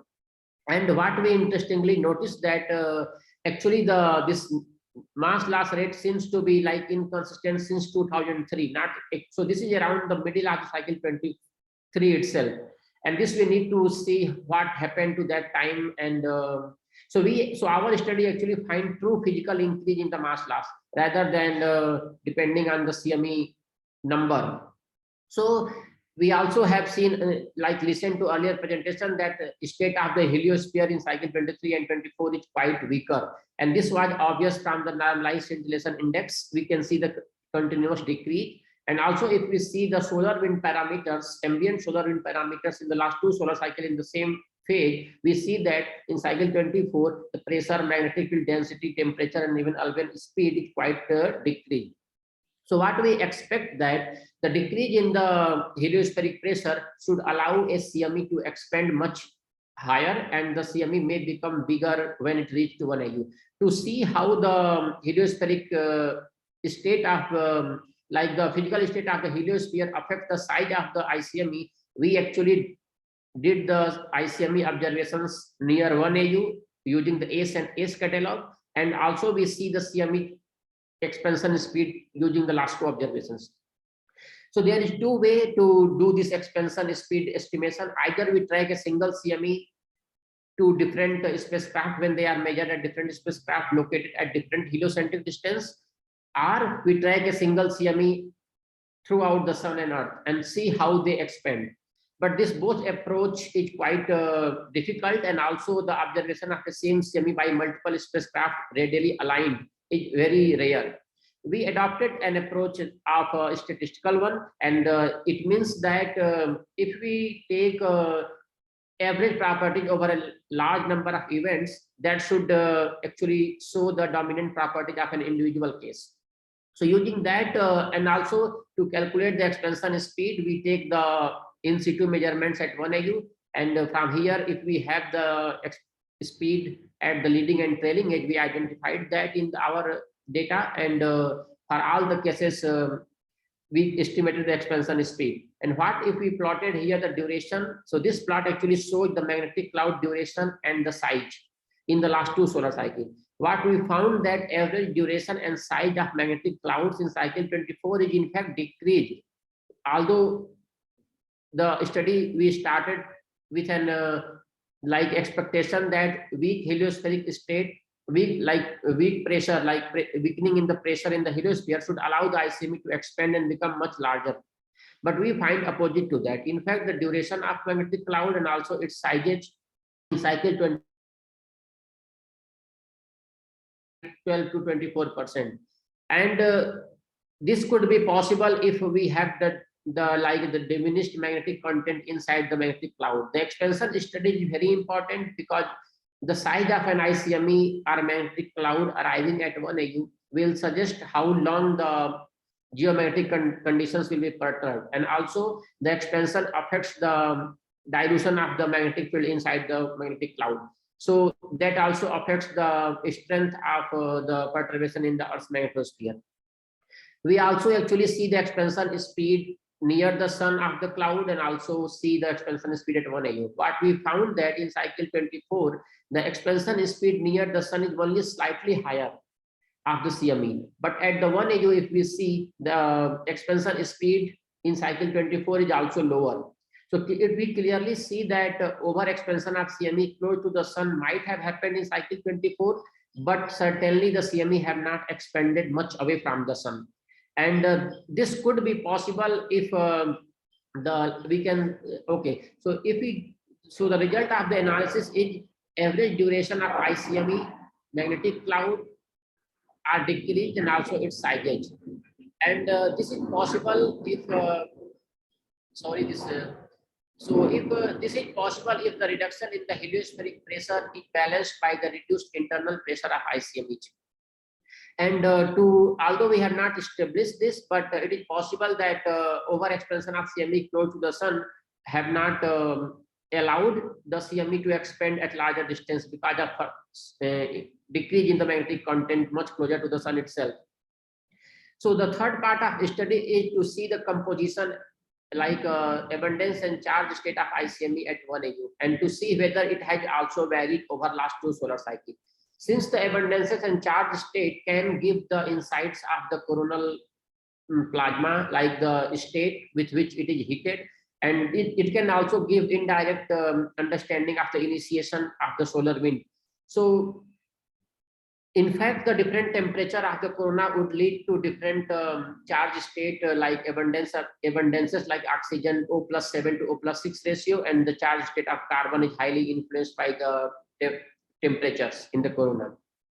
So we did this analysis, and what we found that if we see the left panel of this left figure, we see that the average charge state of iron in the solar wind is much decreased in the minimum of the cycle 23. And although it has recovered in cycle 24, but it has not fully recovered to the value which was in the preceding maximum. And if we see the charge state in the non-ICME solar wind, we can again see here that there is a much decrease. And this plot actually shows for the different speed. And we can see that the difference in these 2 solar cycles is much higher for the higher speed. So it appears that high speed wind is highly influenced in the last 2 solar cycles if we compare the maxima of the 2 cycles. We also did the abundance, the charge state ratio like O+7 to O+6 and in the CME in the solar wind. So if we see here, we again see that this is much change in the cycle 24. And we also see the Fe/O ratio, which is highly influenced due to the activity in the corona, solar activity. And if we see here again, there is a slight sudden increase actually in 2010. And this is not clear why, when the much of the activity is becoming lower, how this charge state composition like Fe/O ratios is increased. So if we can clearly see that the charge state ratio and abundances does not follow the solar cycle trend. And we need to differentiate which part is the contribution of slow solar wind, which is of the fast solar wind, and separately for the ICME also. So we did the 2 minutes to 20. Okay.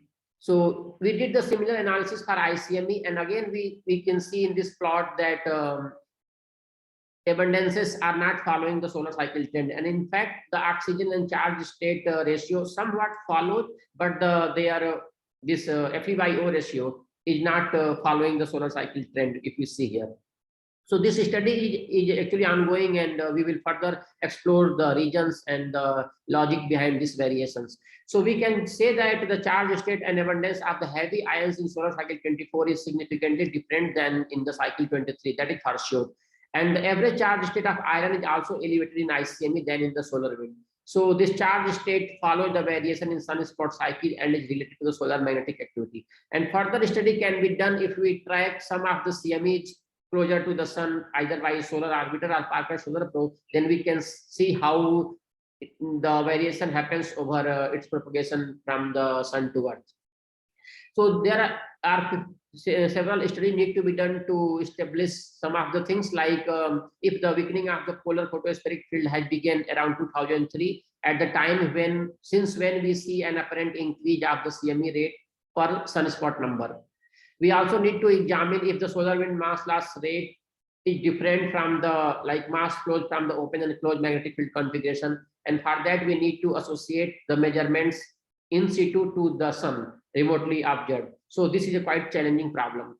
So we need to explore the role of ambient medium and density also to see whether they affect the size of the ICME, because it is possible that when the solar wind medium is much denser and highly magnetized, the CME flux can be eroded and the size can also be changed rather than the inherent change in the size at the initiation of the CME.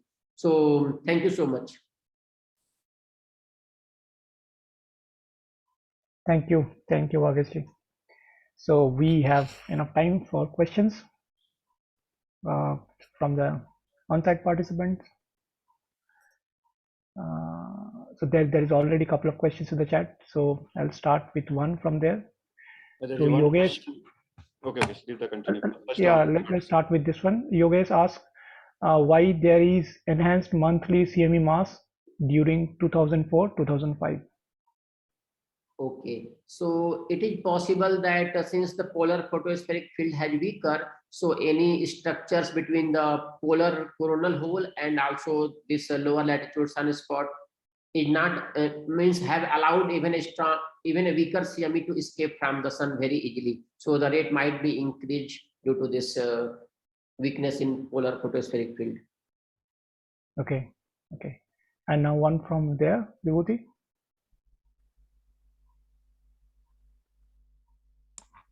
Vagish, can you hear me? Yeah. Oh, okay, very nice overview and nice work. I was just wondering that you find all your correlations with sunspot number. But I was just wondering, of course, sunspot number and sunspot area also show good correlation. But if you really talk about magnetic flux content and your also, relationship, you say that, some of the flux structures are probably compact and so on. Why don't you look at, either the area or the size of the active region or something? Because to me, that means more physical. Because sunspot numbers, as you know, the smaller sunspots probably behave differently than the big ones. And in terms of the CME and, all your stuff, its active region and the sizes of the sunspots make a big difference. So have you tried to look at the correlation studies with sunspot area? Because I saw everything is related to the sunspot number. Yeah, so actually this is a very good point, although we have not looked how it varies with the area, sunspot area, but it would be very interesting and I will try to see this. Yeah, thank you so much for this suggestion. I think it may, because particularly I saw some of your conclusions based on the magnetic flux content or even the size of the magnetic cloud, because they are all at the end of the linked with the active region size. And there maybe, big sunspots will really make a big difference. Yeah, so it's a very good point actually, but most of the changes in the CME rate is actually coming from the higher latitude, not from the sunspot region. So I wonder that the increased rate of CME from the higher latitude in cycle 24 is probably from the filament, disappearing filament. So that's absolutely right. So I mean that way I was saying, so you have to look at other proxies also, just not the sunspot number is giving you the complete picture. Yeah, I agree. Yeah, this is true. Yeah. Okay. I will look it too. Yeah. So, and then there is the, so we have time for another. So then this question in the chat from Soumitra Hazra, who asked, most observational studies indicate that mass loss is highly correlated with the solar cycle. However, your result says it is not so. So he's wondering why it's a difference.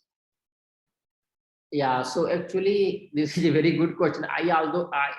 We also thought that it should be correlated, but with the sunspot number certainly it is not correlated. So probably there are enough active mass loss are the CME from the higher latitude, and we need to establish if the disappearing filaments from higher latitudes are higher in solar cycle 24. So if we establish that, it could give an answer that why we have no better correlation for the with sunspot number.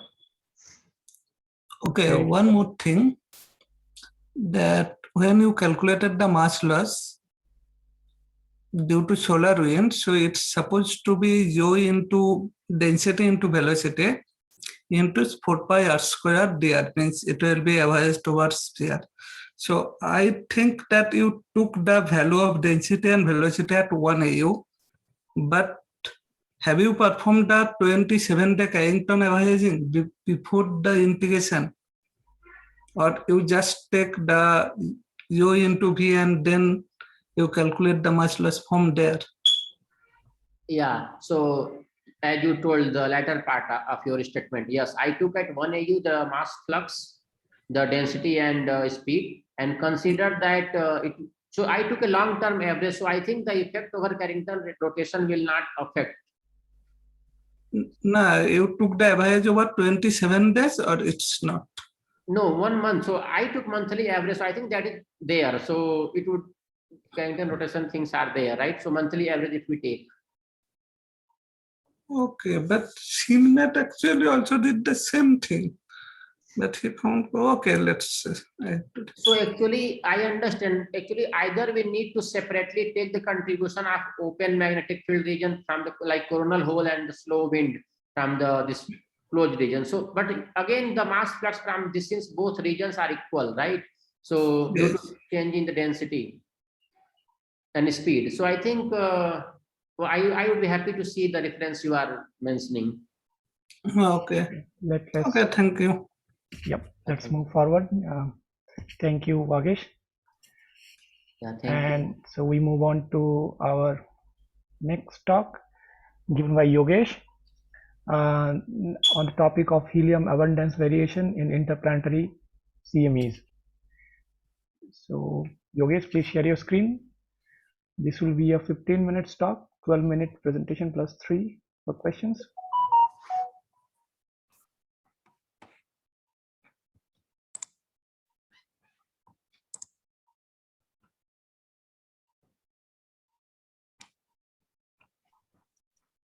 Yogesh. Okay, so he's muted. Let's. Now I see you unmuted.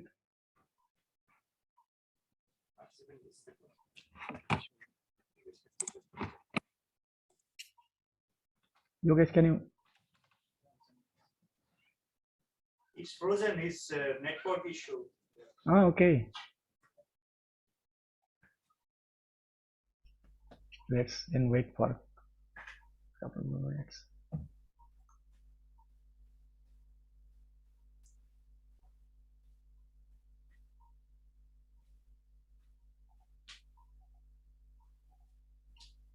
Yeah, he's trying to re-log in, I guess. Yeah, I see his name still on the list. That's gone. Okay, so he has logged out.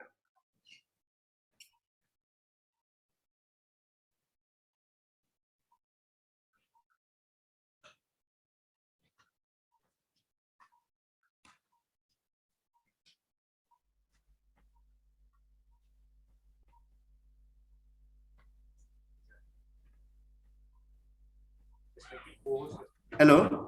Yes, yes, we can Am hear I you. able? Yes. Please, Sorry for share the your- inconvenience. Today, VRL internet is not working properly actually. No problem. Share your screen. Yeah. Okay, we So, see your screen. my slides are visible now? No. Only now it is coming up. Yes, please put them on presentation Okay. mode. Yeah. So they are visible now? Yes. And I will give you a hint at 10 minutes. We are 2 Okay. minutes before 10. Okay. Okay. Thank you. Yeah, please. First of all, I would like to thank organizers for giving me this opportunity, and I will talk about the helium abundance variation in ICMs during the last solar cycle 23 and 24. And to start with, I have shown here the photospheric composition, and these composition are with respect to the hydrogen. And here the helium is 8% in the solar wind, and other elements are much less in comparison to helium. So throughout my presentation, I will be presenting helium abundance as the number of alpha particle by number of proton particle into 100, and this will be represented by AHE, and this AHE is 8% in photosphere, and this remains 4 to 5% in corona, and this AHE varies from 2 to 5% in solar wind, and this AHE can go up to 30% in ICMEs. If now we consider the mass flux of helium in solar wind, then it can go to 25% of the mass. Now there are a few basic thing about the AHE, that AHE follows solar cycle, and this AHE value is velocity dependent, and helium abundance is often enhanced during the ICME. So as I stated earlier, that this AHE abundance is 8% in photosphere, but it can go up to 30%. So now to understand this, we can use other proxies of ICME, which Vagesh Bhaiya has discussed earlier.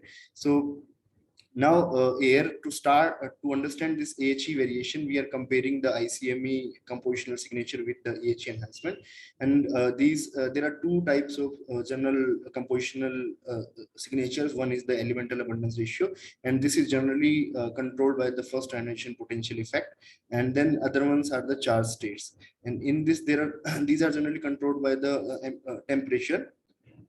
And there are two types of charge state composition. One is the average charge state, and another one is the number density ratio of different charges. So to start with, we have used the ACE Swiss instrument onboard ACE satellite, and the data from 4th Feb 1998 to 21st August 2011 for various elements is available. And on 22nd August 2011, this Swiss instrument entered into a different hardware degradation because of the radiation induced defect. So here we are using the Richardson and Kane catalog, and this catalog is divided into three categories. First one is the magnetic cloud, second one is the partial magnetic cloud, and third one is the ejecta. Here we are comparing the magnetic cloud, partial magnetic cloud, ejecta, and ambient solar wind. And now to start with that, how this AHE varies in solar cycle, as I stated earlier, that this AHE for solar wind follows the solar cycle. But in case of ICME, here we have in this figure, upper panel, we have used only ICME averaged AHE. This background is showing the ICME averaged AHE, and this right y-axis shows the sunspot number, and we can see that this is following the solar cycle. So ICME averaged AHE also shows the solar cycle variation. This highlighted part is for the 1 year. And as I and in lower panel, that there is a correlation between the sunspot number and AHE for the only duration of the ICME. And we found a good correlation, that is 0.63 for the ICME. So like solar wind dependence is also there, and the ICME average AHE also shows the solar cycle variation. So there may be the effect of solar wind AHE on the ICME AHE. Now to start with that, coming back to the comparison, as I have discussed, there are three types of signatures. First one is the FIP anomalies, which are the different ratio of different elements with respect to oxygen, and then second one is the charge states, and third charge state ratios, and third one is the charge state. So now here in this table, we can see that there are first above are the FIP element ratio, and the middle are the average charge state, and last one are the charge state ratios. And we can see that in each case, this carbon do not show any kind of correlation coefficient with the AHE enhancement. And second point is that this ambient solar wind is also not showing any kind of correlation coefficient with the AHE. And in case of this FIP elemental ratios, this correlation coefficient in the ejecta is lesser as compared to this MC part, and there is enhanced correlation coefficient between the charge state and the AHE in case of this average charge state. And here we can see that this CC represents the linear correlation coefficient, and SPCC represents the Spearman correlation coefficient. We can see that in multiple cases, this Spearman correlation coefficient is higher as compared to the simple linear correlation coefficient. So this suggests that there may be inclusion of other processes, or there may be a complex relationship between these type of signatures. Now, to show that if some proxies are are controlled by the single process, then what will happen? Like here in this figure, we have compared the iron by oxygen and magnesium by oxygen, silicon by oxygen, neon by oxygen. And this magnesium, silicon, and the iron are the low FIP elements. Their FIP value is 7.65, 8.2, and 7.9. So here we can see that in case of MC, this correlation coefficient is very high. So these low FIP elements shows very good correlation coefficient, and this may be because of the underlying same process, which is the FIP bias or FIP effect. So now,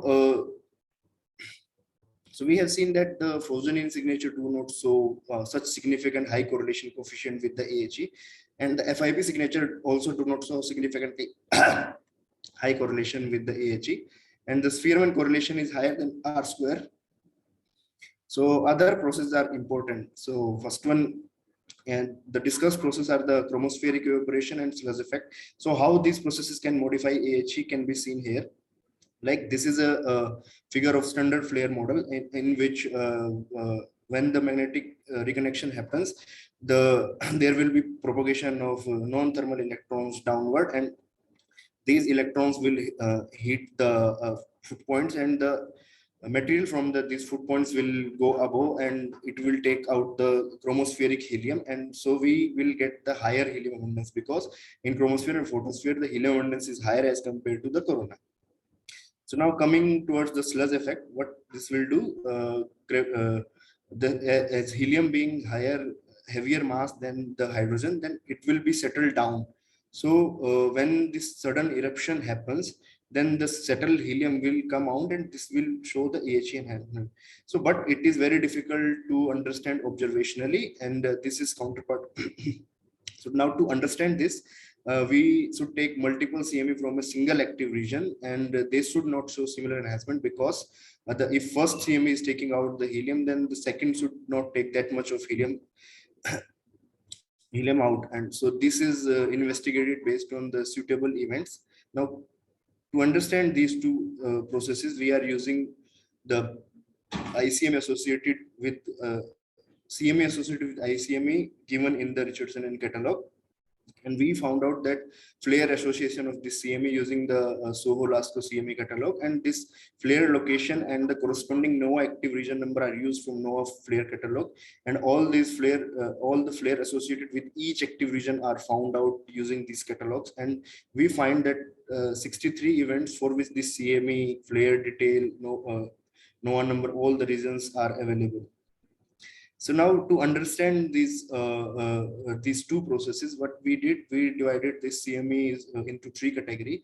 So like first category, what we did, this blue color is for this CME eruption time, and this fluctuation as the flux, solar X-ray flux, and this green line, dashed line, are the solar flare eruption time. So in these two categories, what we have done, that in first class we have choose that there is only single flare before the this ICM eruption from the same active region, and in second class there may be more than one flares in from the same active regions, and in this right side plots we have shown the AHE variation for that associated ICME duration. So these two classes are used to understand the chromospheric effect of chromospheric evaporation, and this is the third class in which we have took the multiple CME eruption from single active region. Like in this case, these two blue lines shows the two ICMEs, and these two suitable events are chosen on the basis that the gravitational settling time for helium is 1.5 days. So for first case, we have chosen when the CME eruption time is less than 1.5 day. And for second, we have chosen the this CME eruption time is higher than 1.5 days. So here in this figure, we can see that first one shows the higher AHE value and second one shows the lower AHE value. So this suggests that gravitation, this AHE is not settled gravitationally. And now this in second class, this they are having more than 1.5 days difference. So the AHE value can be like in this case, this second case is showing the higher AHE values. So now coming towards back towards the flare and CME relation, that our class second, which is having multiple flare before the ICME onset, shows the higher AHE enhancement, and class one, which is showing single flare before the ICME onset, shows the lesser percentage of enhancement. So we can say that if there are more number of flare before the CME from a same active region, then there are chances of AHE enhancement are higher. And if we consider the flare classes, then the AHE enhancement is higher in the X class flares, and it is decreasing with the flare classes. So it says that if stronger the flare, then higher the chances of AHE enhancement. So we can say that chromospheric evaporation and sludge effect both contribute to AHE enhancement. So coming towards the summary, that the background condition, FIP effect, coronal temperature contribute in certain degree towards the AHE enhancement in ICME, and this is it is the chromospheric evaporation which modulates the helium enhancement and which is assisted by the gravitational settling, and that is enhancing the AHE in ICME, and which shows that the intensity and timing of the preceding flare are important in enhancing the AHE, and but there are a small subset of ICME which do not show any kind of enhancement at all, and these ICME needed to be further investigation. So thank you. Thank you, Yogesh. Perfectly on time. So we have lots of time for questions. Please raise your hand. There, Vibhuti, if you see someone. Okay. So we already have a question from the chat. Okay. Vagesh Mishra says that, he says, very nice study, Yogesh. Since ICME is observed at 1 AU in the ecliptic plane, may be dependent on the solar cycle variations in the ICME or solar wind latitude at the sun. Do you take this into account for your interpretation? No, we haven't taken this. We only took the hello CMEs actually. ICMEs which are like hello.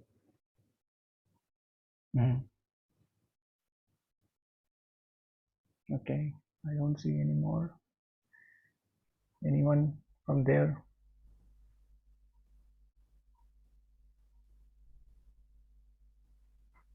Okay, so if not, then thank you, Yogesh. We move on to the next talk. Thank you. The next talk is given by Soumitra Hazra, and this will be on variation of solar wind properties over an 11-year solar cycle. Soumitra, if you can share your screen. Okay. We see a big black box at the middle of the screen. This is probably a chat window or something. Now it's gone. Okay, yeah, please put it on.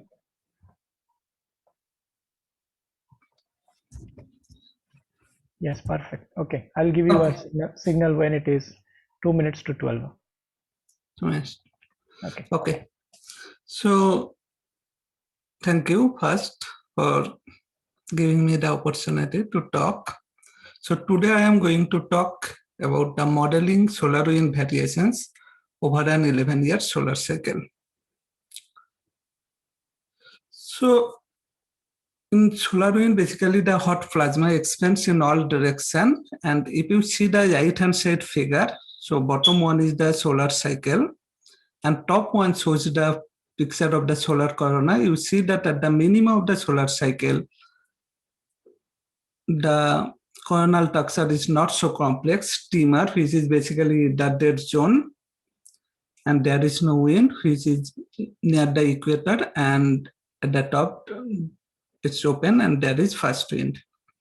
And in case at the maximum of the solar cycle, you see that tremors are distributed across all latitudes, so coronal structure is highly complex. And second observation is solar wind generally observed in two modes. Fast wind, where speed can be up to 800 to 900 kilometers per second, and one is slow wind. That speed is less than 400 kilometers per second, which is basically observed at the boundary of open field regime and the closed field regime near the boundary. So it suggests that there is a strong link between the wind properties and the solar cycle. And another interesting property is that fast wind is observed in the open field line regime, which is generally cool, and slow dense wind from the hot regime. So this is from observation. One plotted the solar wind speed with the surface temperature. You see that wind speed actually decreases with temperature, and then there is a gap. Here, this dashed line, that actually suggests that it's clear bimodal, that either it's fast wind and slow wind. So basically, wind speed decreases with the coronal base temperature. So to explain the solar wind, first Parker predicted the supersonic solar wind because it was observationally discovered. And his model is based on some assumption that first it is spherically symmetric, no rotation and steady state. And he used the hot coronal temperature 10⁶ Kelvin as a inner boundary condition. So the wind is heated via conduction, and basically the pressure gradient actually accelerates the solar wind. And okay, if you go to very low corona, that both pressure gradient and gravity will dominate. But if you go just outwards, mostly the pressure gradient will take over and it will accelerate the plasma. And if you see this plot here, which is heliocentric distance with the solar wind speed, you will find that if you increase the temperature, the coronal speed will increase. However, with the coronal temperature is around 10⁶ Kelvin, so with this 10⁶ Kelvin, speed is around 400 kilometers per second, whereas observation suggests that it go up to 800 to 900 kilometers per second. So basically, Parker's model cannot explain the fast wind speed, and also his model cannot solve the coronal heating problem. So the dominant energy flux in the solar wind near the surface is not basically the heat flux, it is something else. So question is, which mechanism hits the solar corona and also powers the outflow? So to solve this issue, the idea is that there is some additional mechanism. This basically comes from the Alfvén wave turbulence, and it actually powers the outflow. So Alfvén wave is basically generated due to random shaking of field line foot points at the solar surface, and when they go outwards, as there is radial variation, so sometimes waves are partially reflected. So there is now a outward propagating wave and a reflected inward propagating wave, and these two will collide and will generate the turbulence. And because of that, there will be a cascading of wave energy from longer to shorter wavelength, which will hit the plasma, and that will increase the pressure gradient and eventually activating the solar wind. So for that purpose, again, we solve the MHD equations with an initial Parker wind profile to model the solar wind. However, now we have the some source term, which is basically extra source term is due to Alfvén wave, which is in the energy equation, and also in the pressure term, there is some extra term. And we have all the term like heating, which is basically takes care of the transition region, thermal conduction, and this term actually considers both collisional plasma and collisionless plasma description, and the radiative cooling. So here we saw, I don't want to explain this in more detail, but this is two equations to describe the propagating counter Alfvén wave and the counter propagating Alfvén wave in terms of LSR variable. And here is the G plus is the basically the transverse velocity, and this is the expression, and here is the reflection coefficient in the QW term. So question is how much reflection is there? So that's why we follow some suggestions from Sondon, but that is still an open question that how much reflection is there, but our model is only the reflection driven. So now I am going to explain my results. So what we did, when our model is ready, we calculated the different parameters like mass loss, angular momentum loss, average Alfvén radius, and open flux. So we know that main sequence starts spin down as means carries away the angular momentum from the star.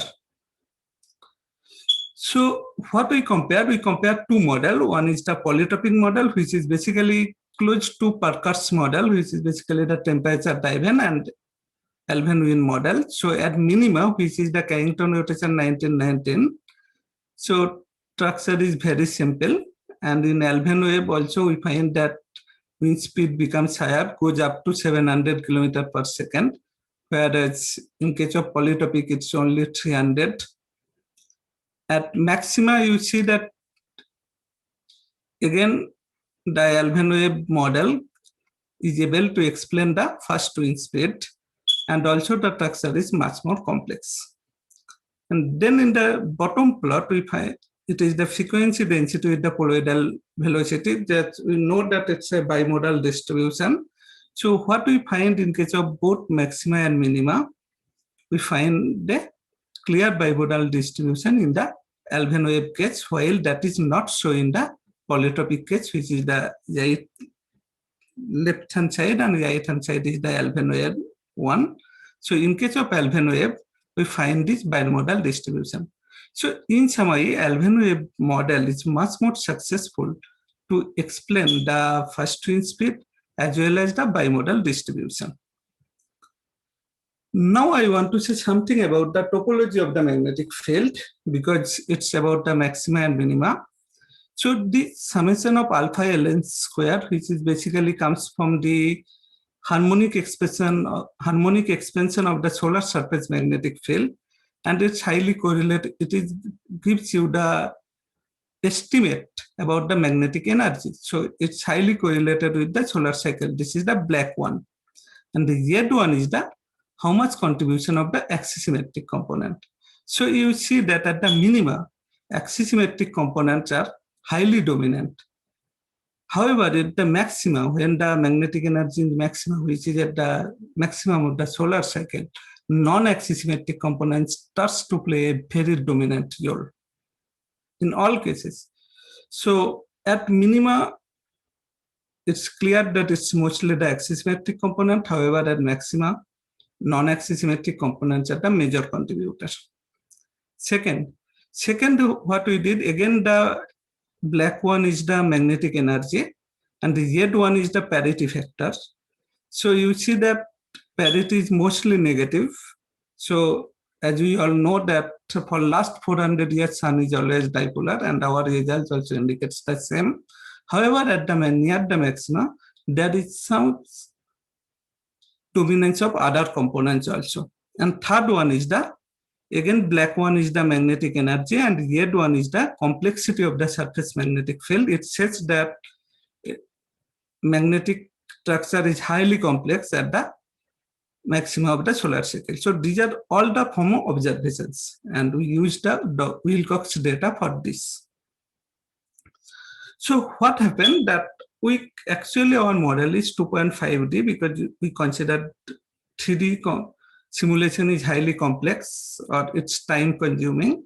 But what we did, we compared the 2.5D result with the 3D result, and we found that if we consider the both axisymmetric and non-axisymmetric component in some way in 2.5D model, it will give you the almost similar mass loss and physical quantities what one can obtain from the 3D model.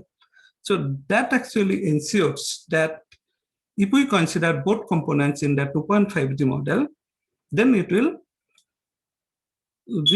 give a similar result, and we can use our model for the purpose of a parameter study. And here is the ULISS data, which is the blue one, and the red one is the from simulation. And you clearly see that when we consider the both axisymmetric and non-axisymmetric components, our model results actually can explain the observations, which is the ULISS observation, very well. So now we consider both axisymmetric and non-axisymmetric component of the surface magnetic field in our model. And another thing we discussed with what I suggested earlier, that if the surface temperature increases, wind velocity decreases. However, in polytropic case, one can expect that as temperature will increase, velocity will increase. So we find the same. However, in Alfvén wave model, we find that wind velocity decreases as soon as temperature at the surface increases. So polytropic model gives the positive correlation between the final wind velocity and surface temperature, while Alfvén wave model is not so. But please note that if you take the temperature at the surface, then it is only. If you go above, then after certain time also in Alfvén wave model, actually correlationship will change it. That it will also give the positive correlationship between the wind velocity and the temperature. Soumitra, 2 minutes to 12. Okay, so I will go too quickly then. So there are now few parameters like density, transverse velocity, heating flux, and the Poynting flux you can derive, which is basically control the input energy flux. And this is the variation that mass loss will increase with transverse velocity exponential, heating flux will. So that is the dependence. And now we come to the main point, which is the scaling law for mass loss. So we have now the input parameters like density, stellar magnetic field, transverse velocity, and we are able to fit all our simulations into the. And one interesting point is that mass loss is positively correlated with the stellar magnetic field, and it is expected that we know that if the star is younger star, which is highly rotating, has high magnetic field, and that is supposed to be give a higher mass loss. But in polytropic model, which is basically the thermal driven model, one will get the opposite. So in that sense, also Alfvén wave is more successful. And now we also formulate the magnetic torque. We calculate the magnetic torque because main sequence starts actually fins down and observed to follow the Schumannic law. And this braking law is the consequence of the magnetic edge wind that carries away actually angular momentum from the sun. And one can describe the angular momentum loss in terms of Alfvén radius. So here we fit, again, this blue one is from our model. And these two, this yellow one and the green one is from the polytropic model.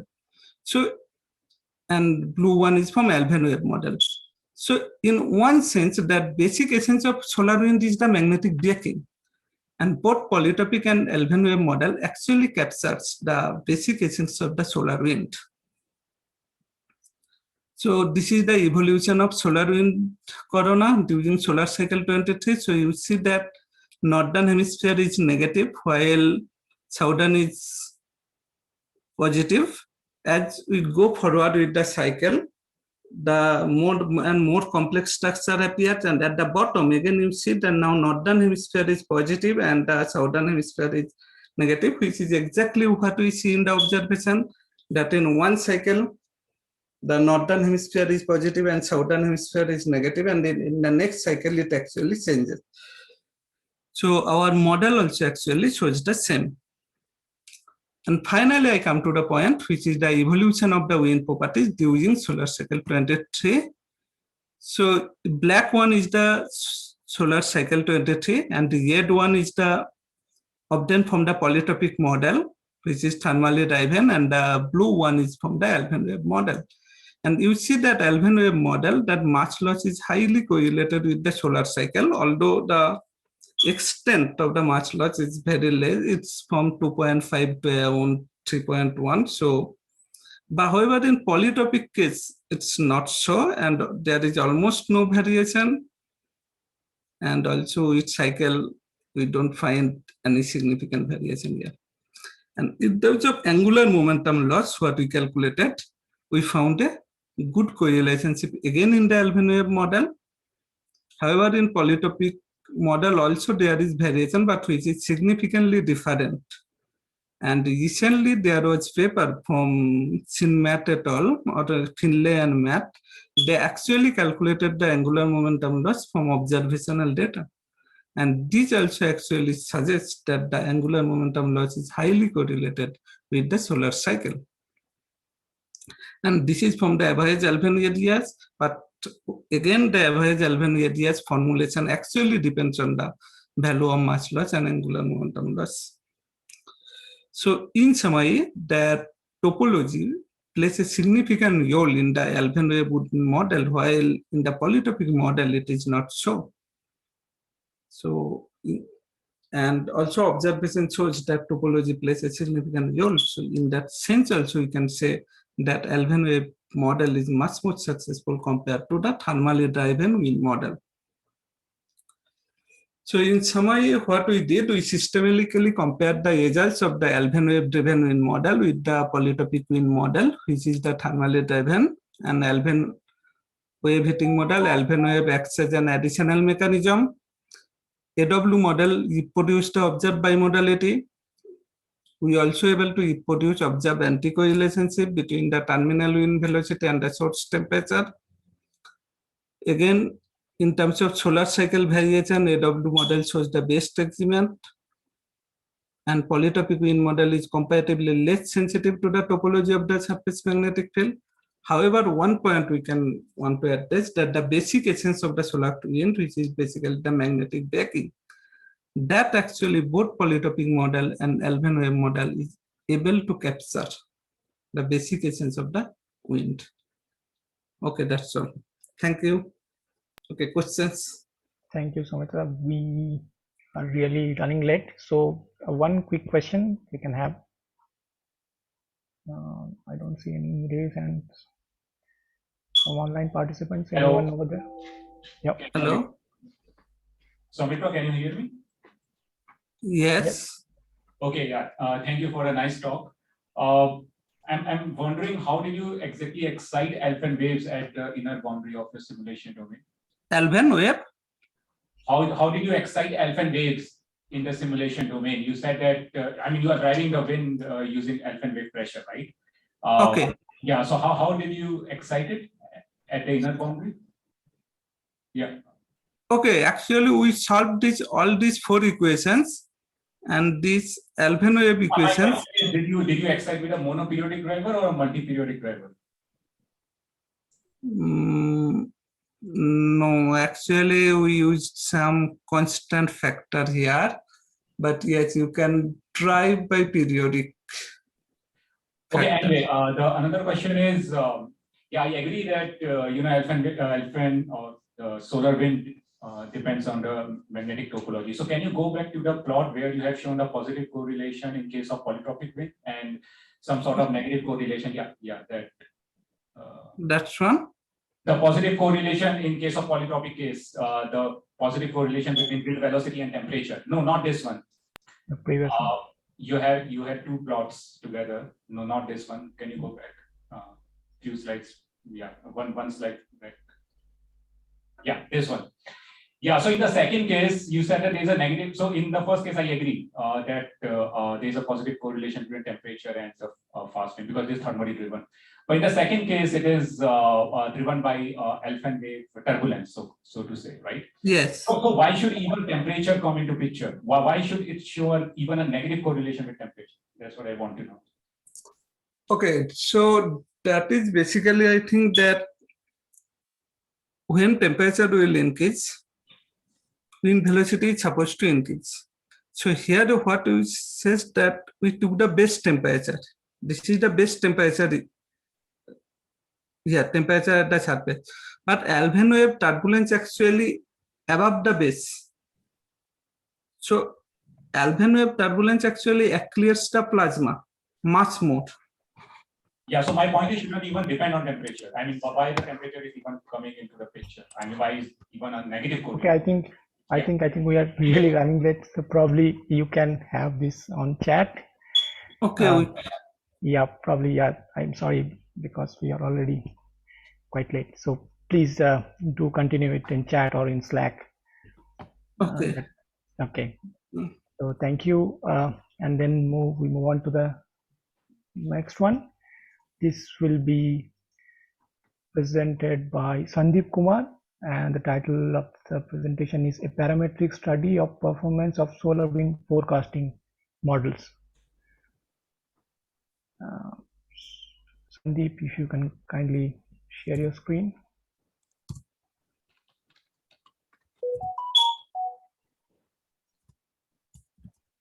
Permission for that. Yeah, I think maybe he needs permission or something. Sandeep, no, I think I see him. Yeah, I got it now. Okay. So can you see my screen now? Yes, we can see your screen. Maybe please put it in presentation mode. Yeah, your sound is pretty low. Maybe talk louder. Now it's fine. Better. Yeah. Okay. Okay, and then so I'll give you a signal at 10 minutes or 12 minutes. Sorry. Yeah. Okay. Yeah. First of all, thanks everyone, and have a very good afternoon. No, your voice is too low. I mean, yeah. Now it's fine. Maybe you have to speak a bit louder. Now it's fine. Not really. There might be some echo problem here. Now it's fine. Hello. Yes, better. Now last one was now we better. have to manage it. Yeah, actually, let's start. Today I will be presenting my talk on a parametric study of performance of solar wind forecasting model during 2006 to 2011. So here is my outline of my presentation. I will give a brief introduction, then I will discuss magnetic field of the sun.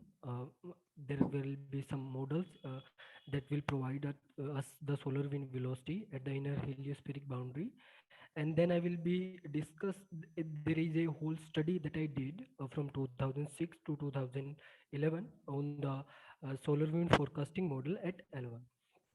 And then I will be going to discuss that how the overall performance of these models are actually dependent upon the somewhat we call a solar cycle phase, and somewhat it is kind of correlated with the our observational constraints. Yeah. So the outer atmosphere of the sun cannot be in a hydrostatic equilibrium, as uh, correctly pointed out by Parker in 1958, that outer atmosphere of the sun, corona, should be continuously expanding in the form of a solar wind. And solar wind essentially a plasma of outer atmosphere of the sun following constantly from it. And solar wind carries the sun's magnetic field along with it, because it is a very high beta plasma and highly conducting material. The plasma particles velocity will going to govern the overall magnetic field structure of the sun. Here are the graph that can be derived from a mass conservation equation, momentum conservation equation, and in ideal gas equation, or one closure property. So here the fifth curve is actually the what call a very elegant solution of a solar wind solution, solar wind, and it is kind of what Parker called it. It is just a result of 4 lines of algebra. We play around with these 4 equations, and when can gets that a spherically symmetric potential actually kind act like as a D-level nozzle. It is a nozzle that is used in the jets actually. So it just shows that after some point, D-level nozzle, it is a kind of a geometry formed by, let's say, from the curve 3 and the 5th. So it is just a nozzle that after increasing its cross-sectional area, the flow speed in it actually starts increasing despite of decreasing. So the 5th curve actually shows that a solar wind actually follows the same kind of physical solution, of course with some of the physical boundaries and some of the very simplistic approximations. But actually solar wind is plasma. The previous solutions or the solutions that were provided by Parker in its first paper, yeah, were totally kind of fluid dynamic. But there is magnetic field, and beyond 2.5 solar radius, there is very low beta plasma. And in low beta plasma, what is essentially is that solar magnetic field lines are actually kind of act like rigid wires, and they dominates the dynamics. And away from 2.5 solar radius, it is the ramp pressure, or we can say rho v square terms in the fluid dynamic equations will going to govern. So within 2.5 solar radius, there must be some sort of relation between the magnetic field and the solar wind velocity. So between up to 2.5 solar radius, as community use, we can extrapolate the magnetic field from the photospheric magnetic field using PFS's magnetic field. It is just said that there is no current, and our magnetic field is like a potential field. So provided the kind of boundary conditions at the photosphere and 2.5 solar radius, what we call the source surface radius, we can extrapolate the solar wind, magnetic field lines from photosphere to 2.5 solar radius. But away from 2.5 solar radius, the current free approximation actually doesn't hold good. And what people uses is the Saturn current sheet model. It is just say that there is a current sheet between away from 2.5 solar radius, and we can extrapolate the field lines above 2.5 solar radius. We first orient it is a way to treat the magnetic field lines as if they are of single polarity, because there is a current sheet between opposite polarity magnetic field lines, and it will kind of shield each other's presence from each other. So then we extrapolate the fields by spherical harmonics method, and in the end, we have to change the directions of the magnetic field lines to finalize the solution, because unless it will violate the del dot B equals to 0 condition. So for my parametric study, I use the Carrington rotations map, Carrington's rotation synoptic map of magnetic field. And what is Carrington rotation? So sun is in a differentially rotating body, which means that different latitudes have different time period of rotation. But if we fix a frame that is overall rotating with a time period that is close to the sun's rotation period, we can map the sun surface in that frame. And it is that map that I will be using for my parametric study. So here are the magnetic field lines plotted for Carrington rotation 2077. It is just projection of the field line where there is a change in the field, magnetic field models from PFSS to SE. So it is just a pictorial representation that how the magnetic field overall structures represent. Say blue and red polarities are colors are shows for different polarities, and black ones are those field lines that are just able to close themselves before they reach source surface, because after source surface there is a current sheet, and they cannot meet their better half negative polarity field lines. So as I have discussed that up to 2.5 solar radius, there is very low beta plasma, and magnetic field actually act like a rigid wire. So there must be some sort of relation between the magnetic field lines property and the solar wind velocity at the 2.5 or 5 solar radius. So here is a property defined by Wang Xile in 1989. It called the expansion factor. It just shows the magnetic flux ratio at the photosphere to the flux ratio at a reference radius, or let's say 2.5 solar radius. So the other property is the that for every open field lines means the field lines that were able to reach at 2.5 solar radius. There is a foot point of the open field lines. Other property is the minimum angular distance called theta b. So it is the angular distance of a open field lines from its nearest closed field line. So let's say point this from for this point, it will be the angular distance between this to this. So as we go away from the boundary of the coronal hole, actually these open field lines foot points, extrapolated foot points actually constitutes the ensemble. They constitute the coronal hole that we call actually the coronal hole.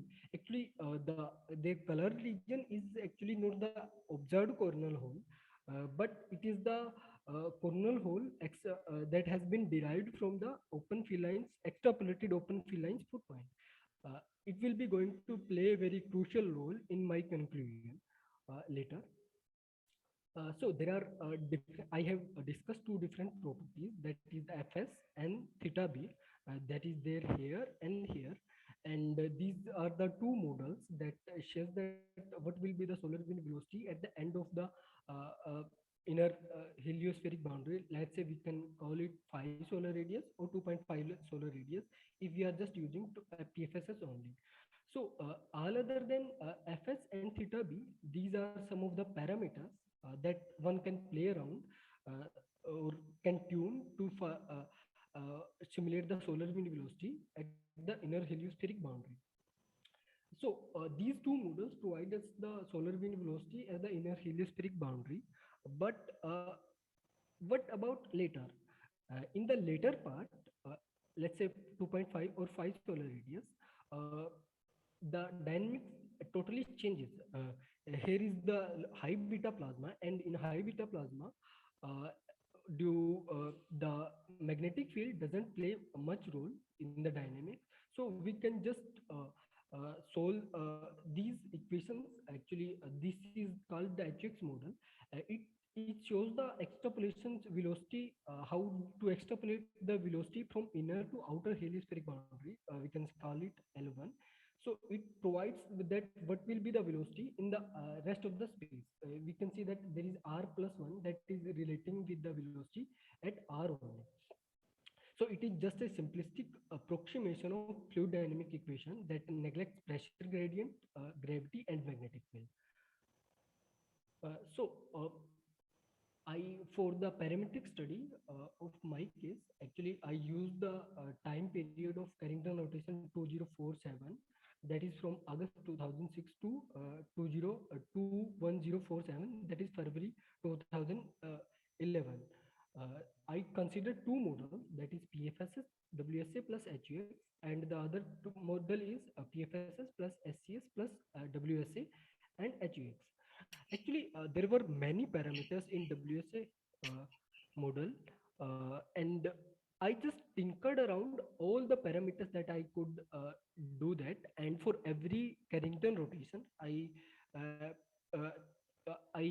tried these much of parametric combinations depending upon this my parametric space to find the best parameter that was matching with the best observed velocity at L1. Sandeep, 2 minutes to 12. Okay, yeah. So I have already discussed my methodology. So I will be, we have using PFS, WSA, and HUX, we have velocity at L1. These are my results. Actually, the black one, it is just one of my sample result that is for that shows the correlation coefficient with the observed one up to 2.6 and 0.67, and you can see that it is very much actually simulating the solar wind in a very good way. And these are my overall results for model 1 and model 2. Here y-axis shows the number of Carrington rotations that were and the x-axis shows the best CC that I have find out with the observed and simulated solar wind velocity for two different models. Actually, this is the overall results. As you can see that there is some sort of very dip in the performance of both the models. That is model 1 with PFSS only and model 2 with SCS also. So we can see that there is a dip between this time period. Actually, what is the reason behind this dip is that during this time period that around it corresponds to the deep minimum period of solar cycle 23, and to one of the proxy for the minimum, I use the coronal mid and low latitude coronal hole area to find the region that what could be the that what is the factors that is governing that there is an overall dip between the for both of the models. I plotted the mid and low latitude coronal hole area. As you can see that the running average of both the CC of both the models actually follows a curve that is the low and mid latitude coronal hole area. So actually what is happening here, as I have discussed that I have been using the extrapolated magnetic field only, and these fields are actually coming from the magnetic field observations, and the magnetic field observations are not reliable at the pole. And whenever there is a very decrease in the low and mid latitude coronal hole area, the overall solar wind velocity pattern actually will be going to be governed by the overall polar coronal hole. And polar coronal hole are also the regions where the magnetic field are poorly measured. So the overall decreased performance in both the models is essentially in somewhat correlated with the poor observations combined with the decreased and low and mid latitude coronal hole area. Yeah, that's it. So we have calculated that empirical framework performed better in the declining phase of solar cycle 23 and ascending phase of solar cycle 24 due to significant presence of low and mid latitude coronal hole area in this period. In the time period T2, that is the deep minimum period of solar cycle 23, the fact that low and mid latitude coronal hole area was significantly small, coupled with the unreliable magnetic field observations at the poles, that coupled with the unreliable extrapolation resulted in the overall performance of both the framework. So we suggest that framework performance can be improved for the deep minimum case if reliable magnetic field observations can be provided. Yeah, that's it. Thank you, Sandeep. And we can have a quick question. Let me know, Vibhuti, if there is a question from there. I don't see any raised hand. Is it? No. Okay. Maybe you all can put something on the chat, and then Sandeep, we can follow it from there onward. Okay. So then, thank you again, Sandeep. And this concludes section 2 presentation. I thank all the speakers. I think now as we are going quite beyond the schedule, so we can take break for now, the coffee break time, and then let's meet at 4 p.m. So roughly 20 minutes we'll have for coffee. What do you think, Vibhuti? Dibendu, I don't know whether you are there. So that's a better plan because people are yeah.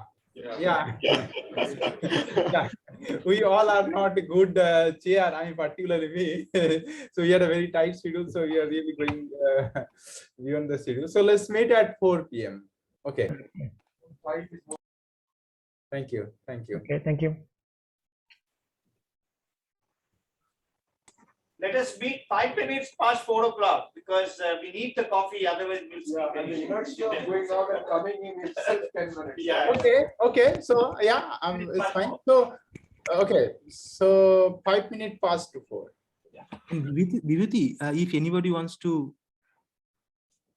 Yes. If anyone wants to check their connection, share their screen so they can go ahead. I will be here. Yeah. So, okay.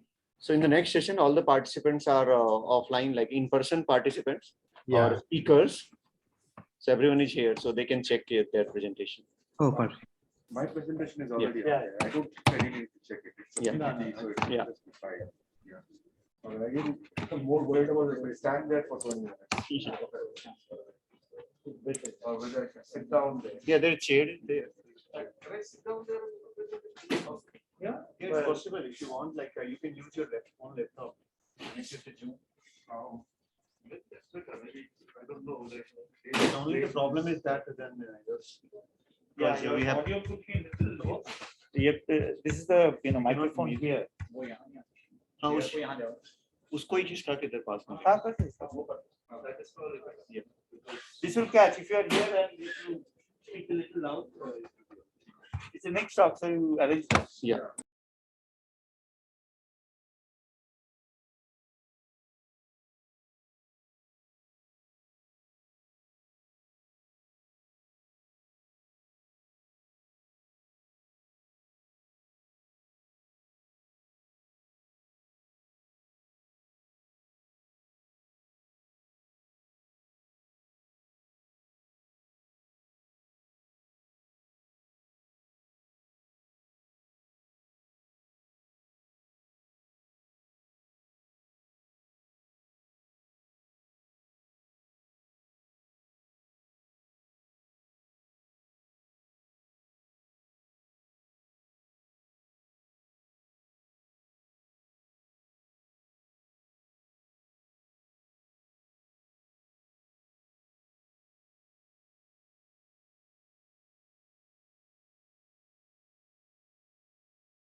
Okay, so just let me know when to go.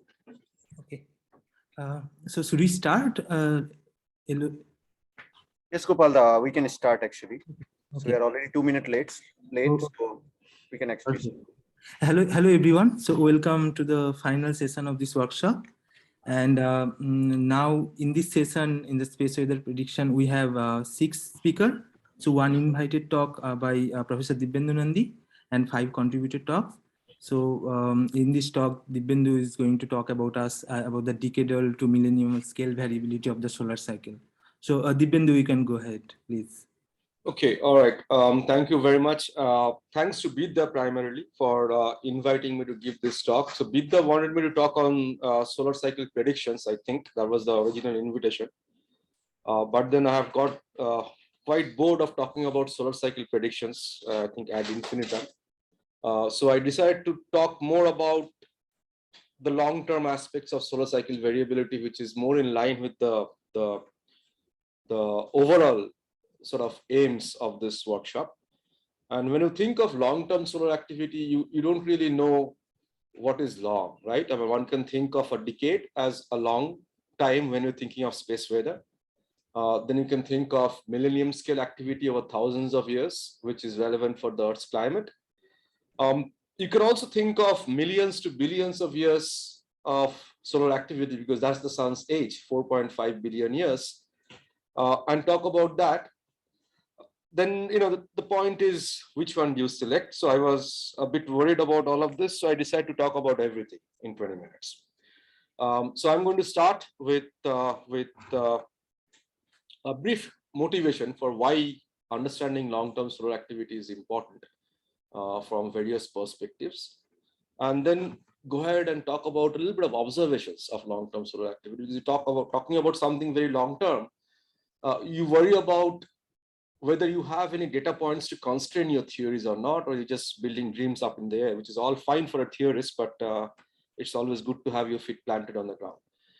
So after I have done, gone through the observations, then at the end, I will talk briefly about various theories that we build to understand variability all the way from billions of years to decadal scale variability, which is important for solar cycle predictions. Okay, my slides are not changing. And why are they not changing?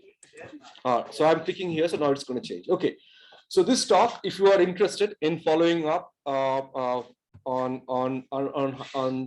some more details of what I'm going to talk about, these are outlined in 2 papers that I wrote recently. Both were invited papers. One was for the proceedings in Earth and Planetary Sciences. This is on solar evolution and extrema, which dealt with very long-term solar variability over billions of years, and why it's important to understand that from the perspective of the coupled evolution of stars and planets, including habitability. And of course, something that is closer to our heart, which is solar cycle predictions, which is progress in solar cycle predictions, Science for Cycles 24-25 in Perspective, which was published in Solar Physics as an editor's choice article last year. And this deals with our current understanding of the physics of solar cycle predictability and where we are at the current stage. Okay, so a brief of motivation before I begin. And this you have heard not only in this workshop, but in the other workshop, that the sun and stars is the most dynamically important astrophysical object near any planet. And therefore, the variations in activity ranging from electromagnetic to particulate output, like the solar wind or stellar wind output, to radiative output, X-ray radiation, UV radiation, are all important, not just for the space environment, but also for driving climate, because as you know, much of the sun's ultraviolet radiation actually gets absorbed in the atmosphere, is the primary driver of planetary climate systems, right? Is the primary natural driver for all planetary climate systems. It's another matter that for the last 100 years, we have managed to screw that up and produce more greenhouse gases than what the sun is doing in terms of radiative forcing. So the equivalent radiative forcing of our activities is much more, but that's something that is very weird and rare, but something also to be worried about. also, of course, over much, going beyond this climatological timescales. If you think of timescales of millions to billions of years, why should I even be bothered about understanding the sun's activity?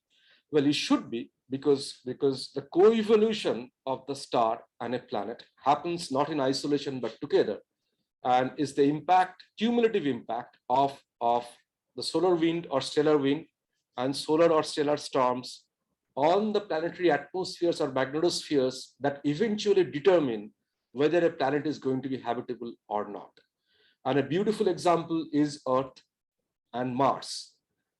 Earth has a dynamo, has an intrinsic magnetosphere, can protect us from stellar magnetized winds. Mars had a dynamo long back. It lost its dynamo at 1.5 billion years of age. And it is thought that before it lost its dynamo, it actually hosted a magnetosphere. But now, due to the erosion and effect of the solar wind on the Martian magnetosphere, without the protective effect of a magnetosphere, Mars has lost its atmosphere and has become inhabitable, at least for surface life. So this also inspires the studies of what is known as star-planet interaction, a rapidly evolving new field for which the International Astronomical Union has now created a new commission. Heidi Kohlonen is the president of that, and I'm the vice president of that new commission, which looks at the impact of long-term solar and stellar variability on planetary atmospheres. So, space weather is good, it's important, it's more immediate, but for habitability and life, one also needs to worry about very long-term solar activity. Okay. How well do we understand solar activity? So this is the range of predictions for solar cycle 24. No, sorry, this is solar cycle 20. Is it 24? Yeah, it's 24. And as you can see, that the range of predictions, the number of predictions, the amplitudes that are predicted are all over the place, right? Eventually, the solar cycle that happened was this line that you see there, the dashed line. That was the amplitude. The predictions were all over the place. If you look at solar cycle 25, if you look at all different predictions using all different techniques, that's still the case. The predictions are all over the over the place. Look at the y-axis here. Just for reference, I have drawn the dashed line, which is cycle 24. So basically, the whole this whole lot of predictions says solar cycle 25 could be much stronger or much weaker than cycle 24, which essentially is a problem because it tells you that it seems that there is no convergence in our understanding of solar cycle variability, which can lead to a consensus in predictability for sunspot cycles. Now, there is something that I want to point out. The predictions that you see here are using all kinds of techniques, starting from dynamo theory to empirical models, statistical models, data fitting, machine learning, whatever, right? Now, if I just focus on solar dynamo, physical model-based predictions, there is convergence. These are the 4 dynamo-based predictions that have been made. I'm counting these 4 because these 4 were made before the minimum of the previous sunspot cycle. So in that sense, these are true predictions as opposed to being somewhat hindcast. So these predictions actually converged, but particularly the last 2 predictions have converged pretty well, which essentially says that sunspot cycle 25 is going to be similar or stronger than cycle 24. And in fact, those of you who are following this would be aware that until somewhere around 2018, 2019, the consensus was that we're going to have a very weak cycle, maybe even a Monroe minimum.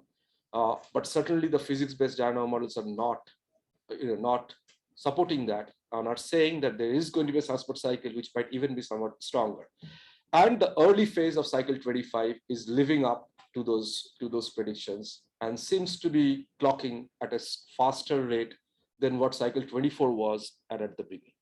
Okay, so that gives us some license. That gives us, this dynamo theorists like us, some license to be able to claim that we understand a little bit of what is going on, and therefore extol the virtues of our models.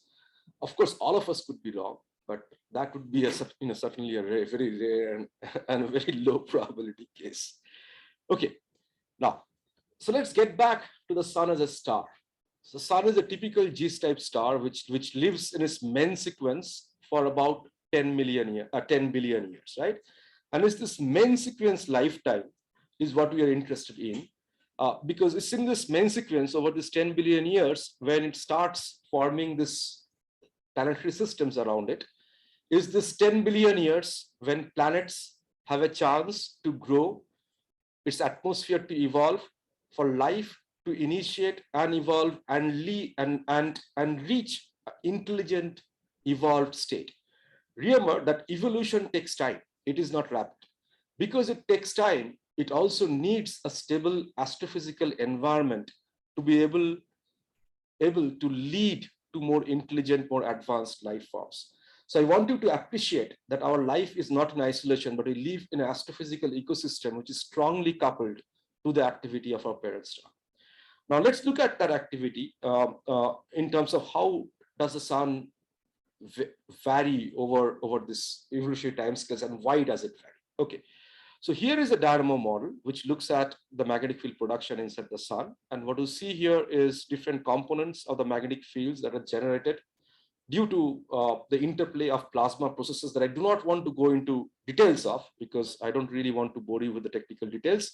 But we now know that the sun really, at least the current dynamo mechanism in the sun is really an interplay between two components of the magnetic field. One is the large scale dipolar or poloidal component of the magnetic field.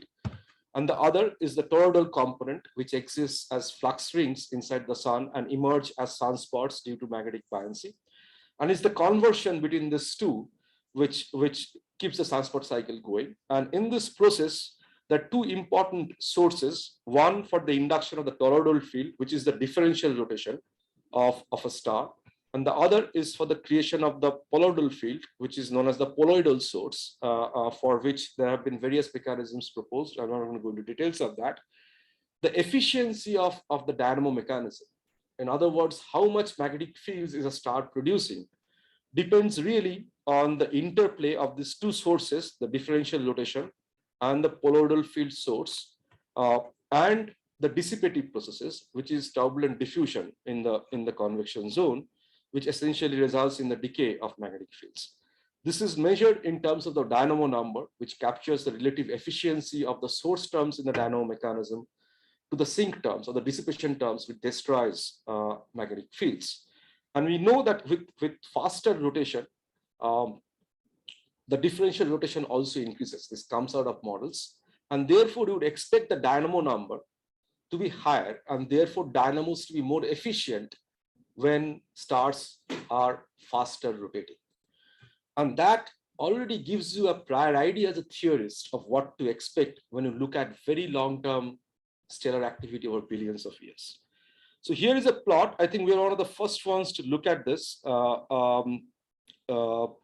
in X-rays. So what we did was, because magnetic field information is not readily available for other stars, we looked at coronal X-ray flux as a proxy for stellar activity and looked at sun-like stars distributed across various ages, covering the main sequence lifetime as a proxy for the evolution of the activity of a sun-like star over time. If you look at this coronal X-ray flux, you find that this reduces with age, implying that the sun, which is right here, is in fact not a very active star at this point in its lifetime. When the sun was born, when it was new, its magnetic activity, the coronal fluxes were hundreds of times stronger than what its current values are. This paper is also an example of why you should not have lack of confidence when you do something new. This was something very new when you did that, and it was an indirect way of measuring how the activity of a star behaves over a very long time. We were not very confident about this. We published this as a sort of a conference proceeding in Advances in Space Research. Very soon, I mean, not very soon, actually 7 years down the line, the field of what do you call that, Zeeman Doppler imaging came into effect, and a lot of observations which were made based on Zeeman Doppler imaging, and they could directly measure the magnetic fields, and essentially they found the same thing. Okay, if you have a good idea, try a good journal, get it out. If it gets rejected, it gets rejected. Okay, this is a very good example of that, right? We could in fact figure this out in 2007 very early on by looking at X-ray as a proxy for long-term behavior. Anyway, the point I try to drive home here is this, that you see the sun as it is now. We can measure all its activity. We have tens of satellites, as Lika showed, running into some, I think, what, 40, 50, looking at the heliophysical system right now. Believe it or not, I mean, a few billion years back, this environment was much more active than what you are feeling, what you're seeing right now. So the important questions to ask, and there are many important questions to ask in this regime, are what was the activity of the early sun like when Earth was forming, when Earth was beginning to seed life, when life was taking shape, right? These are very, very important questions to ask, whose answers I have just, what you see here is just sort of one element of that. How did the magnetic activity vary, right? But then this leads to variation in X-rays. This leads to variation in stellar wind properties, which is all a field of extremely active research, which is rapidly blowing up. And the evidence of that is the creation of a new commission by the IU, right? So if any of you are interested, this is a right field to get into, because this is new, and this is where you can make fantastic contributions. This has connections with life and our star, the sun. Okay, from there, I jump to millennium scale activity.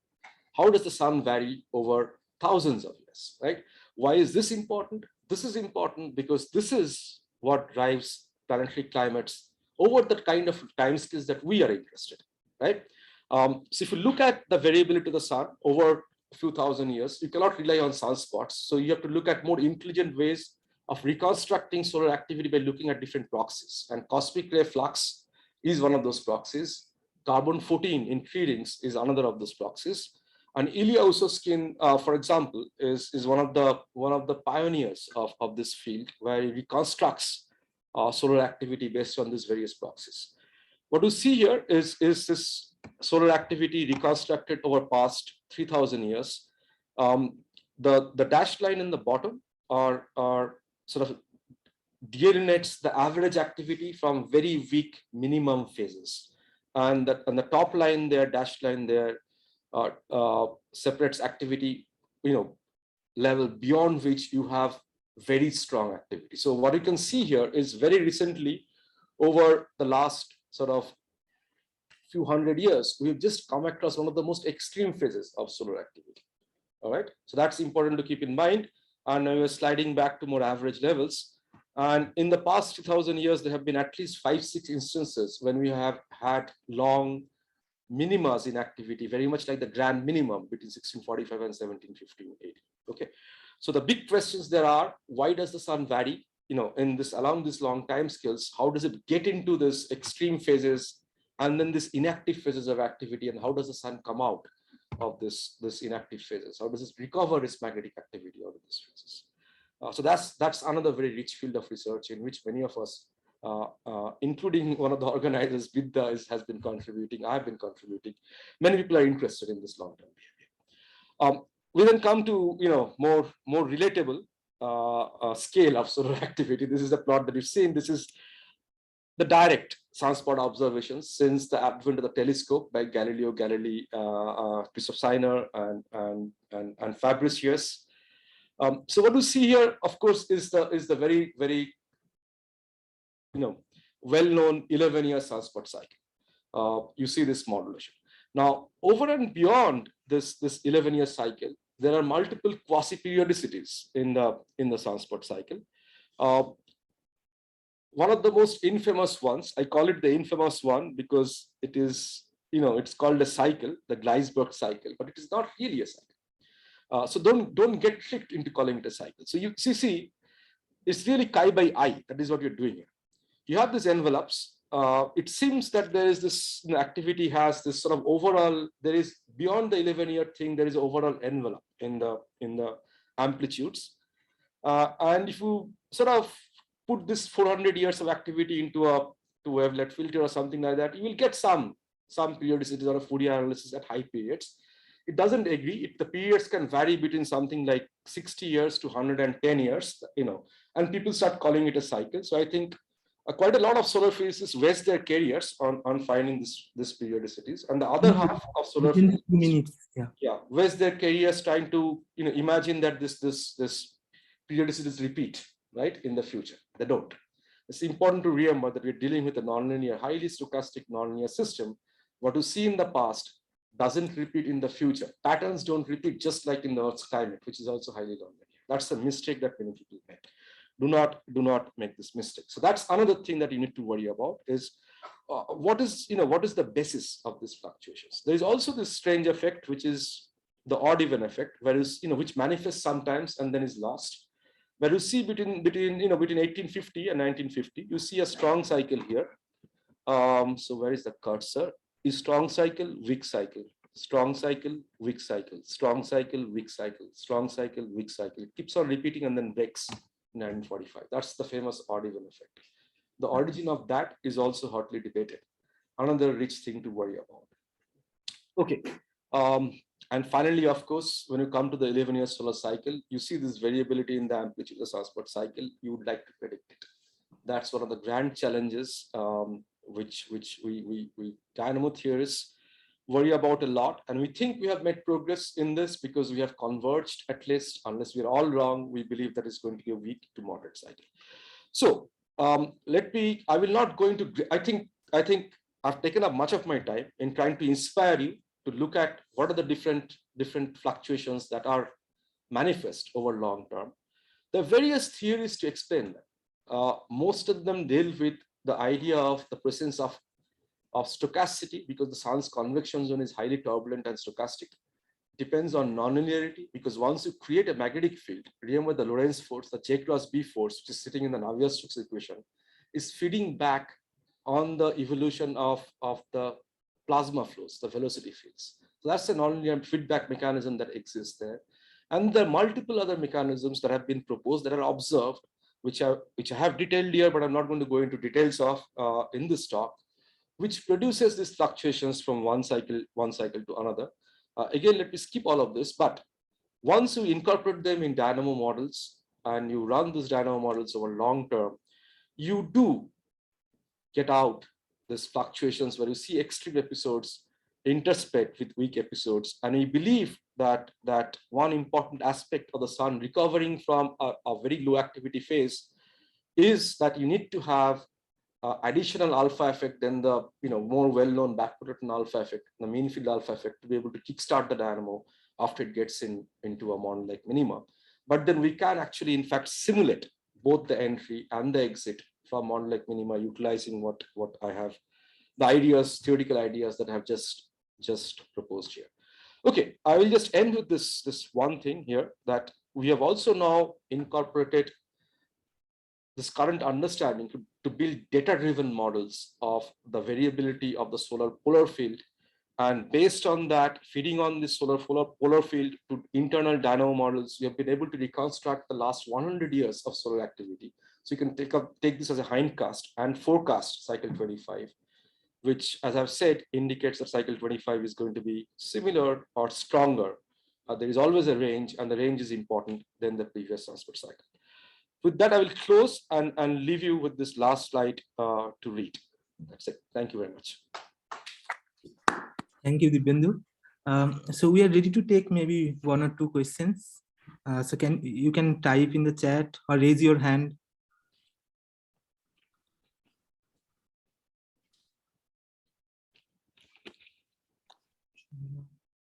Yeah, Sudeep, go ahead, please.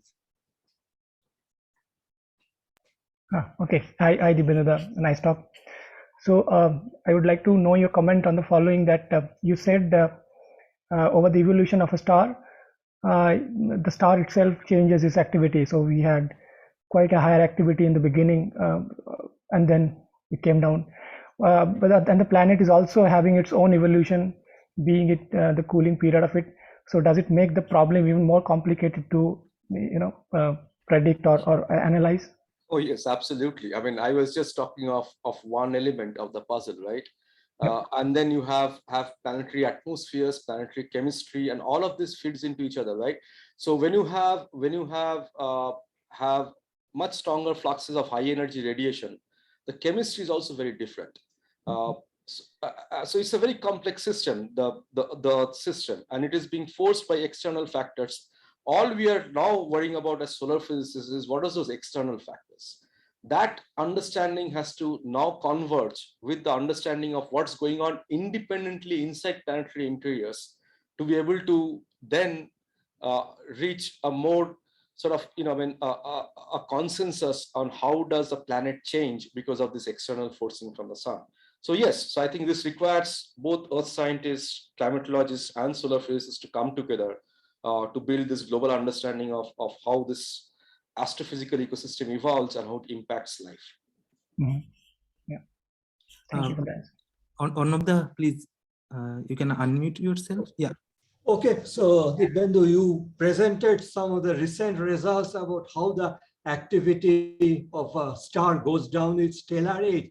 So since there are many young students here, young people, I thought that I should mention that there is a long prehistory of this subject. I think even about half a century ago, I think Andis Kumanich was one of the first persons who pointed this out.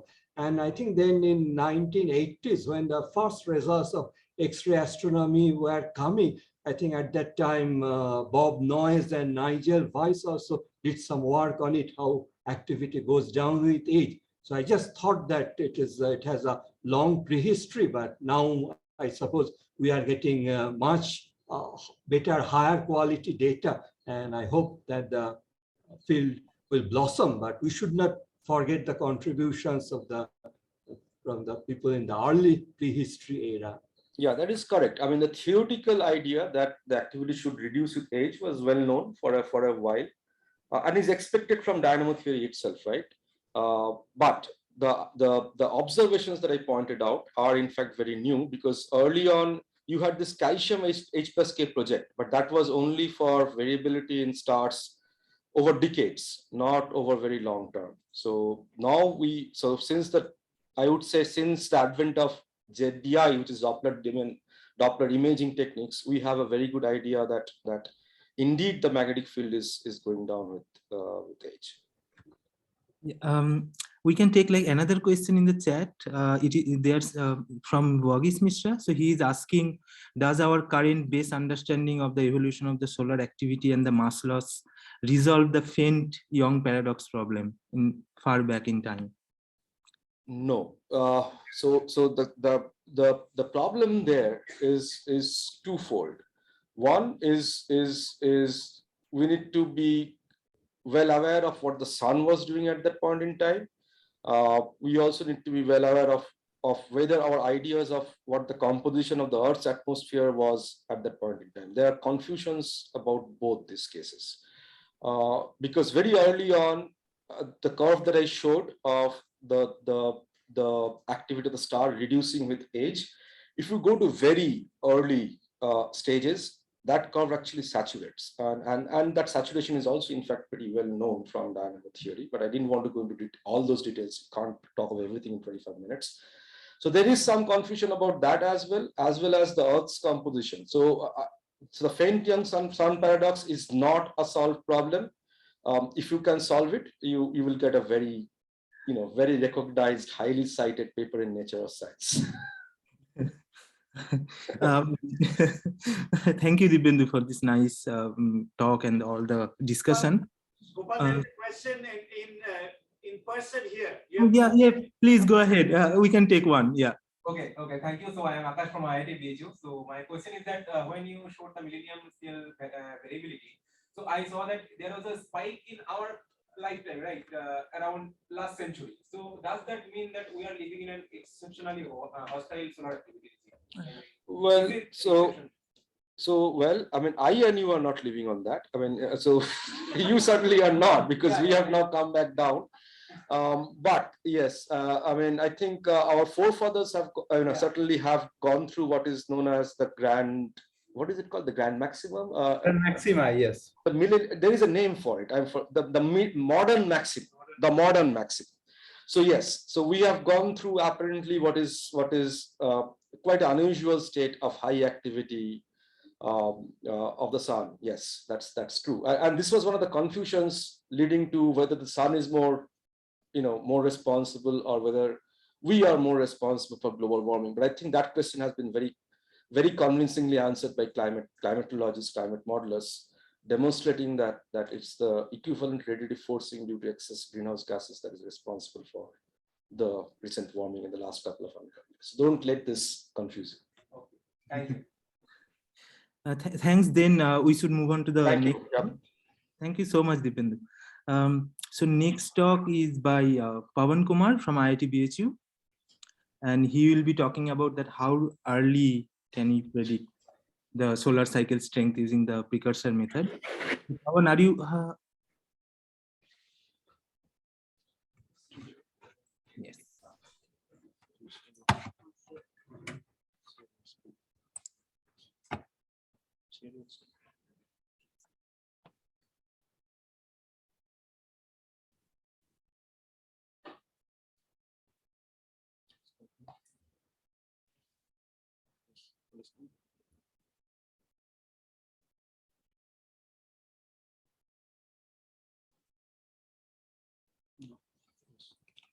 Yes.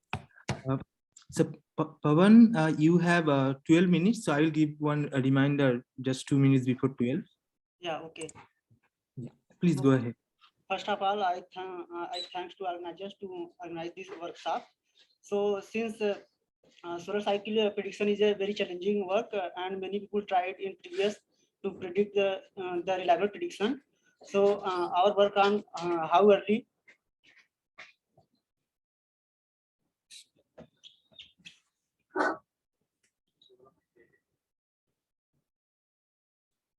our work on how early we can predict the solar cycle strength reliably using the polar precursor method. So polar precursor method is a very well-known and very robust method and physics-based method, and it is very well-verified method by different people. Here a plot which shows the variation between the solar cycle and time and solar polar field with time. This vertical line shows the polar field reversal time, which we have used in our analysis, and the another vertical line shows the sunspot area maximum. We will also include that time as a solar cycle landmarks in our analysis. So in previous people did the solar cycle prediction using polar field as a seed at the solar cycle minima. So our motivation is that is the polar field at the time of its peak that best determines the strength of the next cycle, or it is a different time. And another question is there any range for over which we can use the polar field data to make a reliable prediction?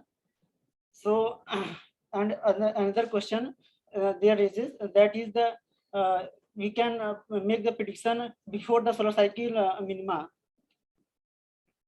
So for this work, we analyze the observational data and some other proxy data. Also, we have used the dynamo model data since we have limited number of observational data.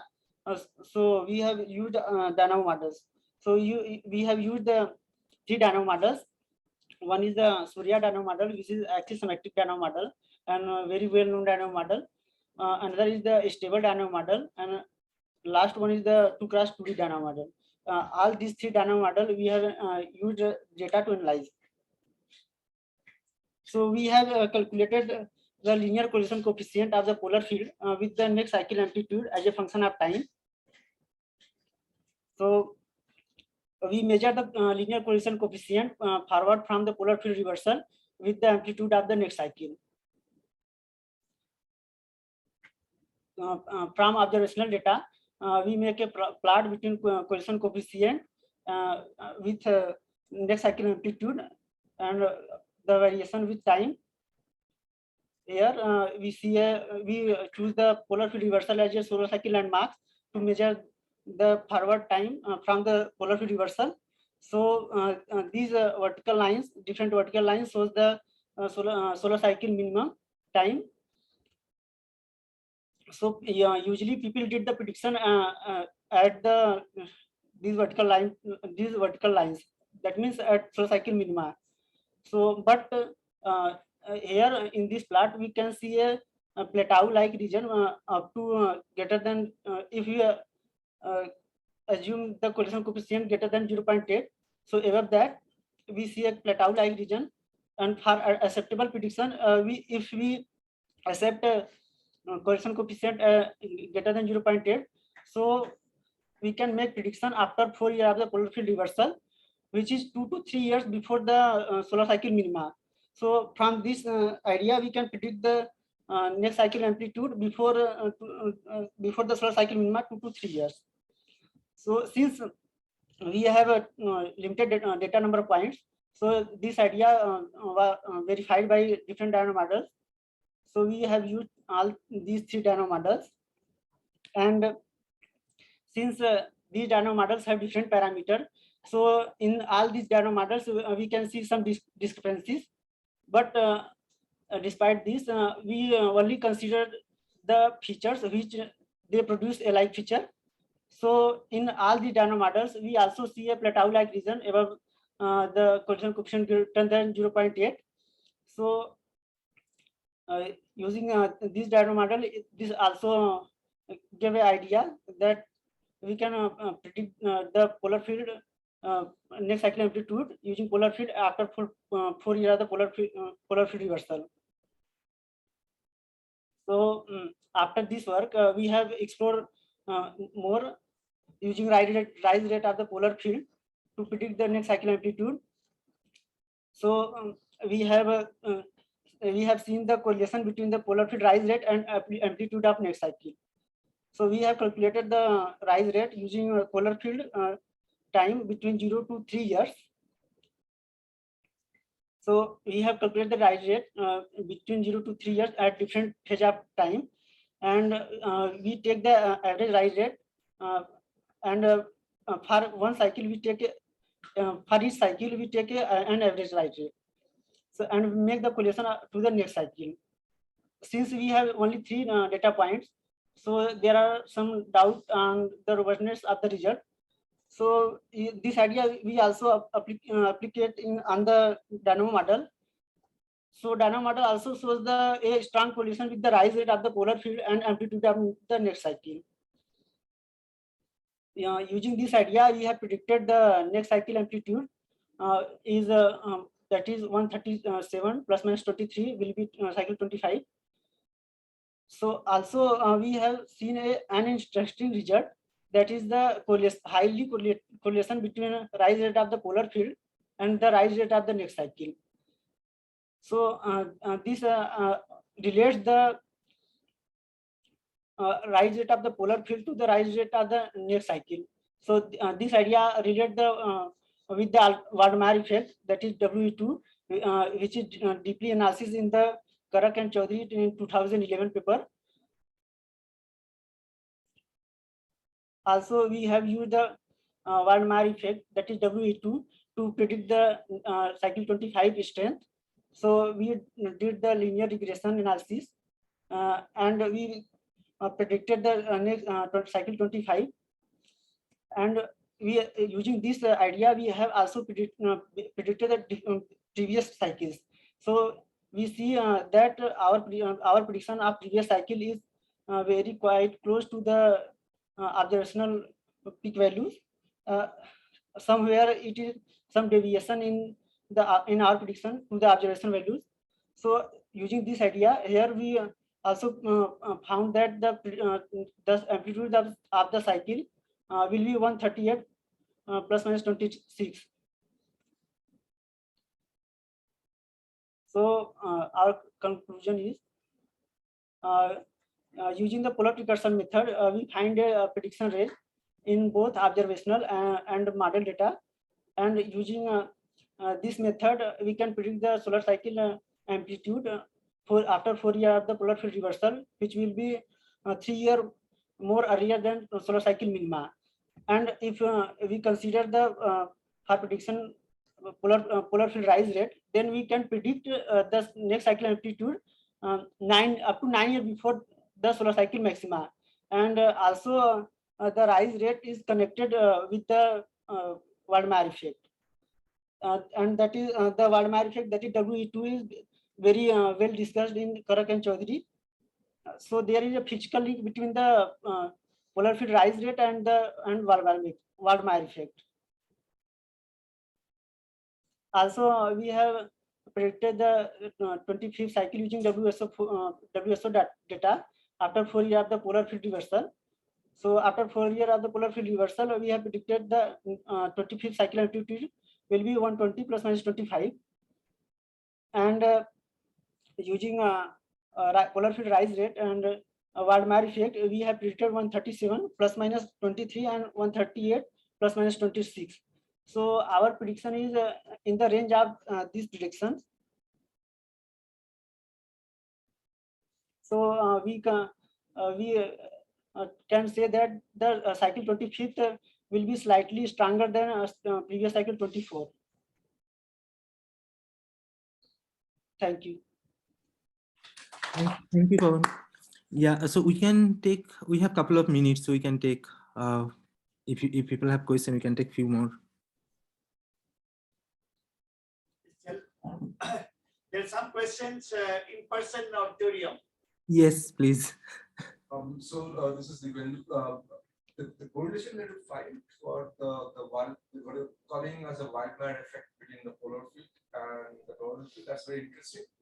Somewhat expected theoretically, but I may just like to confirm: is this from dynamo models or is this from observations? Which this particular plot where you are saying that the rise rate of the polar field of the next cycle to the is of a cycle n, yeah, is correlated with the rise rate of the toroidal field of cycle n plus 1. Is that from dynamo models or is that from observations? Both. And so in observations, did you use polar factor? No, we have WSO polar field data. WSO polar field data. Yeah. The dipole moment or something integrated across the polar fronts. That is polar field data. Not dipole. Field Gausses. In Gauss. Yeah. So that's the dipole moment. Yeah. And can you also go back at your reconstruction and just show me what happened to cycle 19? Did you manage to reconstruct that well also, or did you miss that higher pitch of cycle? In this? Yeah, cycle 19. Did you have Yeah. cycle 19? Yeah. Yeah. So here we have I'm very interested there because that's the only cycle we screwed up, and everybody screws up. So No. Just let me clarify it. So this prediction is based on Waldmeier effect. E2 that is based on 2 years data. The rise rate of not based on the recursion. Yeah, because we don't have polar field data for this to make this prediction. The cycle 19 is something strange. We have not yet understood that. Thank you very much, and this was very nice work. Thank you.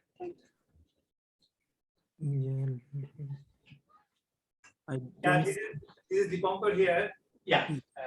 So Pawan, I was just wondering, since you have been using the polarity reversal timing, often there are circumstances when the polarity reversal is not in sync with the solar cycle.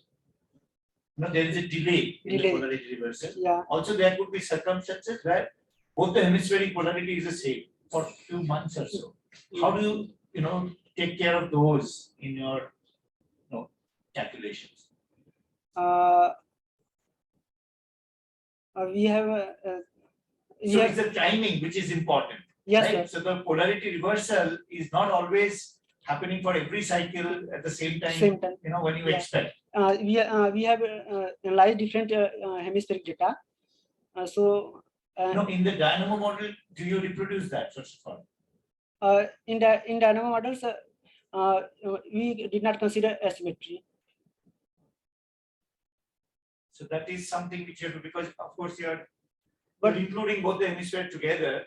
Yeah. But if you really want to predict things rightly, then the north-south asymmetry is a big thing to also address. Yeah. Yeah, I should make a comment. So this is Diputa, this is a very good comment. Actually, he could not probably catch the question. So actually, we did the analysis in hemispheric data. So in dynamo model also, the two hemispheres do not reverse at the same time. So it doesn't create problem because we analyze the data for two hemispheres separately. So we find out where is the polarity reversal or what time is the polarity reversal, and after the polarity reversal, we find out the polar field after certain time, and then we make the. So you could reproduce. So the basic answer is you could reproduce. That's interesting. But then also related question would be how do you handle the double P? The point is, here the maxima you have taken it sometimes the left one or sometimes the right one, but in the double peak situation. Yeah, so when you make the correlation for the observed data and also the model, we took the bigger one. We took the peak which has the highest value. Okay, that shifts. Yeah. Yes, That is interesting. Yeah. Okay, thanks, Pawan. So we'll move on to the next talk. And the next talk is by Akash Biswas. Akash.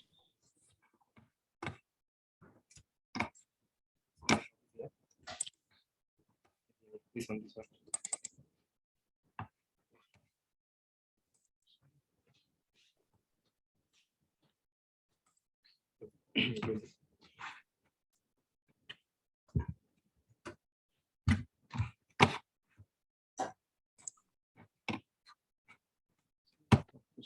Yeah, just go to the position.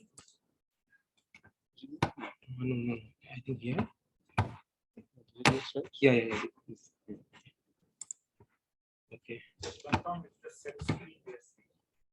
Okay, yeah.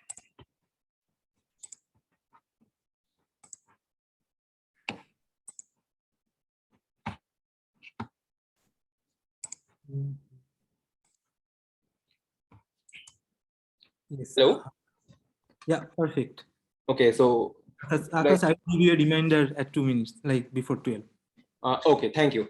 So first of all, thank you everyone for attending this in person, and I must thank the organizers to take us back to the podium after 2 gruesome years. So yeah, thank you. So today I will be talking about what role does the nonlinear toroidal flux loss due to flux emergence, or what we call popularly the magnetic buoyancy, play in explaining different features of the solar cycles, especially the aspect that all the solar cycles, irrespective of their strength, decay quite similarly.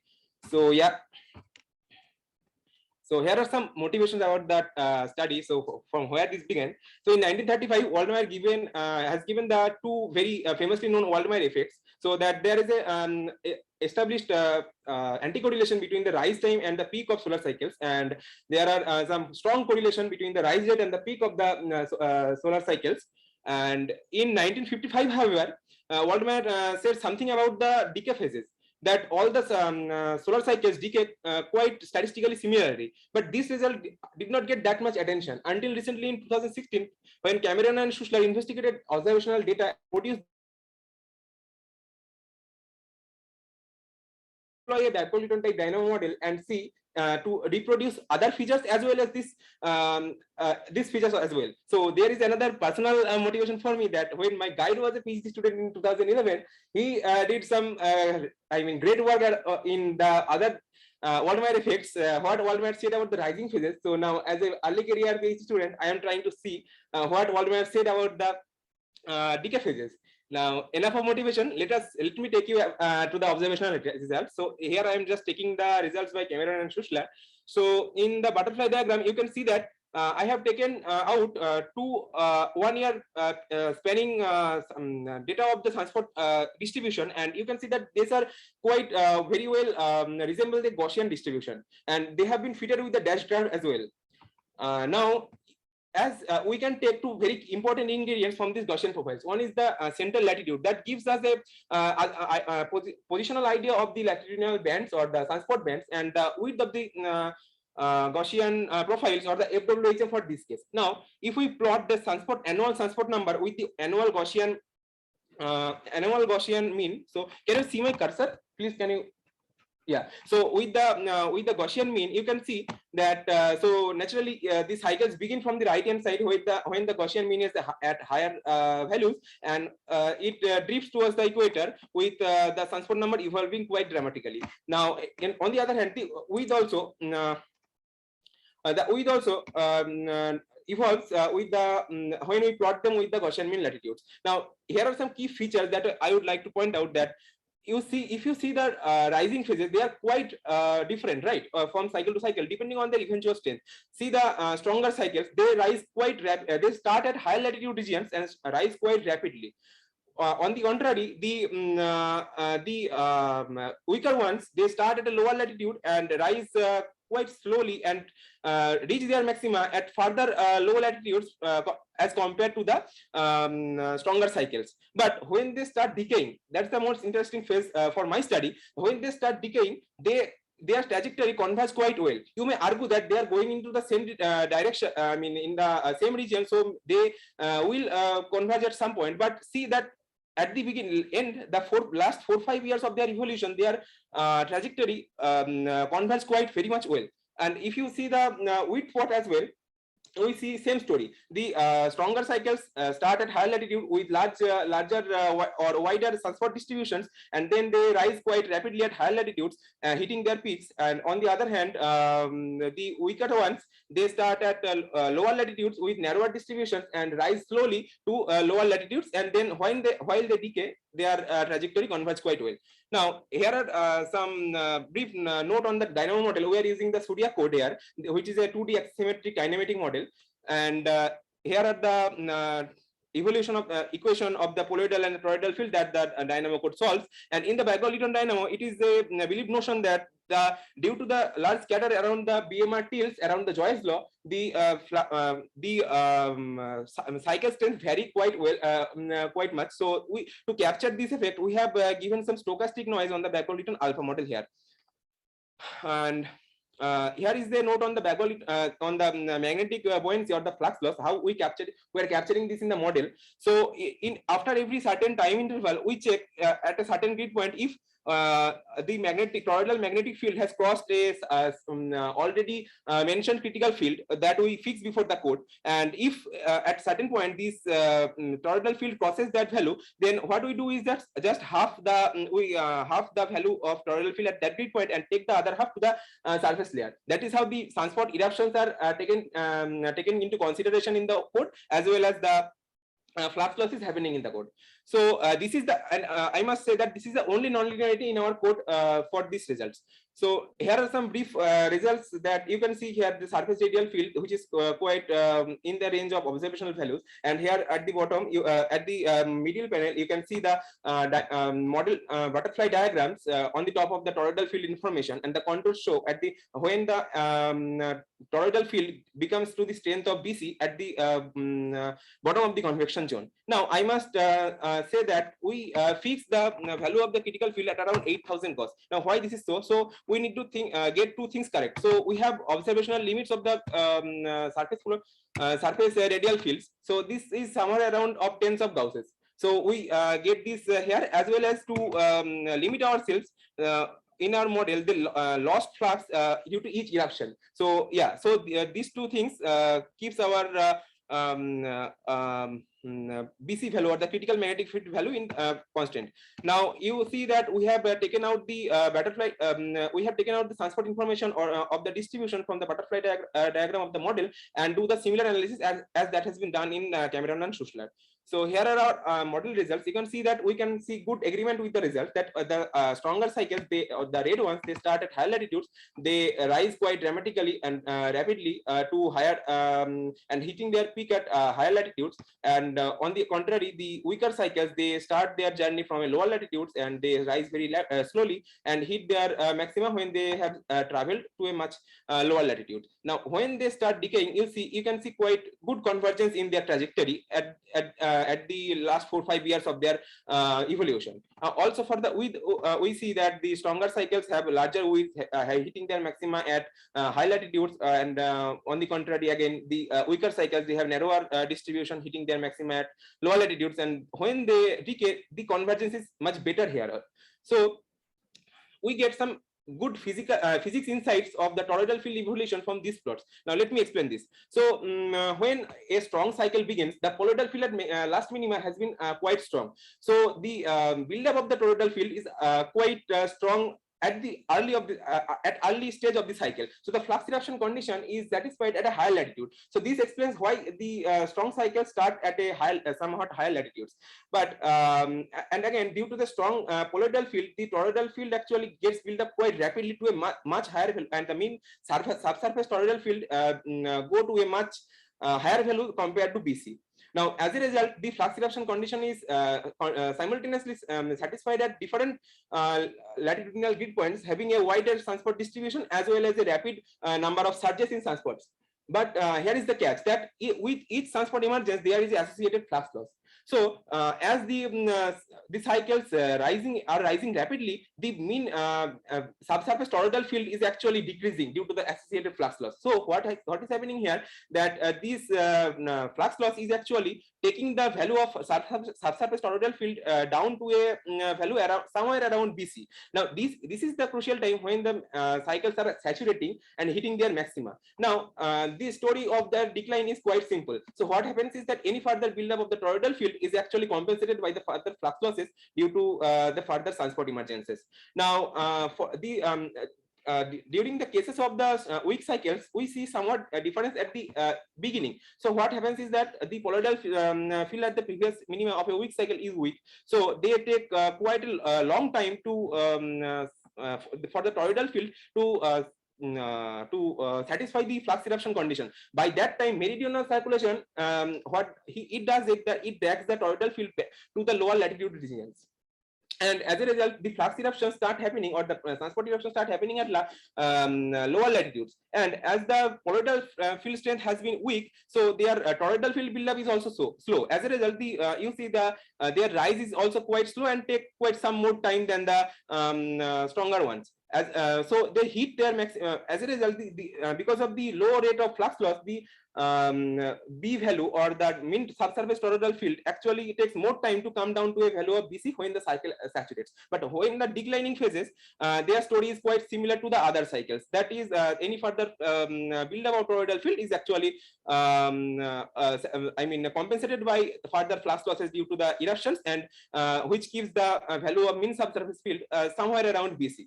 So yeah, so to check whether the flux loss is actually playing an important role, what we do is, in this case, we just switch up the flux loss mechanism or the magnetic buoyancy mechanism, and invoke alpha quenching to saturate the dynamo and get the cycles. But here you can see the results are quite drastically different from the observations, and we see very large or very strong toroidal field buildup, as well as very large number of sunspots at the very high, unusually high latitudes. You can see it here as well, and all the cycles, they are attaining their maxima at quite similar regions. This is also not seen in the observations.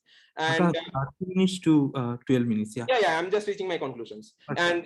And here you can see that the decaying phases of their cycles are as divergent as their rising phases. And also for the width, you can see that all the cycles are actually having similar width. So our conclusion is that to have these features that I explained till now, observational features, to replicate in a model, we must employ a flux loss mechanism or a magnetic buoyancy mechanism in the dynamo model. So yeah, I will just keep the conclusions here, and I will conclude my talk. Thank you very much. Thanks, Akash. So we can take now questions. Question time. Let me see. Beauty, are there any in the offline? Yes, there are. Yeah, please. So I'm back again. Of course, this is somewhat, which I think I worry about is in all the dynamo calculations you guys do, studies from the Surya father, who is also online. Yeah. You don't differentiate between a small sunspot and a big sunspot. Yeah, that's. Yeah. My problem is now, if you look at Sudeep's recent sunspot area distribution things and so on, for the last 140 years or so, bigger sunspots never appear in high latitude. They're always in a low latitude. So bigger sunspot, if they're linked with some critical BC, what you are referring to, they're never appearing in the high latitude. So even the sunspot, solar cycle 19, which is so odd, there are sunspots to very, very high latitude, but they're all small in sizes. So if you look at size distribution of sunspots over the butterfly diagram, you will see a very definite pattern. And my point is, somehow we have to address that. Yeah, yeah. I know, because that will probably have a lot more physics into it. Because since you are not differentiating this picture, what you are showing that, for stronger cycles, you have lots of things, some spots in the high latitude and all that, but they are all tiny. Yeah, They actually, cannot be linked with, stronger BC if you just go by your just magnetic buoyancy, whatever formulation you are taking. So I think this has to be looked at some point. Yeah. Any more questions? Yeah, Dipendu has a question. Okay, please. It's probably more of a comment. So you said that the only nonlinearity in this whole model is this mechanism of BC, the critical field for buoyancy. That is true as long as the amplitude of the magnetic field that you're producing in the model, based on whatever your dynamo number is lies close to BC or is below that. As soon as you exceed the amplitude of the toroidal field exceeds BC by a significant amount, the model becomes completely linear. Okay. There is, unless you have an explicit mechanism of nonlinear differentiating of the particle alpha. So that's something to keep in mind. Okay. The second thing is there is this idea, and I think this idea goes back to Parker, where in one of his which is not necessarily very widely read or recognized, more philosophical paper, where he argues that the sun really produces much more toroidal field than we actually see on the surface. Okay, yeah. And what is manifest in the surface, and how to get rid of this. Okay. Eventually, because only apparently a certain fraction of it emerges. Yeah. If that is the case, then I'm not sure that I'm not just saying yours, I'm saying any of our dynamo models are able to really capture that. And perhaps I would say that the annihilation of the magnetic fields of the equator equatorial plays cancellation, more of a fundamental role in determining the declining shape of the cycle than anything else. Yeah. That's something to keep in the back of your mind when you propose something like this. So I want you to worry about it. Yeah, okay, yeah. Okay, that's all. Yeah, thank you. Akash, I have two questions. First one is like when you are considering your BC equal to 8,000. Are you able to get by considering that constant BC, like you are computing 23, 24, 25, 3 or 4 cycle, whether by assuming a single BC, can you simulate the same surface distribution? It is quite difficult. You have to like click other parameters. For which case you are saying with the magnetic buoyancy, right? Yes. Oh yeah. For so this case, in this case, all the cycles we have around 30 plus cycles. So for all of them, BC is constant. BC constant, but how are you reproducing the physical cycle? Like 23, 24, all are like different in strength and in period. So are you able to like get that part? Okay, so you are talking about this? Yeah, like when you're computing them from the observation from sunspot number, these cycles are different, right? But when you're simulating, your cycles are length and the amplitude all are same. If you consider the same BC, so their length are quite similar, but their amplitude you see their amplitude are different. Their amplitude, the range of their fluctuation in their amplitude are quite reasonable with the observations. So this is the fluctuations in the their peak strength. You do not consider the length part. And another second one I have, I just quickly ask. So when you are considering the toroidal flux loss, so in your 2D model, you do not get the flux. How do you calculate the toroidal flux loss? Because when you're having the sunspot eruption, you do not have the area or. Okay. So how do you calculate that part? So I also had some tough time with that. So what we do is that just take a meridional so it is in the phi direction, right? Yes. So we just take a meridional area like r theta in r theta plane, and multiply with the strength that we are removing. Okay, so you do not consider the multiple flux eruption, only one or a big one. No, for each one, for each case. Okay. Yeah, that's good. Yeah. Thank you, Akash. So thank you for the questions. The next talk is by Chitradeep Saha from SESI. So Chitradeep, please.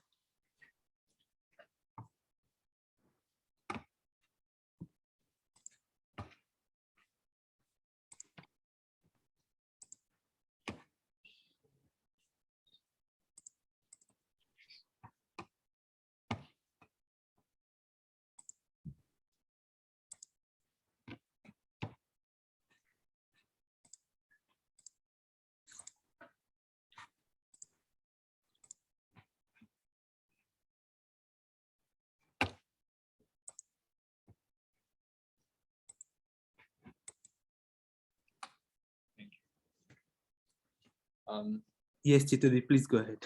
Thank you. So good evening, everyone. Thanks for being here. And just to remind, I'm Chitradeep, not Shommodip.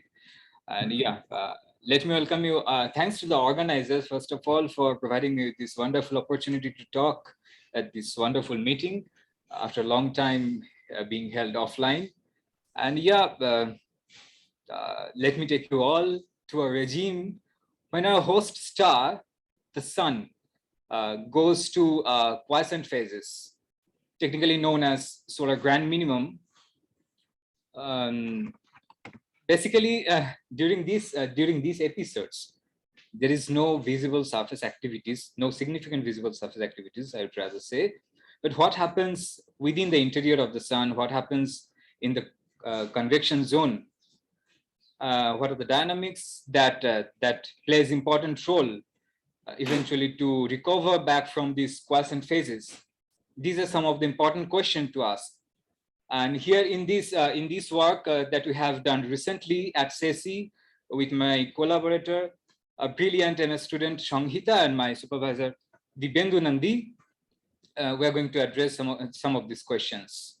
So yeah, this is a plot that is showing the time series of sunspot number, total sunspot number over both hemispheres of the sun over the last 400 years from the direct observations.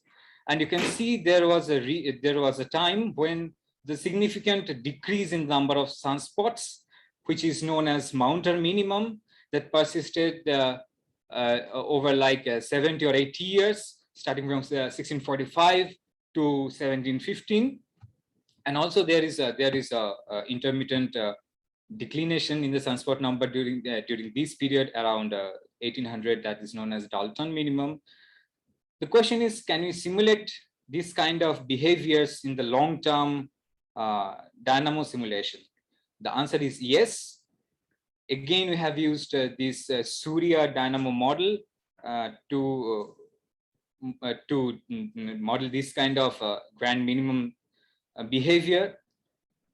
This is an asymmetric 2.5 dimensional model. In fact, most of the talks have already pointed out, used this Surya model. One important thing is that the large-scale flow profiles in this model, they do not evolve in time, and these are preset in the model, constrained by some observational evidences. So there is no feedback from the magnetic field on the flows. The flows are kept constant. These are the equations that governs the evolution of the different components of the magnetic fields.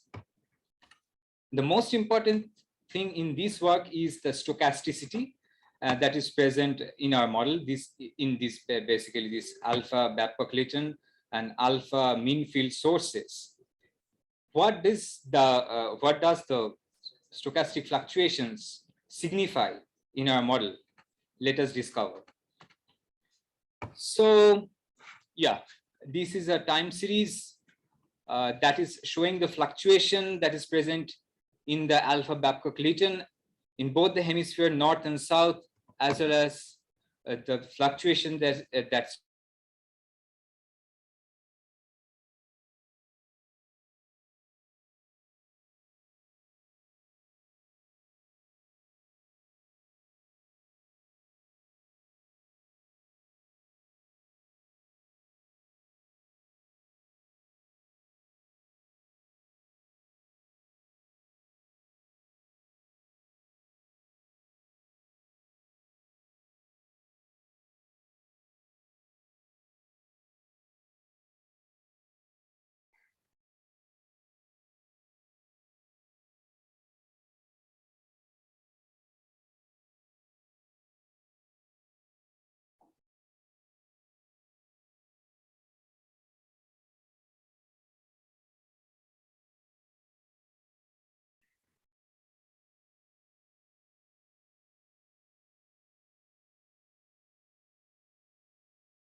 able to hear, Gopal? Yes, now I can hear it. It was just totally disconnected. Yeah. We got the internet glitch here. Oh, okay.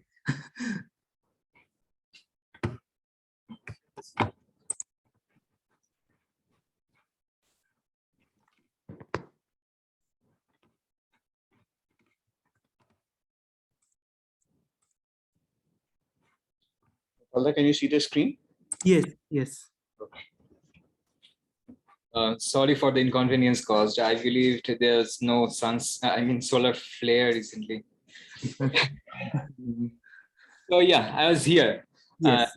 The stochasticity that we insert in the mean field alpha source that takes care of the turbulent diffusion that is present there throughout the convection zone of the sun, and the stochasticity that we employ in the alpha backpercolating alpha source that mainly mimics the dispersal in the tilt angle distribution of the flux ropes, because when the bow and flux ropes rise to this turbulent convection zone, over and above the Coriolis effect, they undergo these turbulent processes, and that is why when they emerges out of the surface of the sun, the tilt angle there is a dispersal in the tilt angle distribution also, and this tilt angle dispersal actually affects the efficiency of the dynamo mechanism. So this stochasticity in the alpha BL takes care of this thing. Now let me go to some of the statistics in the results that we have got from this grand minima episode simulation. Here you can see this long-term, nearly 10,000 year simulation sunspot number time series in the left panel, and in the right panel you can see the distribution of duration of grand minima throughout the long-term simulation. And firstly, the long-term dynamo simulation spanning over nearly 10 millennia that contains 900 solar cycles. This produced as many as 22 grand minima episodes, that is around 2.4% of all the solar cycles that spend their time in a grand minimum like phases. The distribution of duration ranges from 40 years to 220 years. That's somehow higher than what is obtained from the reconstructed result. And the cumulative duration of grand minima is about 2,200 years, indicating that the sun in its present evolutionary stage spends one-fourth, that is 22.7% of its time in a quiet state, corresponding to grand minima. Now, the more interesting things, I would say the intriguing sequence of events that we encountered in these long-term simulations are these. Firstly, the sunspot eruption stops. If you look at this region in the southern hemisphere, just to mention, we employ the stochasticity in both the hemisphere independently. So the grand minimum that we are talking about,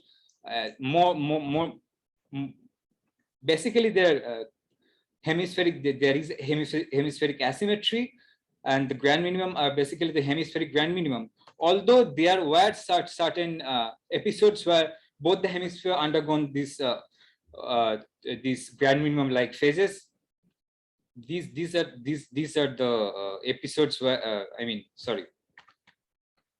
Now, firstly, and secondly, the toroidal field reversals may continue deep in the tachocline. Here, the toroidal field reversals continued in the tachocline region even after the polar field reversal stopped.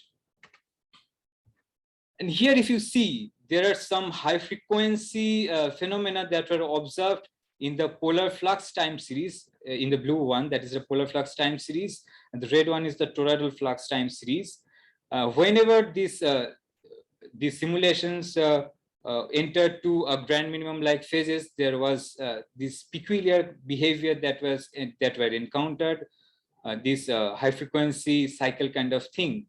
And we were interested to know what are these things. Are they random noise, or are they truly some significant one? Let's try to discover what are the things. Yeah, the same thing happened with grand minimum that were there in the northern hemisphere also. The similar kind of thing, you can see the high frequency cycles in the northern hemisphere in the polar flux time series. in the sunspot proxies, in the polar field simulation, and in the magnetic butterfly diagram also. Now, the large-scale flows that are present in the sun are differential rotation, meridional circulation, and this alpha also has a dimension of flow, basically. So what drives these high-frequency cycles that are present there in this polar flux time series? Let us explore. So when we are dealing with this cyclicity, we need to perform spectral analysis, and we did that, and we found that the time scale that corresponds to this high frequency phenomena that correspond to nearly about 5 years. And let me point out that previous studies have established that it takes about 5 years for toroidal field at the base of the Tacock line to be dredged up to the surface. For more, please refer to Passos et al., Passos, Hazra, and Nandi, 2014, Astrophysics and Astronomy. So here is a spectral plot, I mean a Fourier plot of the power that is stored in different cycles. This is the 11-year cycles for the polar flux time series in northern hemisphere. For the peak flow speed of the meridional circulation is 29 meters per second. Quite obviously, the most power is stored in the 11-year cycle. And for the southern hemisphere also, the most prominent cycle is the 11-year, denoted in the black color. But when we are considering the grand minimum episodes, that is denoted by the red color on the foreground in these plots, you can see the power that is stored in these smaller cycles, I mean a smaller time period, high frequency cycles, that gets significantly increased during this grand minimum. In the background, you can see the black one, and in the foreground, you can see the pink one or the red ones. The power stored in these red histograms during this grand minima, they get significantly increased. So keeping these 2 points in mind, that it takes about 5 years for the toroidal field to be dredged up to the surface by the meridional circulation, we tried to establish some kind of causality with the meridional circulation time scale with these high frequency peculiar behaviors, and we varied. So we varied the peak flow speed of the meridional circulation. We reduced it to 26 meters per second for both the hemispheres, and quite obviously the 11-year period that took much higher time to be completed, it shifted to a higher time period regime, I mean the lower frequency regime. But what is important is these higher frequency cycles that are also there present in the grand minimum phases, that also shifted towards lower frequency, higher time period scales. Literally 2 minutes, yeah. And we varied the meridional peak flow speed to 40 meters per second, and quite obviously this 11-year period shifted to much higher frequency. As well, the 5-year cycles also shifted to higher frequencies. And this establishes the causality with the meridional circulation peak flow speed with this peculiar high frequency behaviors that are prominent during these grand minimum like phases. Now, the important question is this the real world? Does this happen in the reality? Yes, we took recourse to this cosmogenic isotope reconstructed sunspot number data. And this is basically the open flux time series data. And we did the same analysis with this data. And yeah, we could find the same signature, that enhancement or the prominence of these 5-year cycles, that during this grand minimum, the power that is stored in these cycles get enhanced. So yeah, there are some observational evidences also, and this further validates our study. To summarize, yeah, we find that fluctuating the alpha source can simulate grand minimum episodes. Particular integrating phenomena is noticed in the behavior of polar flux, that is fluctuation with time periods shorter than the decadal time scales become apparent. And we performed spectral analysis. We found this time period corresponds to nearly about 5 years. And we eventually established some causality with the meridional circulation timescale. We got some insight into the dynamics that are going on inside the solar convection zone during these grand minimum like phases. And the drive home point is that it is the solar meridional circulation which helps the sun eventually to recover from these grand minimum like phases. Before I conclude, I'd like to thank my senior colleagues Shaunita and Shomoranjan for their immense help during my early graduate days, for being there, and my lab members also. And I conclude this presentation with beautiful artwork by medieval Dutch artist Hendrik Averkamp.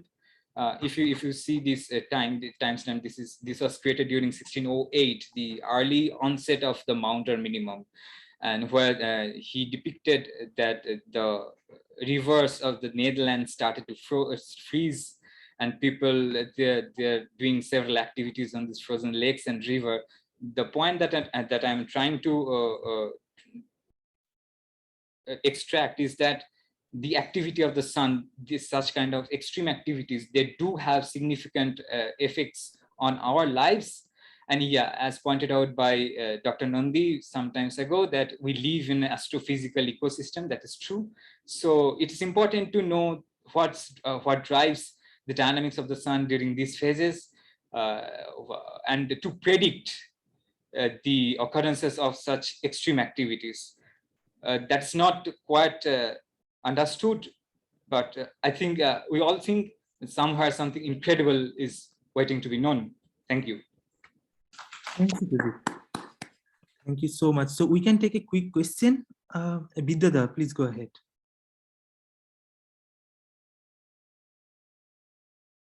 At some point that from observation you find a strong signal of 5 PS periodicity. Yes. I'm not sure. Is it, first of all, like what data you took? This is during grand minima. Yeah, this is a millennium scale data that were reconstructed by Usoskin and group. I mean, are these data good? I mean, do they have that much resolution? Because most of the data are not have that good resolution. Yeah, these are yearly average that's data. one thing. Okay, yearly average. And yes. So now, like you see that here, like where is the 5 years peak? I mean, we don't see 5 years peak. We have around 5 years. Yeah. Well, I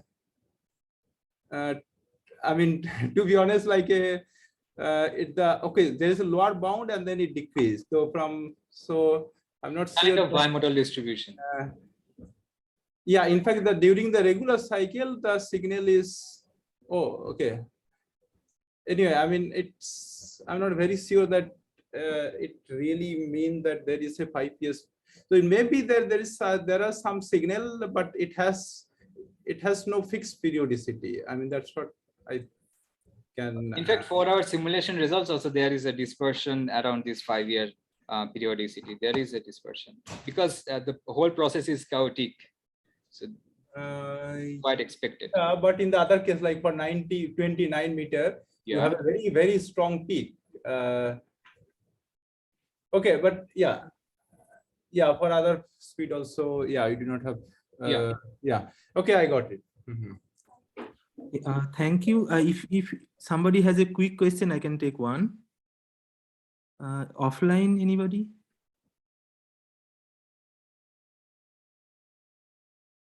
Thank you, Chitradeep, for this nice presentation. So we will move to the next talk. Next talk is by Anu Sridevi from IIT BHU. And she is going to talk about the tracking bipolar magnetic regions using an automatic algorithm. That is very exciting.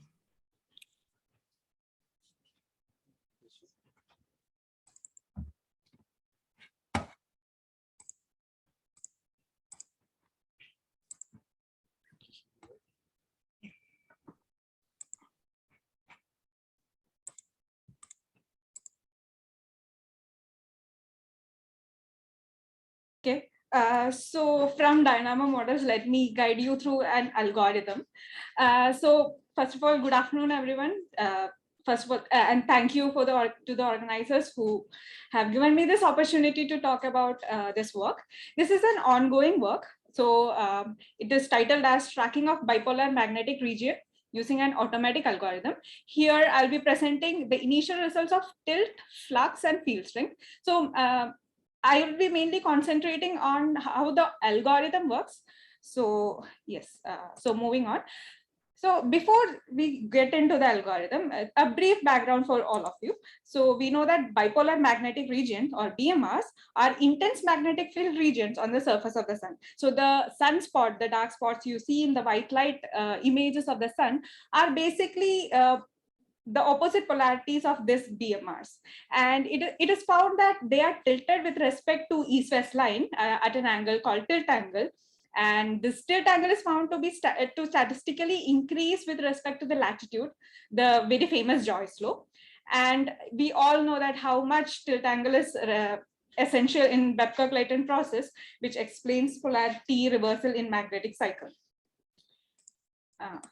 Now, so what are we trying to do in this project? So in the first part of project, we have developed an algorithm where we are automatically identifying the BMRs. So this is done using following the methods explained in Stenflo and Kosovchev 2012 paper. And after that, we have developed an algorithm to automatically track the BMRs from line of sight magnetogram. So this algorithm is heavily inspired from work done in Chha et al. 2021. We are also trying to study the evolution of BMR over its lifetime, and also explore the idea of tilt quenching and nonlinear modulation of solar dynamo as indicated in Chha et al. 2020. So here we will be using line of sight magnetogram from MDI and HMI. Now let's get, so first of all, the first question now we have to ask is, why is the need to track the BMRs? So as you can see in the video here, this is a video of a evolution of a BMR. So as you can see here, the magnetic properties and tilt angle of BMR change very much over its lifetime. And extensive amount of work has been done where tilt angle and other magnetic properties of BMR are used to study various processes in the sun.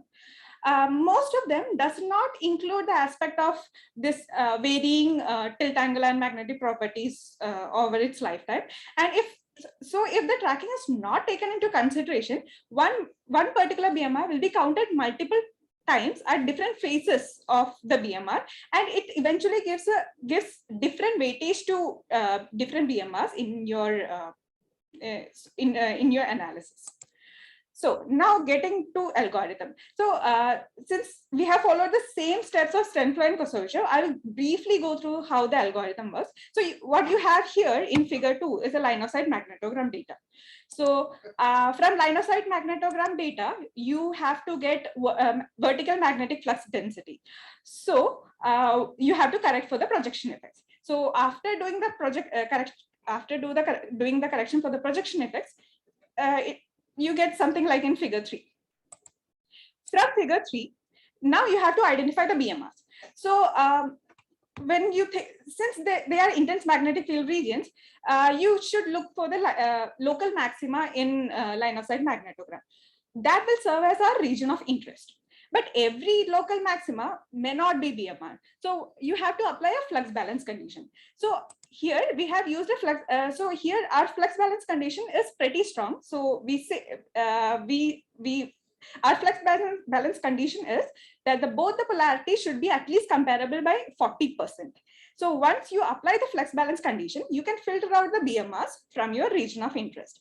And when once you find the BMRs, you can just mark it on the line of sight magnetograms in a box, as you can see in figure 4.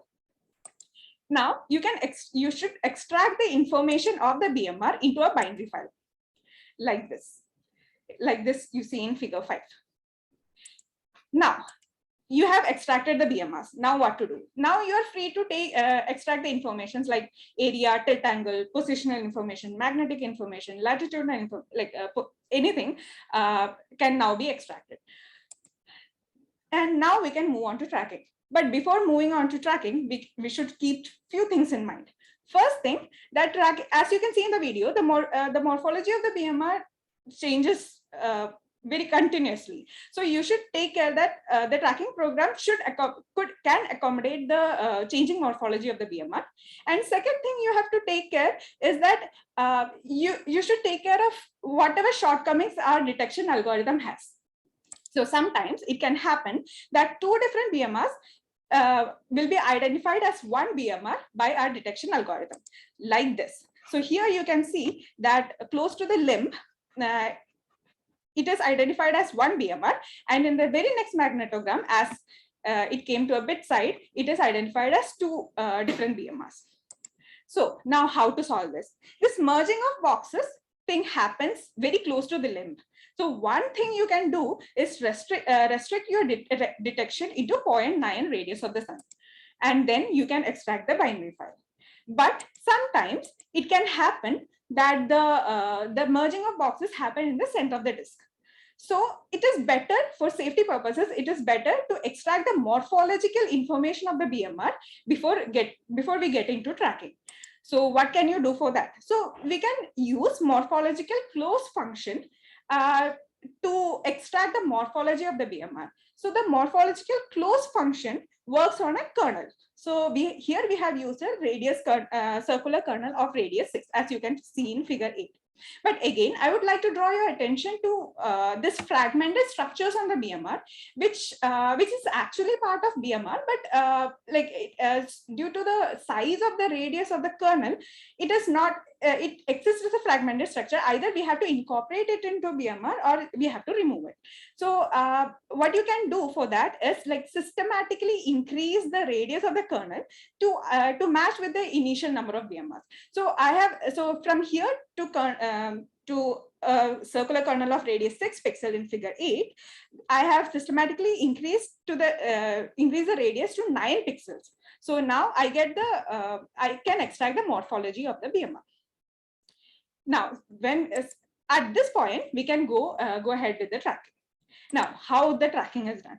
So first step in the tracking is to identify the BMR that needs to be tracked. So in this case, I am choosing this BMR needs to be tracked. Now I extract the binary file of isolated binary file of that BMR, and then you have the first magnetogram here, and you have the very next. You take the very next magnetogram. Here, in my case, it's after 96 minutes. So you extract the binary file of the first magnetogram, and you also have the binary file 2 here. And in the next step, what you have to do is differentially rotate binary file 1 with respect to binary file 2. So you have the differentially rotated binary file here. After that, you check for the overlap between these two binary files, differentially rotated binary file 1 and and binary file 2. If the overlap is found to be greater than 150 pixels, then we consider that the BMR has been tracked and is given a unique ID. So that's how the tracking works. So this is repeated for the lifetime of the BMR or its disk passage, whichever comes earlier. So this is just an example showing how our tracking algorithm, how good the tracking algorithm works. In the left panel, you can see the evolution of the BMR and with the tilt angle represented. And in the right panel, you can see the evolution of tilt in a graph form. Here, I would like to stress on few points here. So the polarity of the BMRs, as you can see, the red line is found by calculating the center of mass of the BMR. So any flux emergence in the nearby region is strongly affect the center of mass and eventually our algorithm. So that should be kept in mind while doing. So once we have done that, once our algorithm has got working, now we have run the algorithm for 6 years of data. So I have chosen the time September 1996 to September 2002. The data was available in MDI magnetogram. And from there, we have identified 2,406 BMRs. Out of this 2,406 BMRs, 1,788 BMRs, we started tracking it from the time it emerged on the solar surface. Rest of the 618 BMRs, we started tracking it as soon as it appeared in the east limb. Now, and the temporal evolution of Bmax and tilt was studied for all the identified and tracked BMRs. And it was found that 60% of those BMRs showed a correlation in the trend of Bmax and tilt angle towards the end of its lifetime. Let me give you an example. Anu, 2 minutes. Even. Sure. Yeah. So in figure 12, you can see that this is the temporal evolution of tilt and Bmax of a BMR whose active region number is 8116. It was tracked for almost 7.5 days. And you can see towards the end of its lifetime, tilt and Bmax is showing a similar trend. No such trend was observed for the rest of the BMRs.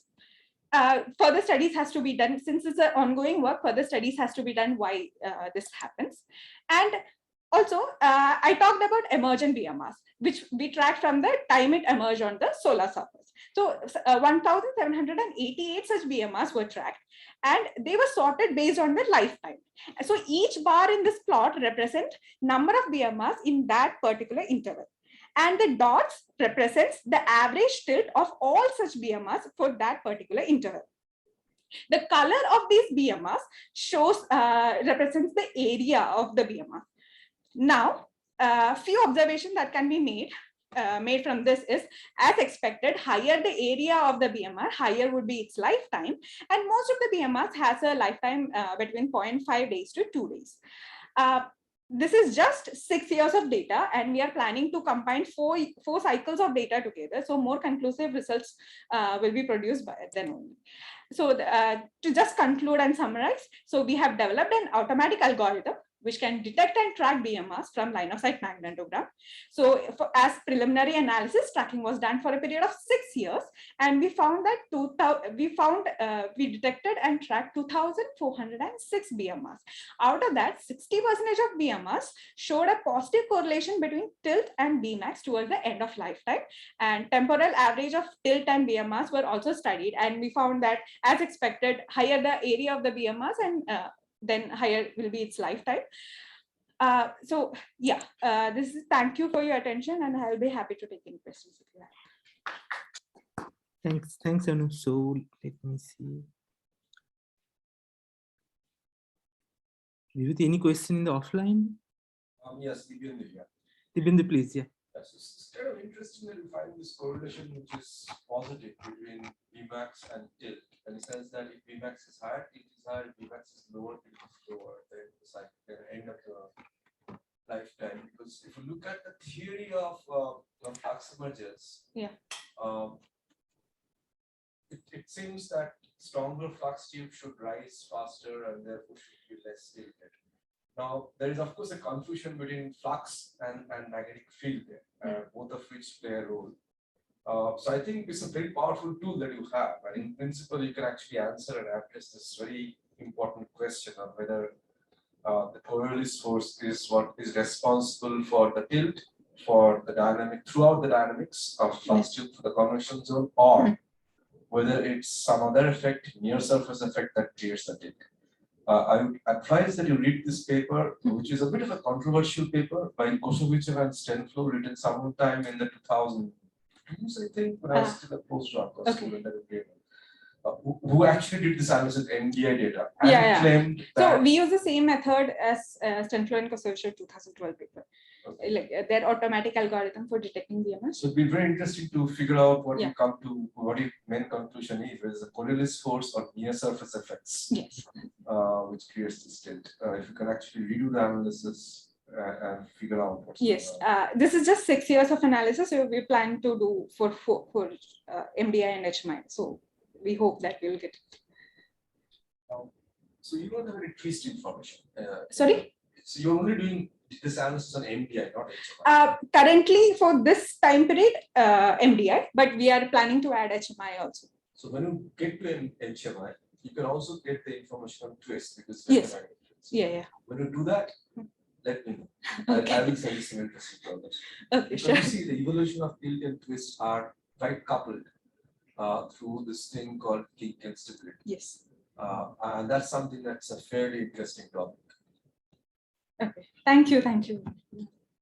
Thanks, Anu. So we will move on to the next one, and if people have question, ask her and write in the Zoom. So we are coming to the next, the final talk of the session is by Vindhya, and she is going to talk about the modeling occurrence of grand minima in sun-like star using a dynamo model. Gopalda, before that, there is another question from the audience. Okay. Yeah. This is One Pramita question. from Isa Kolkata. Just one small question. Oh yeah, please. If I'm not mistaken, you mentioned that you consider the DMRs to be tracked if there is an overlap of 150 pixels or so. Yeah. So how do you determine that number? So it's just mainly using trial and error. So we have restricted the BMR size. Like we only identified as a BMR if it's greater than 250 pixels. So using trial and error, we found that a sweet spot of like 150 pixels.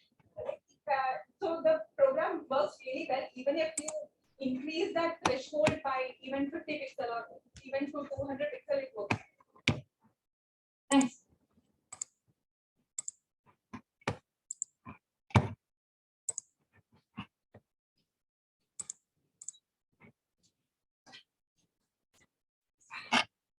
Good evening, everyone. First of all, I would like to thank the organizers for letting me present in this workshop. So let's start with my presentation.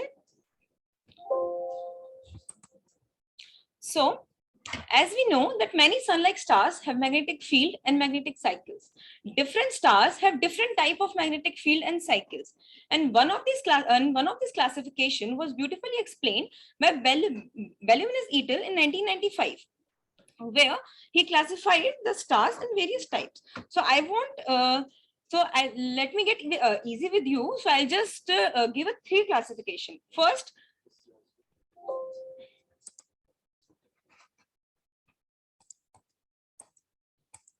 one is good type. So as you can see, these good type cycles, they are very smooth. So it usually observed in old and intermediate age stars. As I said, they observe smooth cycle. And another type is the bad one, in which you can see the lower magnetic activity. So it observes in slowly rotating stars, or we can say old age stars. And as I mentioned, they have lower activity level. And sometimes they observe smooth cycle as well. So based on the spectral type, we can say that these type of star are similar to a sun. So we hope that this star may also have some cycles, but as we can see a lower activity level, so we can say like if this star may be in Maunder minima phase or the grand minima phase. And similar to this, one paper was published in 2018 when Shah confirmed that HD 4915 could be a Maunder minima candidate. So the last type I'll mention is the ugly one. Means why we are calling it ugly? Because they don't give smooth cycles. So it basically observes in rapidly rotating stars or the young stars. As I say, they have a higher activity level, and we rarely get smooth cycle, and we rarely get grand minimum. Then this data was studied with the extended time period by Karak in 2019. So they created some beautiful cycles, and one peculiar result they have got, that the Valdemar effect that we observed in sun was also observed in other stars. So the next observation is that the rotation rate of a star decreases with the age, and the more rapidly rotating stars are likely to have more magnetic activity. Both the statements can easily be seen by this figure, which was done by Skuminish 1972, in which they have shown the calcium emission, or we can activity, and the rotation rate that decreases with the age of a star. Then Noyes et al. 1984, he basically shows the dependence of activity with the Rossby number. If you can see this figure, so if you go in this direction, then the activity first increases very rapidly and then increases slowly with the decreasing Rossby number, or we can say the increasing rotation rate. Yeah. So now this all this observation was enough for a motivation as why different stars show different type of cycles, and why do we observe Maunder-like minima, Maunder-like grand minima in all the stars. And hence my topic that how the variability and the frequency of grand minima changes with the rotation rate of the star. So, as we know, that's in sun, we observe a simple dynamo model. Not simple, but we have differential rotation and then helical flow. So this is a process. We have already been going through this process previously, so I won't go in much details. I will just tell that the differential rotation and the helical convective flow is a main component of dynamo. And recently, the Babcock-Leighton process have give observational support to the dynamo in sun-like stars. So we assume that this Babcock-Leighton type process also occur in sun-like stars. That is the assumptions.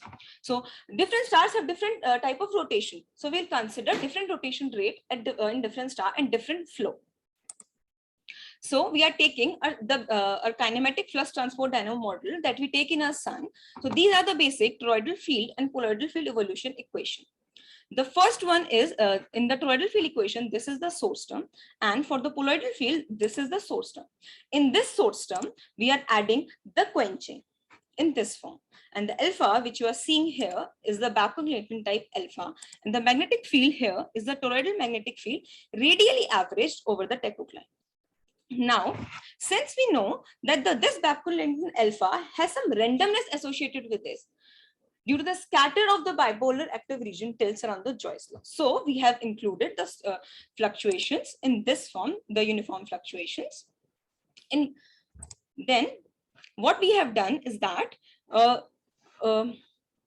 we took the differential rotation and the meridional circulation profiles at the flow from this Kirchatonov Olimsky 2011. This work basically was inspired by Karak Kirchatonov Chaudhary, in which they only took the quarter sun or the half hemisphere. So we are abbreviating it as KKC14. Then this quarter sun won't give us the information about the parity. So what we have done is that we changed the boundary at the equator, and then we have converted this model into the full hemisphere and abbreviating it as KKC14 star.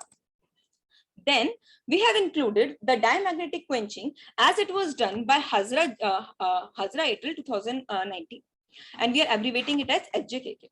So what do we observe?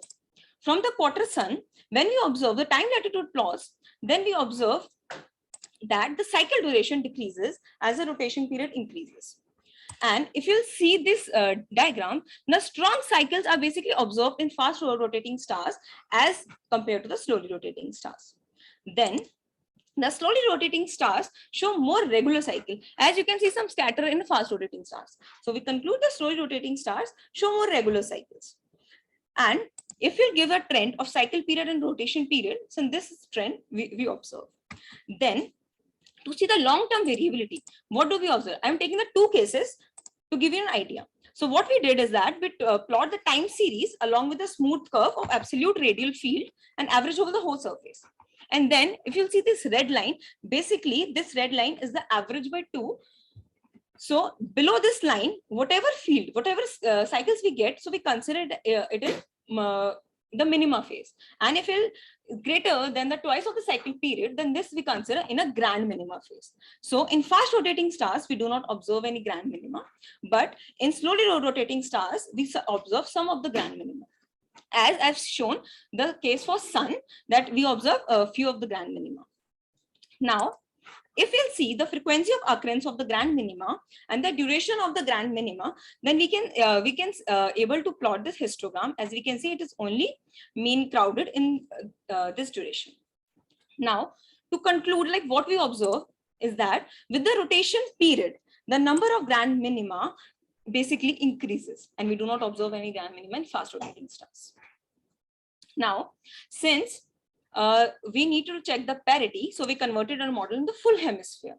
But the magnetic field morphology has been changed now, as there is a coupling, magnetic field coupling between the two hemispheres. So we get some irregular cycle, but there's a systematic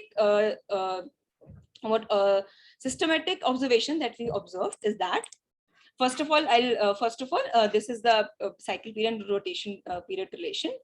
Observation is quite complicated. And we also observe, so this is a time series plot, and we also observe some grand minima in this case as well. But the systematic thing that we observe is that with the rotation period, in this case also, the number of grand minima changes, the number of grand minima increases as the rotation period increases. And for slowly rotating stars, we do not observe any grand minima. Now, when we included the diamagnetic quenching, we observed basically some beautiful cycles.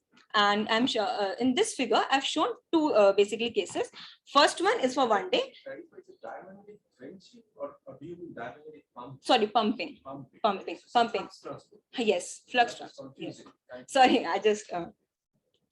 Okay, so in this I've included two cases. First is for 1 day, and then for sun.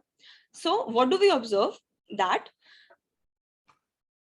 if you'll see, then the number of grand minima, we also observe the same pattern that we observed in previous two models, that same pattern we have observed in this.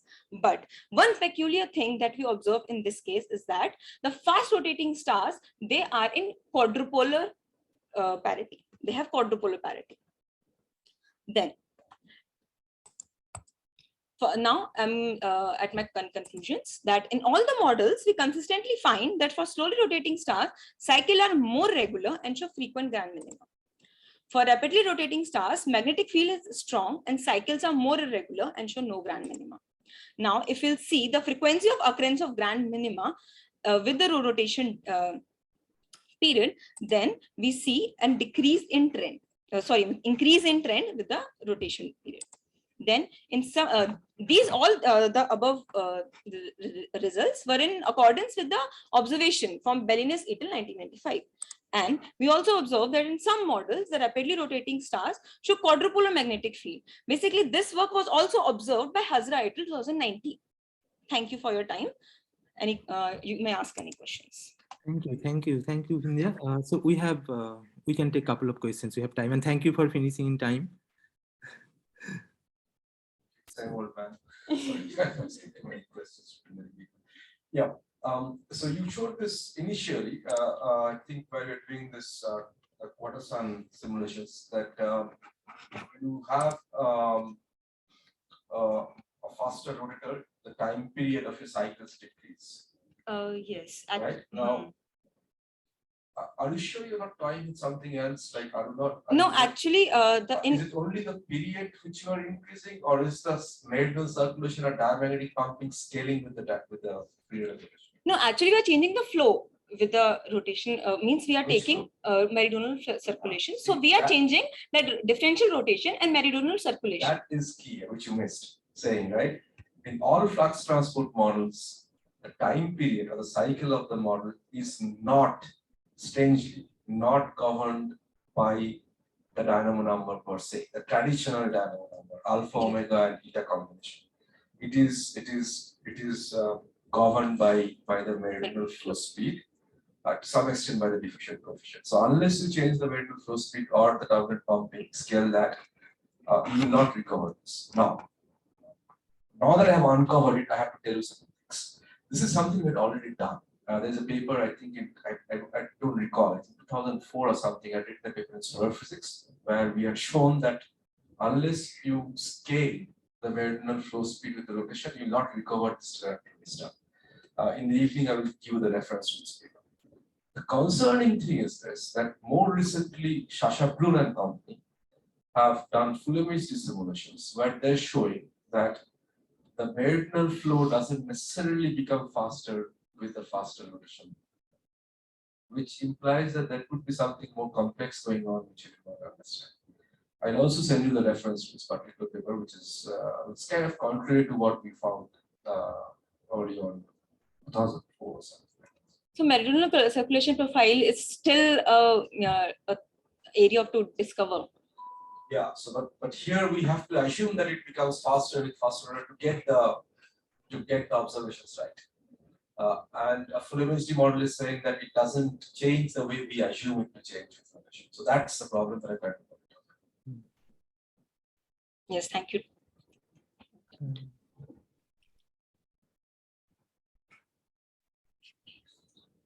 If there are any more questions, no. But to respond, can I comment? So Dibyendu, to respond your questions, like when the meridional flow is changing with the rotation rate. So from the mean field flow, what are the Kitachenov they are doing? They are finding this meridional flow is changing with the rotation rate. But the full MHD simulation, are they able to explain the what are the physical reason it's driving the meridional circulation with the rotation? So the full image simulations are also finding that the meridional flow changes the rotation rate. Yeah. It's not changing in the way that we want it to match these observations. Yeah, I know the result because I have some experiences. So in full MHD simulation, actually we get slower speed, slower meridional flow as the star rotates faster, and this is not desired, of course, to explain these features. Okay, but this is consistent with the mean field hydrodynamic model for the meridional circulation and differential rotation. At least they are consistent. So both simulation and mean field model give suggest that meridional circulation become weaker as the star rotate faster. Okay. Yeah.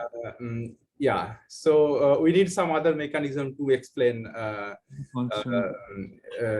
Any hopes from the astroseismology? Like nowadays, I do not know anybody can say about that thing. Astroseismology is trying to get some result, but no, I think they are getting differential rotation, but not about the meridional flow. It's a very weak flow, Gopal. So it's very difficult to get such a weak flow for other stars parameters. So, yeah, that's right. That's right.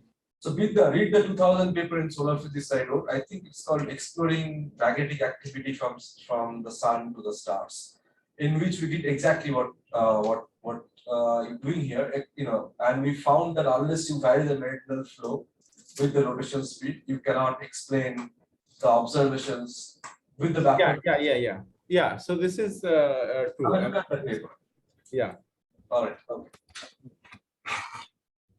So if there are no more questions, then let's thank all the speakers in this session, and Vidya, up to you now. Yeah, so now we are at the end of our workshop. First of all, I thank all the speakers for giving wonderful presentation, for handling the questions very nicely and making it very interactive. And particularly to those speakers who have gone there in person and sitting there. So thank you for going there. And I thank also all the participants who are not presenting but are present and asking questions and interacting. Thank you all. Importantly, I thank the other organizer, particularly Vibhuti Jha. Vibhuti did a lot of work. I mean, he did really a lot of work. Thank you, Vibhuti, and thank you, Dipuda and Nandita ma'am for guiding us in this workshop. We thank the local organizing member who are there in person and helping us to smoothly conduct this workshop.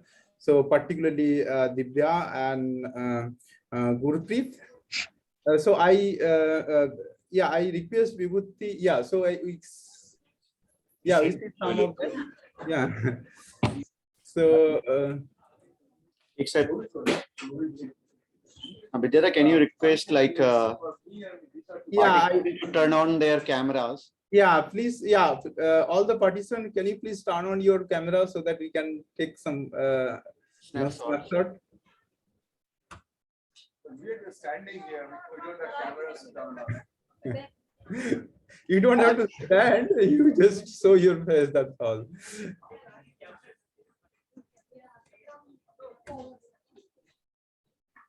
To see all of them after a long time. You can come here in the back. On the stop. Where is the camera? So are we visible or not quite? Yes, yes. You are not trying to come down. Yeah, let's just go in there. Yeah, can we stand here and I will take the photos? Okay. Just come in. You also come in. I think we should move the camera. And we get this. Is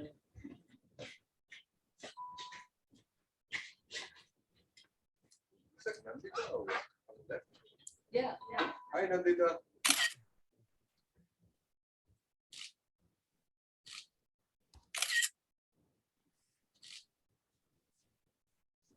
Okay, thank you. Nandita, why are you not? Hello, Dipendu. Why are you not here? Yeah, that's a good question. And why? I don't understand. I am here with a limping leg, with Achilles tendinitis. I am here. I'm hardly able to walk. I was hoping to see all of you after 2 years. I know none of you are here. Yeah. Vidya. Yeah,